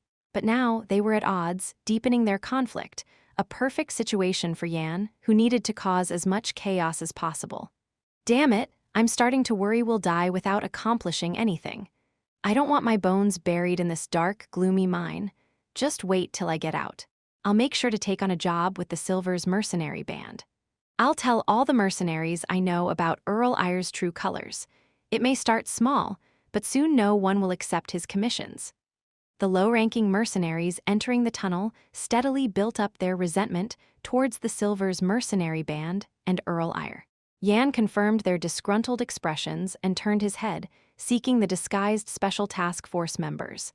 3 at the far right and 7 on the left. Having memorized their locations, Yan discreetly pulled out the 10 maps he had diligently drawn at the tavern earlier. With a swift motion, he let them fall to the ground without a second thought, just as hundreds of mercenaries unknowingly marched forward. A map! One mercenary picked up a fallen map and shouted. That shout was the spark that ignited chaos. Other low-ranking mercenaries quickly scanned the ground, and soon more of them emerged, maps in hand.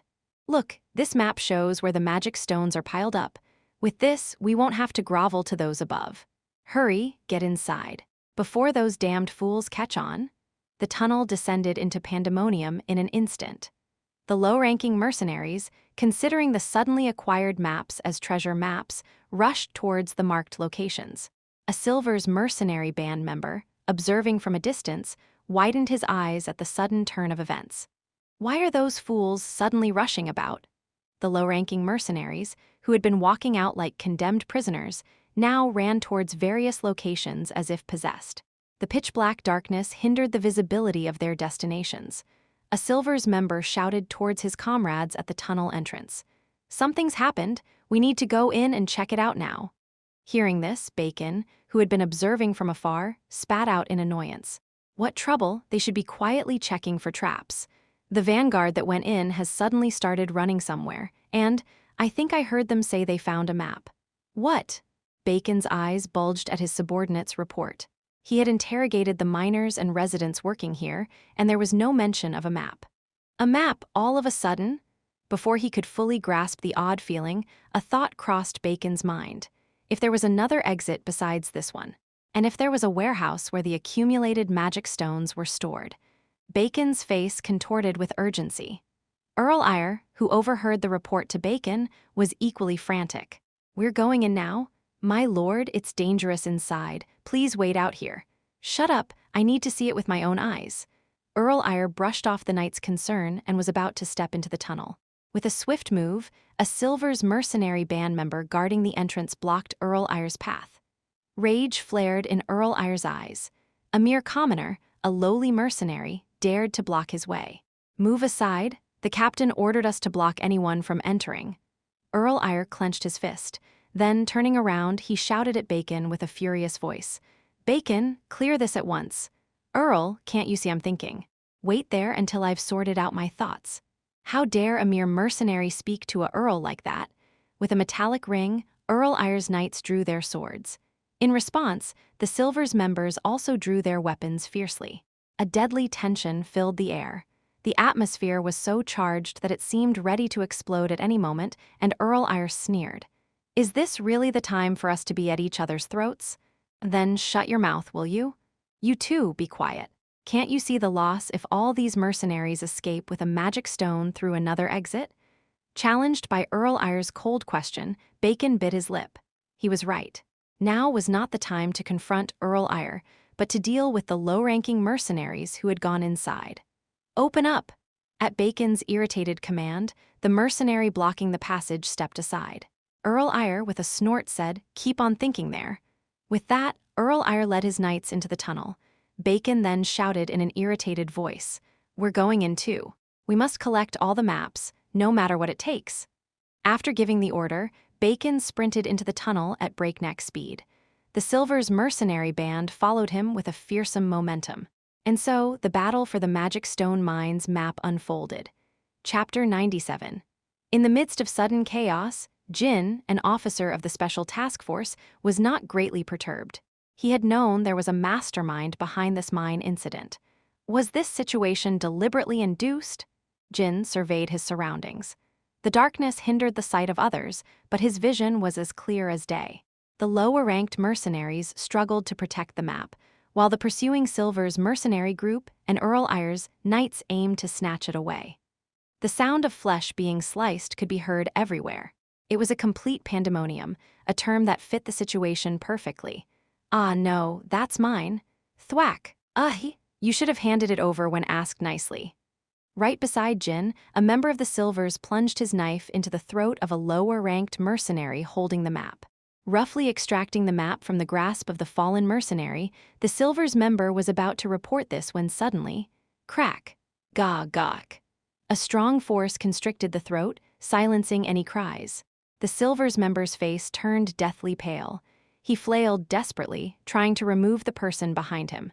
Gawk! But soon, the mercenary's struggles subsided and his body went limp, lifeless. Mercenaries sure have long lifelines. Jin released the wire he had been clutching and extracted the map from the mercenary's hand. His eyes gleamed as he memorized every mark on the map. That's when it happened. "What are you doing here, you bastard?" From a distance, Bacon, who had been slaughtering other lower-ranked mercenaries, spotted Jin by chance. His subordinate lay defeated, and in Jin's hand was the map. He's no ordinary man. The lack of blood on the fallen subordinate suggested it wasn't a simple stab wound. Why would someone avoid using a knife in such a melee? The only reason was to avoid drawing attention. And I don't recognize his face. Bacon knew the faces of all notable mercenaries, but this man's face was not in his memory. That meant he knows something, or perhaps he's the one who's been meddling with the mine. Bacon charged his mana into his legs and leaped forward. His body shot through the air like an arrow. Thud! Bacon closed the distance in an instant, causing Jin to frown.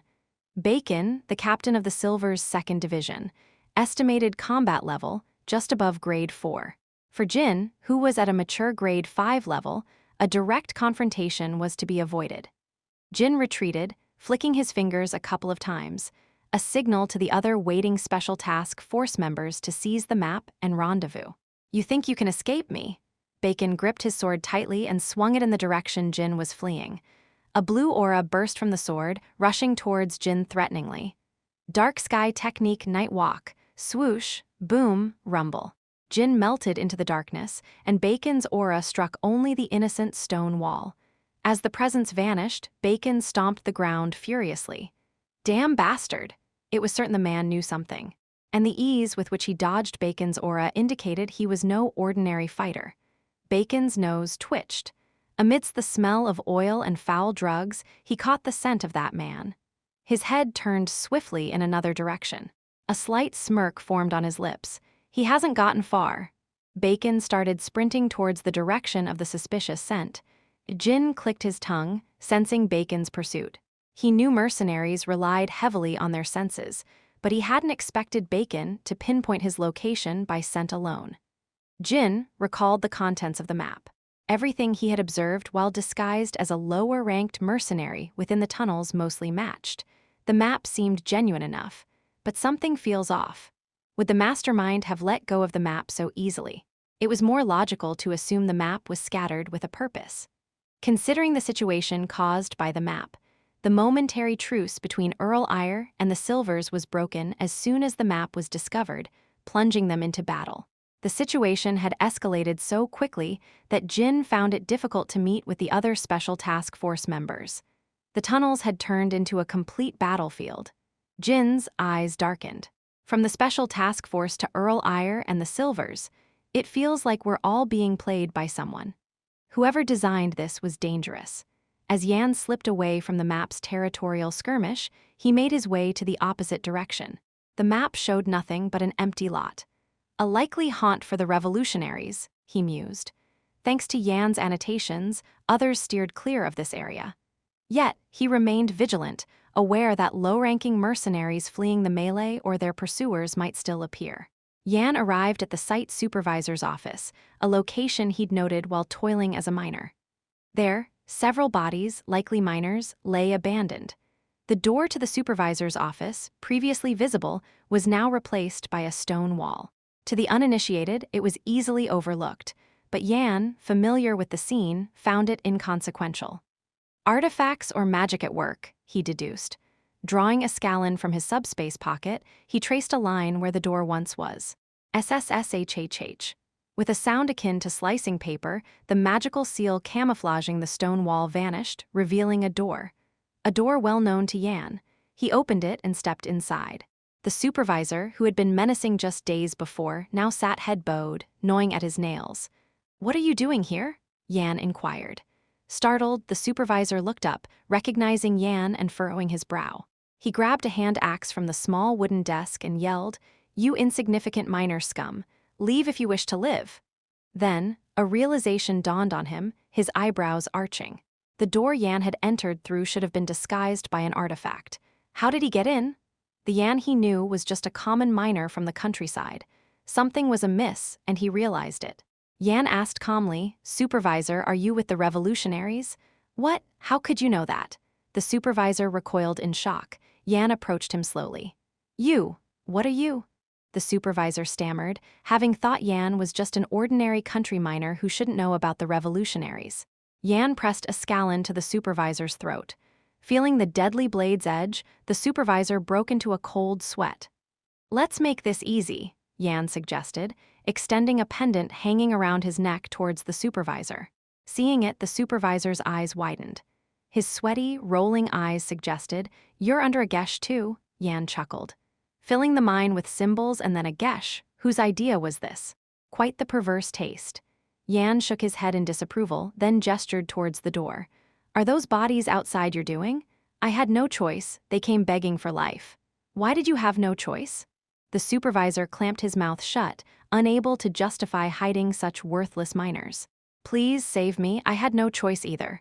Thanks to you, my guilt is somewhat alleviated." "What?" Before the supervisor could act, Yan seized his collarbone, forcing him to kneel. The supervisor writhed in pain, feeling Yan's grip tighten. "Owen!" At that name, the supervisor ceased struggling and slowly raised his head. His trembling eyes revealed something. Yan's lips curled into a smile. "How do you know his honorific name?" "That man, he's here, isn't he?" The supervisor's eyes betrayed his emotions, wondering how Yan knew his name and location. "Bingo," Yan smirked. The supervisor's reaction suggested Owen was indeed here. And Owen was a high-ranking officer in the Revolutionary Army, far surpassing the disciples of the light sword Yan had encountered during the train terror incident. If that's the case, you should know enough about the symbols. Yan wasn't worried about Owen's superior skills. The chaos elsewhere would keep him occupied. And with superhumans and their peers present, they could sufficiently weaken Owen's power. "Please save me, I'll do anything." But Yan swung his sword emotionlessly. Thwack! The supervisor's headless body slumped to the ground, indistinguishable from the others outside. Yan, seemingly unaffected, immediately began sifting through the papers in the supervisor's office. Where the magic stones were sold, the flow of funds, and if any led to revolutionary strongholds. After confirming a few details, Yan burned the documents. It was better to keep this knowledge to himself. With all the information memorized, Yan exhaled sharply and his eyes gleamed. War-smith Owen Valdi, the great warrior of the dwarves, now enslaved by humanity. Capturing him would unveil the Grand Master's tattoos and pendant symbols that had remained elusive. It was time to seek out Owen. Chapter 98. In the dark, narrow tunnels, a relentless battle raged. The Silver's mercenaries, wandering knights, lowly sellswords, and the knights of the Eyre family were locked in an unending struggle for the map. "At last, I've shaken off that leech," Jin declared, after a fierce chase. Despite his pursuer, Bacon, being of a higher realm, the chaotic melee made it difficult for him to follow. Jin, finding a spot untouched by others, put his fingers to his lips and blew a sharp whistle. Wheek! The whistle was quickly drowned out in the deadly scramble, but it caught the attention of some lowly mercenaries. They were special operatives in disguise. The captain's call, they realized. We must rendezvous as quickly as possible. The operatives, each gripping a sharp dagger, began to cut through the pandemonium. Thwack! Stab, stab, stab, stab. They swiftly plunged their daggers into the solar plexus of those in their way, retrieving them with equal speed. Their silent efficiency went unnoticed, their assassination skills too covert for detection. They raced towards the source of the whistle. Goo gack! Jin, having just silenced a Silver's mercenary, turned to the operatives. "Bring out the maps you found." At Jin's command, the operatives presented their maps. Jin scrutinized them for any differences but found none. They're all identical. The maps, all freshly made from new parchment, revealed no clues to the mastermind's intent. Jin had acquired 5 out of 10 maps, yet the villain's purpose remained elusive. Reports confirmed the authenticity of both the magic stone mine map and the warehouse filled with magic stones. Others might have forgotten about the Revolutionary Army, but if we compile the information within the special unit, that too was true.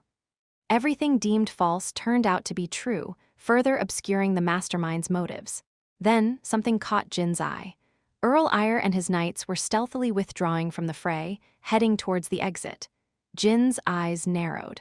Could they have orchestrated this to find those who would face the Revolutionary Army? It was a plausible theory, but recalling information about Earl Eyre made it seem unlikely. The Eyre family's military might was strong, but their intelligence was weak, and they lacked a strategist capable of such a cunning plan. Above all, Jin's intuition did not point to Earl Eyre. Nevertheless, the situation demands verification. Jin gestured towards Earl Eyre, and the operatives nodded silently. As they were about to follow the Eyre family, boom, a tremendous explosion erupted from beneath the tunnels where the struggle for the map had just taken place. Jin and Earl Eyre quickly turned their heads towards the blast. Bacon, having lost Jin, was taking out his frustration on the wandering knights and lowly mercenaries. With each swing of his sword, the bodies of the mercenaries were slashed diagonally and horizontally. "Just you wait, you mongrel." Bacon's subordinates dared not approach him as he spat out vicious curses, for they knew not what might happen should they approach him in his rage. It was at that moment, boom. With a colossal explosion, the rampaging Bacon suddenly froze in place. Drip. Blood trickled down Bacon's cheek. Tasting the blood with his tongue, Bacon let out a cold laugh. I suspected there was someone behind this, but to think it involved that dwarven scoundrel. Bacon chuckled derisively as he turned around. There stood a dwarf, his beard bristling, aiming a hand cannon at him with eyes ablaze. Dwarves. The fallen titans once, alongside beastkin, elves, and giants, the dwarves ruled the continent. Now, they are captives of the empire, treated worse than beasts. These artisans, who once built a resplendent civilization and crafted myriad wondrous artifacts, were defeated in the racial wars sparked by the founding emperor. They've been reduced to crafting trinkets for nobles in prison-like chambers. Slaves of the imperial court. That was the term that defined the current state of the dwarves. "How did you find your way here?" bellowed Owen, the dwarf, with a chilling laugh at Bacon. Though diminutive in stature, the force and spirit he exuded were as colossal as a giant's. "Your actions have jeopardized the sanctuary I've long sought." Sanctuary. Since when do slaves have such luxuries? Bacon sneered, wiping the blood from his cheek. At those words, Owen's eyes widened and he ground his teeth with fury. "You despicable cur!" Bang. With a stomp, Owen shattered the ground like a spiderweb. Propelled forward, Owen's form shot out like an arrow. Bacon, sword in hand, aimed at the charging Owen and unleashed a surge of blue energy, just as he had against Jin. "Ha, you think such brittle energy can scratch me?"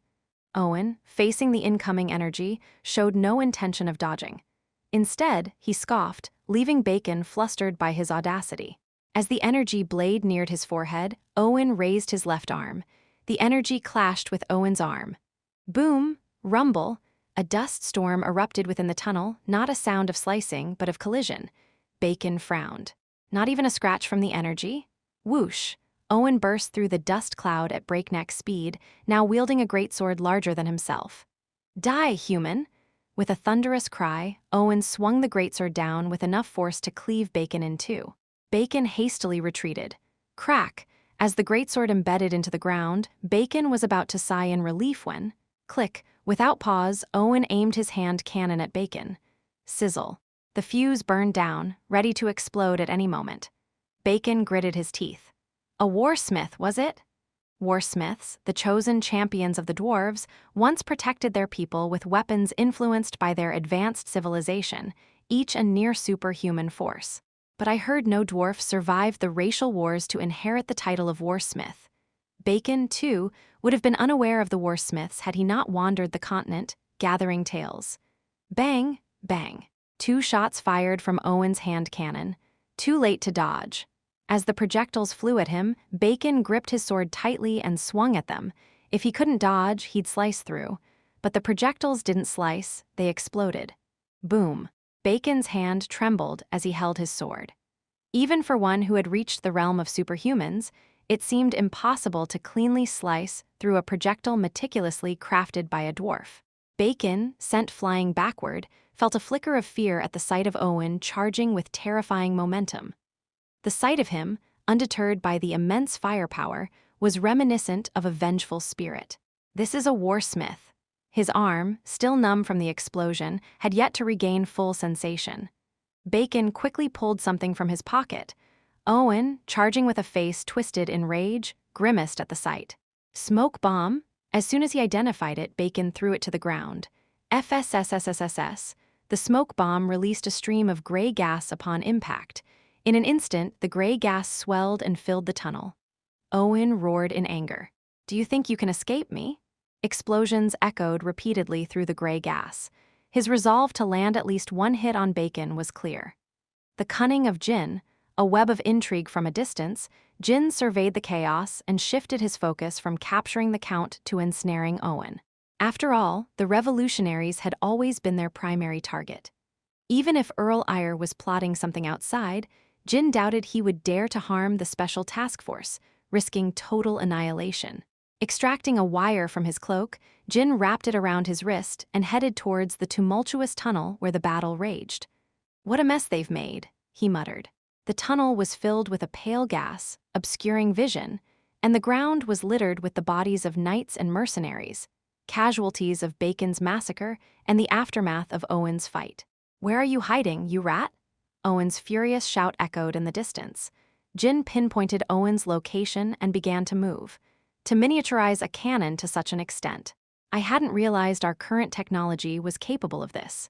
It was a level of tech that could threaten existing weapon systems. That the revolutionaries possess such technology is indeed a cause for the Empire to be wary. Jin clicked his tongue and started laying out the wire across the stalactites and the floor. As time passed, the smoke from Bacon's grenade dissipated. Owen, who had been firing his hand cannon wildly, slowly turned his head. There stood Bacon, leaning heavily against the wall, seemingly exhausted from his failed escape attempt and the barrage from Owen's cannon. "It's the end of the line for you, rat. How dare you interfere with my work?" Owen sneered, aiming his hand cannon at Bacon. Sizzle. The mana he ignited set the fuse ablaze, and fear of death crept into Bacon's eyes. At that moment, snip, the fuse on the hand cannon was severed by something. Owen, his face contorted in anger, swung his arm around. Something had tightly wrapped around his arm. "Wire?" Owen's gaze followed the wire wrapped around his arm to its origin. There stood a shadowy figure, silently observing him. There was another rat lurking around. "Owen Valdi, key member of the Revolutionary Army. I hereby arrest you for violations of explosive management, attempted murder, and criminal organization laws, among others." "Arrest me?" Owen chuckled at Jin's declaration and drew the greatsword embedded in the ground. And so, the three-way battle commenced. It seems even the captain of Earl Eyre's Knights would need to step in to match Owen's level. Yan watched the fight unfold from a corner, far removed from the fray. Chapter 99. In the fierce clash of egos, Jin, the Special Task Force officer, and Bacon, the captain of the Silver's mercenary band, expressed a mutual desire to join forces. "But after I kill that dwarf? After we capture the suspect?" Yet, their visions of the future diverged. Bacon plotted to kill Owen and even Jin to take over the mines for himself, while Jin intended to apprehend not just Owen but Bacon as well. "What are you two scheming, standing before me?" Owen scoffed at their antics, swiftly replacing the fuse of his hand cannon. Chiik, the newly replaced fuse ignited in an instant, and the cannon's barrel spewed flames towards Bacon and Jin. From a distance, Yan meticulously catalogued their every move, from habits to combat prowess, specialties to skill application. Nothing escaped his scrutiny. Though Bacon and Jin were strangers, their combined might flowed as naturally as water, suggesting a mastery only the strong possess. "Boom, boom, you rat like curs," Owen sneered, his brow furrowing at their combined assault, yet he stood unyielding. Instead, it was the overwhelming firepower of his hand cannon and the elegant arcs of his greatsword that pressured them, like hyenas facing an enraged tiger. Seizing the moment between cannon shots and reloads, Jin scattered throwing knives, while Bacon thrust his sword through the openings created by the swinging blade. Dozens of exchanges passed in an instant. Jin's wires, laid throughout the tunnels, lashed out with deadly intent at Owen's neck, while Bacon's sword energy exploded, aiming to bisect Owen. But not a single attack landed on Owen. Or rather, none could find purchase. Thud, thwack. The wires never reached his throat, severed by Owen's greatsword, and Bacon's sword energy was crudely batted away by the hand cannon's left hand. Despite their efforts, Jin and Bacon's expressions soured at Owen's unshakable stance. What in the world is he wearing? Seems like a special alloy, attached to his limbs. Bacon quickly assessed Owen's arms and legs. As Jin had noted, dark metal protectors peeked through the tears in Owen's clothes. Dodging a barrage of cannon fire, Bacon shouted, "Then how do we beat him? Is there no way? We have to target the exposed skin, avoiding the arms and legs." Are you mad? To think of such a thing while facing this monster? They aimed for Owen's abdomen, solar plexus, throat, and head as they engaged in battle. And the result? Ha ha ha. Is this the end, you whelps? It was a resounding victory for Owen. No matter how formidable Bacon and Jin were, their combined assault was. Yan shook his head in disbelief. There's simply no match for Owen's hand cannon and greatsword. The problem was Owen's firepower. Even if they blocked the cannon fire, the impact and strain would inevitably accumulate in their bodies. Jin, realizing this, had opted for evasion, but for Bacon, who fought up close with his sword, it was a difficult task. Bacon was slammed against the wall by a shot from Owen's cannon. Sliding down powerlessly, he seemed unable to continue the fight. Behind him, Jin bit his lower lip in frustration. There seemed to be no further strategy against the monstrous dwarf. Owen slowly approached Bacon, pinned against the wall. Then, with a sly grin, he aimed his hand cannon at Bacon's head. "Regret coming here even in death, you foolish human." Owen pulled out a cigarette, lit it with a lighter, and took a deep drag. The cigarette burned down in an instant, and soon a pale smoke billowed from his mouth. Ah, the taste of a cigarette after a fight is truly special. Owen chuckled and flicked away the spent cigarette. Then he lit the fuse of his hand cannon. Cheek! The fuse began to burn rapidly.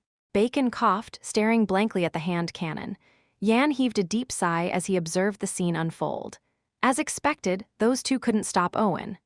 Bacon, a man with no ties to him, was inconsequential. He could be fodder for Owen, but that would derail Yan's plans. That would throw off my strategy. Yan picked up a pebble from the ground and ran his fingers over it thoughtfully. Then, with a flick of his wrist, swish, he hurled the stone towards a target. The pebble, speeding through the air, split cleanly in half upon hitting something. It was one of the wires Jin had strategically placed during the fight. Yan, skilled in wire manipulation, could control Jin's wires to his own ends. Ping! The wire vibrated upon impact with the pebble and tensed sharply. Then, influenced by that single wire, the others began to resonate. Crack! Snap! They tore through the stalactites and walls, stretching out fiercely towards their destination. And that destination was, damn, Owen's right arm, which was aiming at Bacon. If it had targeted the wrist or hand, the special alloy armor would have easily cut through. It's aiming precisely for the wrist. The wrist, left unprotected for flexibility, was vulnerable. Owen made a split-second decision. He abandoned the perfect opportunity to finish Bacon, choosing instead to protect his right hand. With his left, he slowed the tightening wire, then tore the bundle apart with his armored right hand. At that moment, Bacon, eyes sparkling, hastily shifted his position. Owen, rather than pursuing the fleeing Bacon, quickly scanned his surroundings. He sensed something amiss. Another rat has tampered with the wires, but not this threateningly before. The possibility of another's interference. Owen's eyes darkened at the thought, and Jin was equally bewildered. The wires had moved on their own, without his command. What's going on? If there had been time, he would have pondered, but the situation was too dire for leisure. A moment's distraction could be fatal. The urgency demands postponing that thought. I must deal with him first. Jin shouted with resolve. Do you still have the strength to fight? Bacon, struggling to rise, chuckled in response. Of course. Did you think I'd die here, beaten and embarrassed? After a brief respite, Bacon's complexion had improved significantly. He grasped his beloved sword, flung to the ground. Then, with narrowed eyes, he fixed his gaze on Owen. Hey, dwarf, I'm coming at you with everything now. Let's see if you can still run your mouth like before. Owen, wary of the new player, bared his teeth menacingly and sneered. You're just a kid. Yan clicked his tongue in disapproval, observing Owen's now cautious movements. Owen, once aggressively pushing against Bacon and Jin, could no longer muster the same ferocity. It wasn't that their skills had suddenly improved. Has he sensed my presence, even if just vaguely? He's no ordinary foe. It was Yan's hidden observation that had caused the shift. With a smirk, Yan turned away from the now defensive Owen. No need to worry about being bested for a while. Bacon and Jin were not the type to be easily defeated when fighting so defensively. Instead of continuing to watch the battle, Yan set out to find someone else. He strode purposefully towards the tunnel leading to the exit. Even amidst his departure, the explosive sounds echoing from the tunnel were tremendous. Yan moved forward, tongue-in-cheek, at the still vigorous combatants. He stumbled upon a group of lower mercenaries gathered together. Noticing the bodies strewn around them, and that most had fallen to hidden weapons and wires, Yan deduced their identities. Special Task Force members, huh? At Yan's voice, the task force members hastily turned their heads. They had been piecing together information from the mercenaries and Silver's mercenary band members they had killed when a new figure appeared. And they immediately recognized the newcomer's identity. A senior member stepped forward. Who are you? He signaled the others to escape out the back as he spoke. The other task force members quickly turned to flee. That's when it happened. Whiz, thwack. 3 throwing knives were embedded side by side in the back of one task force member's head as he ran towards the exit. Thud. As he fell powerlessly, the task force member's eyes widened in shock. And then 3 more task force members fell, each with a knife lodged between their brows. The senior member, seeing his comrades fall without a chance to react, clenched his teeth in anger. The thought of certain death if they stayed clouded his mind. Attack! Yet, he signaled the fastest member to flee at full speed and relay the information back to headquarters. Dash. 4 task force members, each wielding their weapon, charged at Yan. From a dagger coated in poison to a longsword, wires, and hidden weapons. Yan effortlessly dodged their attacks and returned the favor. He grabbed the hand of the member with the poisoned dagger and thrust it into another member's throat. He swiftly caught the wires flung through the air and used them to slice the necks of the members with the longsword and the one about to throw hidden weapons. And finally, swish, thump, he threw a hidden weapon at the back of the head of the fast member trying to escape, hitting his mark. Yan looked down at the task force members he had dispatched in an instant, then turned his head at the sound of approaching footsteps. Oh, you're here? It was Bella. She had entered in disguise, as Yan had instructed, 3 hours after the forces had arrived. Bella, seeing the corpses at Yan's feet, turned pale. Did you do all this, young master? She asked with a ghastly pale face. There were dozens of bodies in sight, and Yan's hands were covered in blood. With a chuckle and a shrug, Yan replied, What, are you going to report me? Relax your face. I only took down 10 special task force members. His words were meant to calm Bella, but they only made her more anxious. Task force members. You know what happens when you mess with them, right? The task force's retaliation was certain. Death answered with more death. If the task force learned of any connection to Yan, he wouldn't be able to drink a sip of water in peace, never knowing when the task force might poison him, but Yan laughed it off as if it were nothing. In this chaos, who can tell who killed whom? Anyway, did you bring what I asked for? At Yan's words, Bella, as if caught in a mistake, squeezed her eyes shut and handed over the bag she was carrying. Yan received it with a grin. Good, you can go now. You do realize this is enough to blow up a decent-sized village, right? Of course, I know. That's why I told you to bring it. Do as you please, I don't want to know. It's terrifying to serve such a dangerous master. Bella shook her head and left. Yan slung the bag over his shoulder, content with its contents. That's when it happened. Rumble. A thunderous noise from within the tunnel suggested the battle inside was reaching its climax. Yan exhaled sharply, his eyes gleaming, as the internal battle drew to a close. Is it time to wrap up my plans? His own scheme was nearing its end.